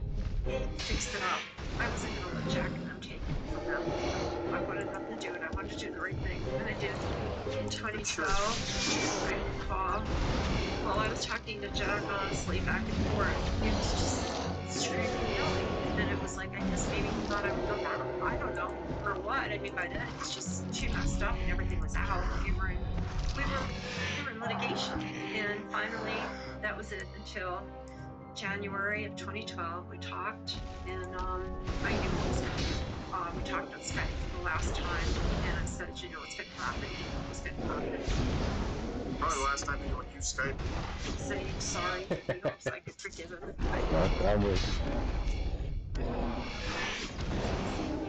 I bet you people still use fucking Skype. I don't know why.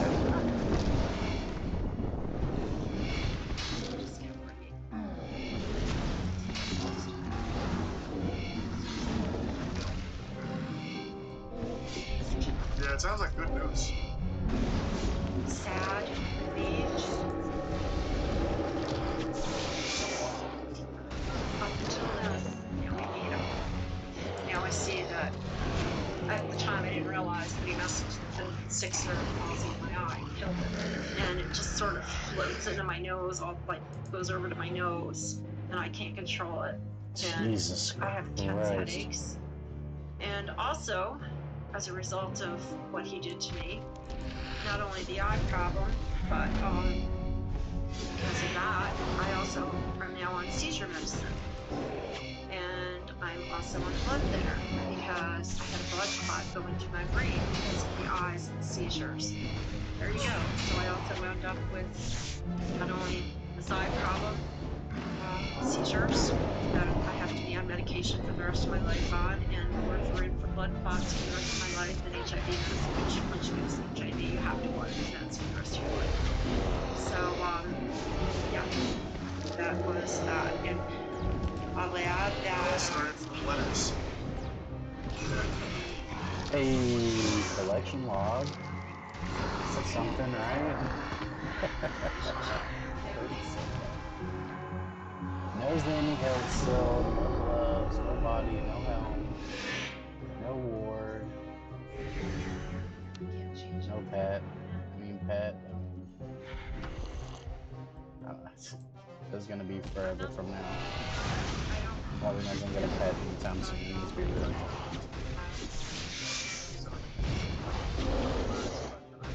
Is it worth anything? Okay. Yes.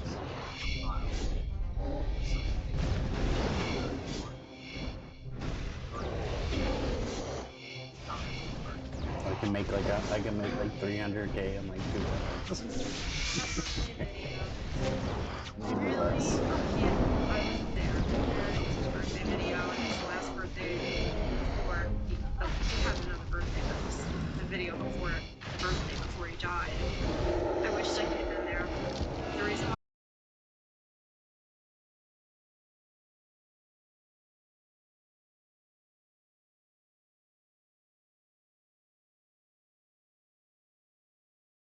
I made that So video did he because I go? couldn't be there. That was what I wanted.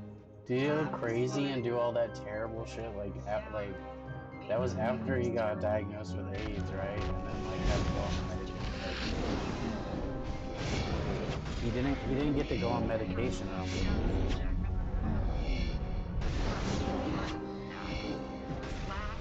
The dude was gay, right? Like,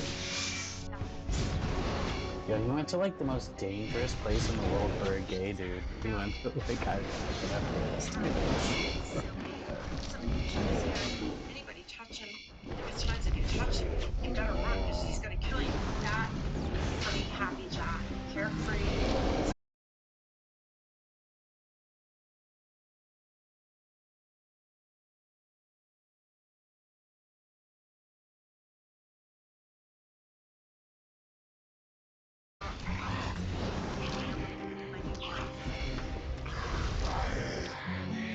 It is a pretty cute dog, though.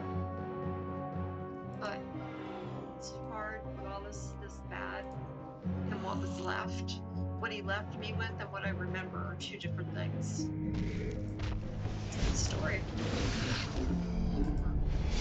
Christ. Thank you.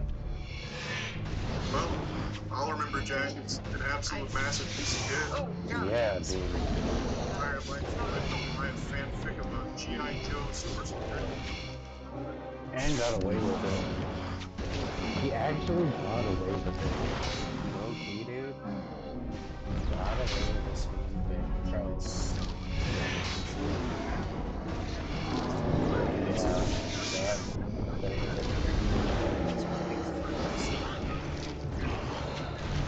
Yo.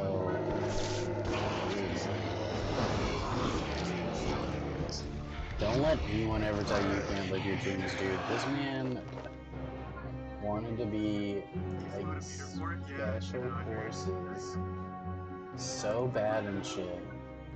But this man actually went overseas to a fucking war zone. Was able to like capture people, torture people, fucking play with guns, do all of this shit that he wanted to do, dude.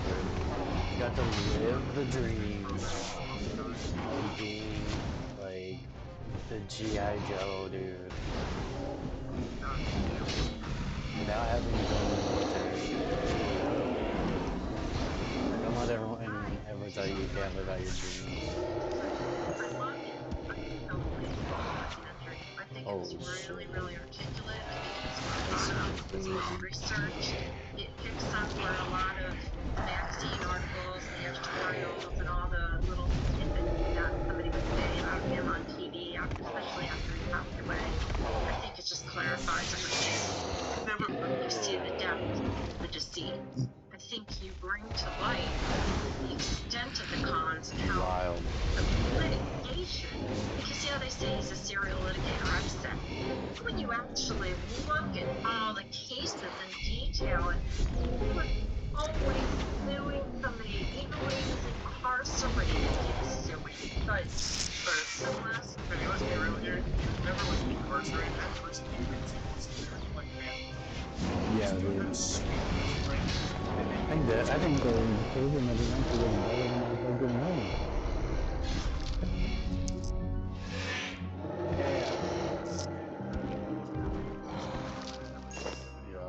Like, he was that shit looked like straight out of Rocky the Grappler. That's funny. Beef Oliver something, I forgot his name. But that shit was crazy. Okay, we haven't got another one of these, so I'm gonna drop it. Because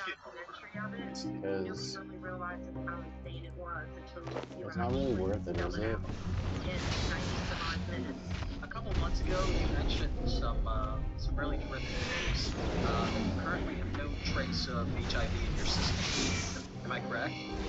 So, ever since everything was really bad in 2010, and I was pretty much next to Dad, and I had a lot of illnesses to battle over the years, I've come to a point now, in the last couple of years, definitely, where my blood work was stabilized, and the only reason that it was disturbed at all was because, of course, COVID. And, yeah, but now, as long as I eat properly, and I exercise, and basically live good, and my numbers are good. My CD4 count. Dude, we're streaming until my headphones fucking die. I don't even give a fuck. That's good for Penny, dude. I guess I'll pick that back up. What I'm gonna do here. I'm running out of inventory space. I brought way too much shit. I definitely brought too much prayer. I guess I could max out my prayer. But I feel like the higher it is, the more he drains over, right? So it's better just to drink after he does the ability. Keep it relatively low. After you watched the documentary, you told me that there were a couple people that you wanted to make sure to thank. Right when everything really was bad Damn! What the fuck is this shit, dude? falling around me, and I was lost, and I had no direction, and Jack, I'm kind of getting screwed over by the RNG here.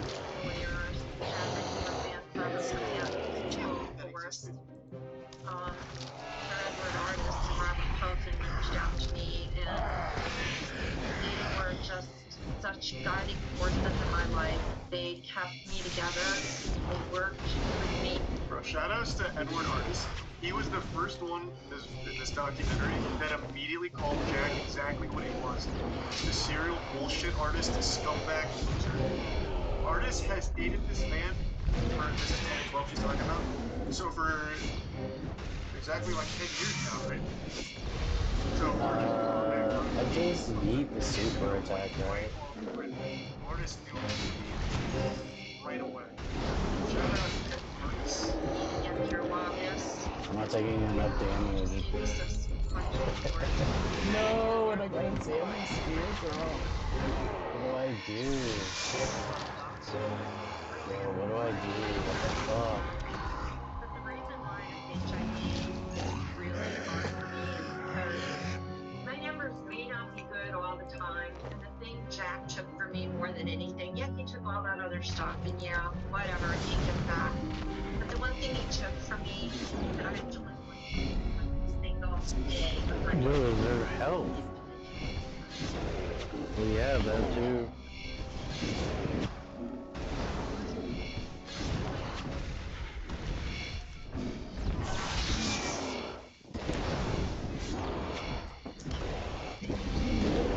Yeah, that's fucked up, dude.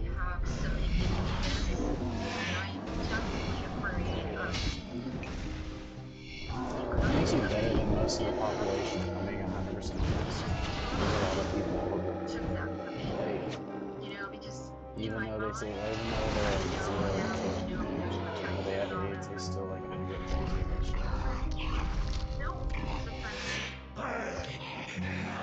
Okay, so we kinda got a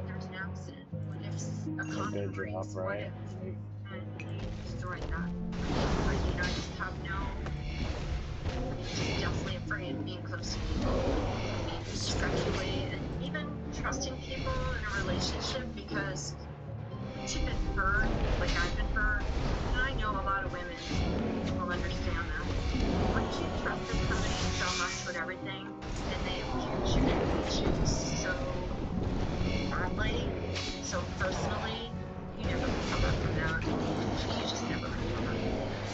You, all the We just pick this up and reset that timer real quick. you might be okay, you might be able to do it, but once you get too close to somebody and all your guards come down and you start thinking, oh, I can get really close again, and you just think about what happened when you were really close to somebody and you think, you know, you got hurt again. And that's it. That was I know I wanted some loot and shit. Dang. I didn't think there was any. I guess I could like note these. I could note these. some of them might work. And then I don't even know if they're worth noting. Try some of that. Jeff Pop is the one that ugly head into my relationship. And there's always that call, there's always that chat that you gotta have with somebody about this whole HIV thing. It's a deal breaker. You know, even if you're safe, people just don't want no part of it. And because I only have 17 minutes left, if I get another drop like that, I think I might note my flasks actually to save those and then just use these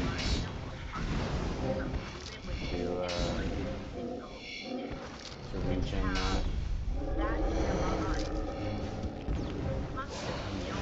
do this or do that, you gotta be really careful, and you know, it's just difficult. If we get another big drop like that, some drop like the amount of money Maybe for a second, maybe not. But I do like getting supplies out of it. Every single day when you take that pill, you remember every day. Ooh, yeah, can't forget that pill. Forget that pill. I'm not going to be undetectable. I'm going to be detectable. That reminds me of the question I had that I always forget to ask. Magic Johnson. I remember that not too long ago there's just like a thing that came out about him being like completely free of HIV/AIDS. Is that undetectable like she's talking about? Is he like fully cured? Does anyone know? I keep forgetting to look it up.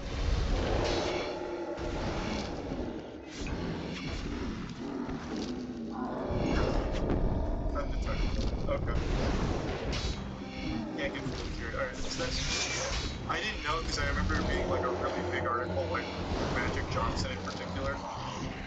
I didn't know if it was undetectable or if it was like a cure.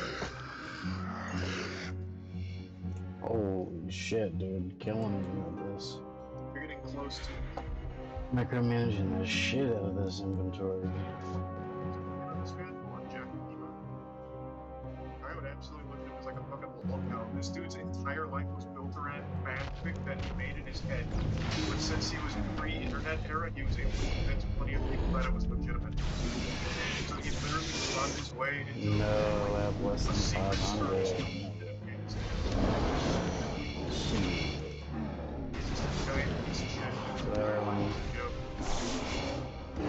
Since I have to in-stream anyways, dude, I'll probably like focus on getting some money. I'll probably AFK some I gotta get like those quests and stuff, like these sideways for like skilling, skilling and stuff. And to make a flask that like holds like potions in it, like prayer potions and shit, so I can just like rock that. So I'm micromanaging all this stuff. It'll probably give me a long time to finish it though, to be completely honest. Like there's so many requirements for it, it's actually ridiculous.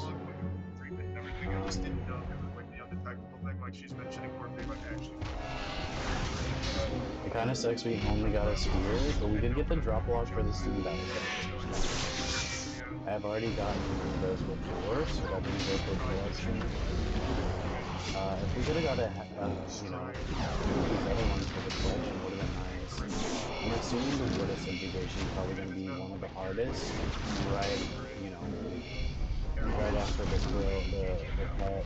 I'm assuming we'll get the reward before we get the pet. We'll get lucky though, you never know.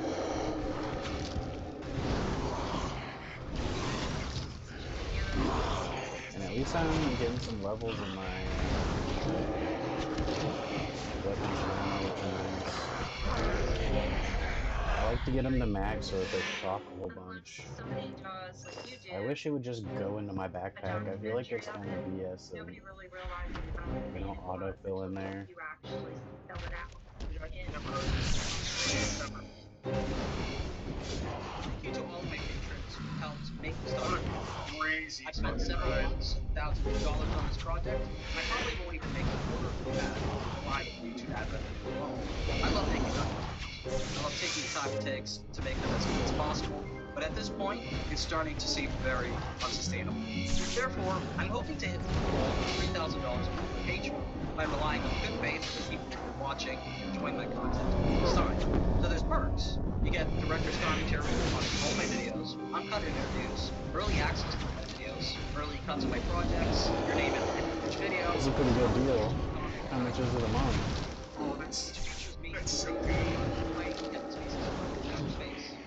those that don't remember the typical Secret Space Program video, Fire, pretty fire. that's the one that you guys might remember where it's a group of Yo, people and they they have an like influence space that believe ninja, that samurai. forced to fight intergalactic Yeah. against the Nazis. There's Mm, vampires. yeah, vampires. That's what it was. Vampires. Sad boy. He convinced them that he was an ancient samurai. They even called him to like one of their conventions to speak and tell their story. They're telling the story, and he brought up Mr. Beast, saying that Mr. Beast funded him as a samurai or something like that. I'm calling you, like Kevin Spacey. Yeah, he fought Kevin Spacey. Yo, dude, I know Kevin Spacey did some bad shit, you know, supposedly touching those little boys or whatever. I love him as an actor still.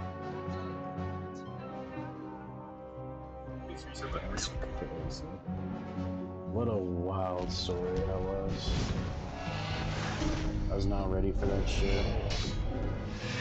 It's crazy.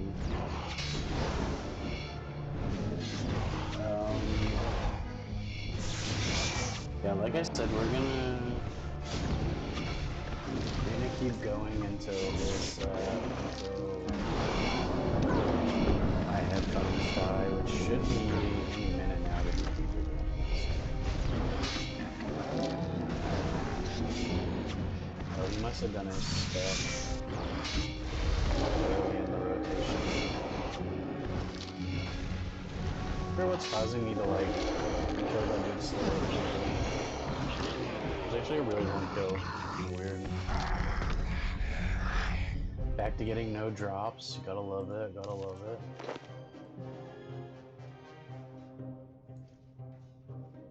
Yeah.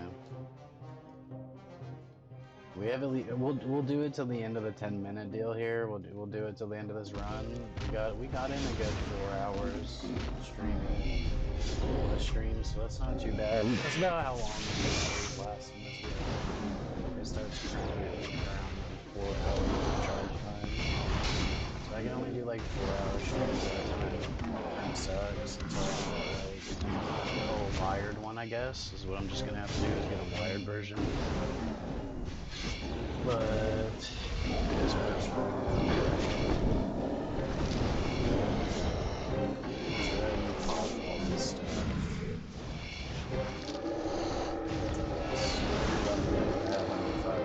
Oh, because I put enough in there to have the 500 back. Damn, dude, see, I really dropped it. It just took him forever to do it. I'll do this one at a time, huh? I should probably grab those wine and Zamorags, but fuck, I didn't think this through, dude.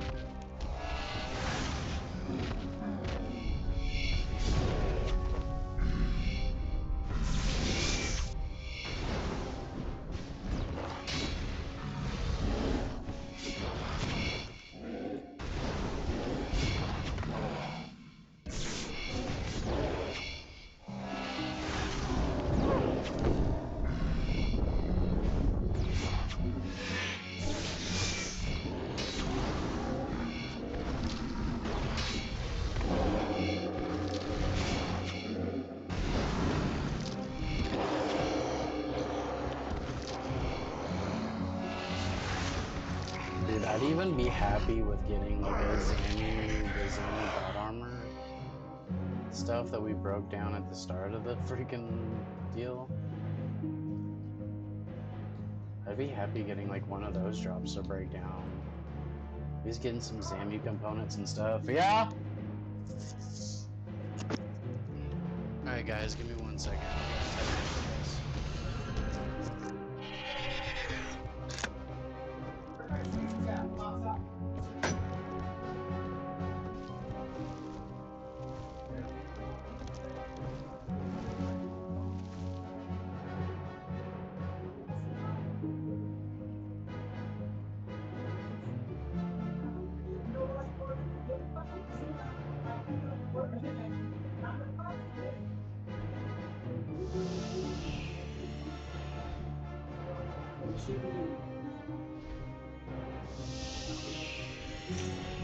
Are you wet?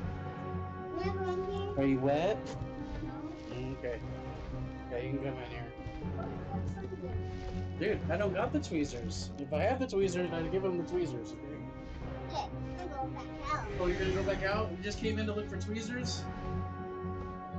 Yeah. Bye. Bye, Felicia. Oh, the kid is such a pain in the butt. Kids are such a pain. Yeah, dude. I was like, bro, what tweezers? I was like, oh yeah. I did ask for tweezers for to pull a tick off the dog, but we didn't end up using them. I ended up just using my fingers and ripping the thing out.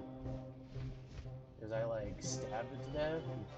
I couldn't get it off. Like, dude, it was like in the middle of the night, and I found it on the dog. The dog was laying in my bed or whatever. I was petting her, and I was like, what is this bump on you, dude? And I was like, started looking, you know, moving the fur around a little bit. I'm like, oh shit, dude, there's a tick on this damn dog. Kicked her out of the bed, you know, and then I got a, I couldn't like get a good grip on it to pull it out. So I got a, what are they called? Jesus Christ. I got like this paper clip, man. And I like stabbed the thing instead. I just stabbed the shit out of it. You know, I just got it on like one side of my finger, you know, and just like, kinda just like crushed it, punctured it with the damn thing. So we didn't get to do the full kill, which is unfortunate. Because, you know how parents be, they just scream at you. You know, they just scream at you for stuff. They're not, you know, like, hey man, you seen, you know, this or this, and like, whatever. I guess I'm gonna end the stream here. Like I said, my headphones are about to die anyway, so I'm gonna go throw them on the charger. I always say that I'm gonna probably be back. I do want to stream again. I don't know how long it's gonna take for that to go on. See, I have the bottoms. I have boots, dude. I don't have the gloves, the top, and the whatever else it was. Unfortunate. Soon we'll be going back to get more. I'll try not to do it off stream. I'll try to come back. I'll wait until these charge, and then we'll come back and we'll probably try it again. See if we can get some more of that collection log while doing the Slayer task. I might go back though, low key. I might go back. It was really chill. It's like pretty AFK to do that. I might do a different one. I might do Kree or something. I'm still trying to get the damn pet. Like, check this shit out. Let's go to Kree somewhere. Kree. Oh, look at this collection log. Look at this fucking collection log, dude. 17 of 18. I just need the fucking pet, dude. Just the pet.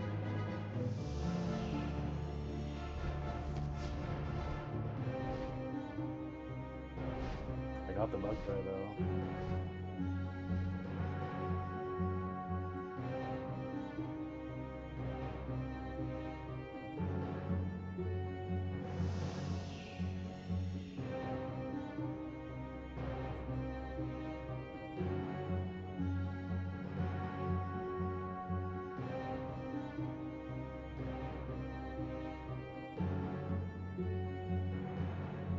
Mm.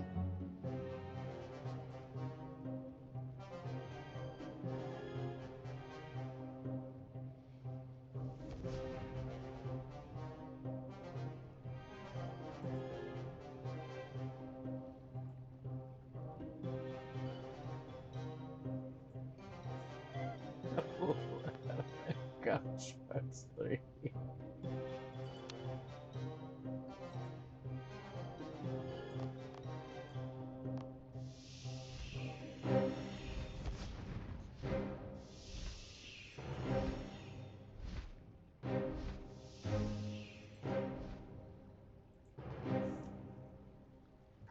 See what we got here.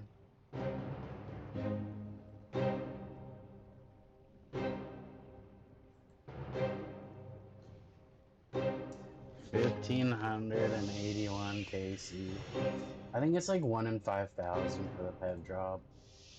So I'm not gonna see it anytime soon. Let me just uh-oh. It's still yelling at me. We are about to go here. I just gotta look at what the drop rate is real quick on the pet. Giant feather, very rare. What? No! It said very rare. No, dude, I thought it actually had a KC. Here it is. Has a base drop rate of 1 in 5,000 normal mode or 1 in 1,000 chance hard mode, both with a threshold of 1,000.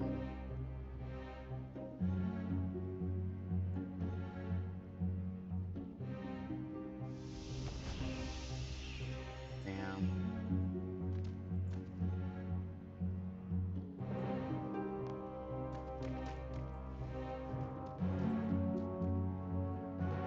Can you believe that I've killed more Dagannoths than I have fucking...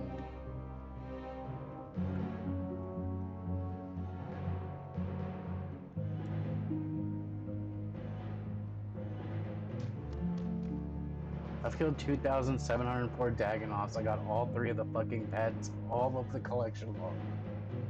2,704.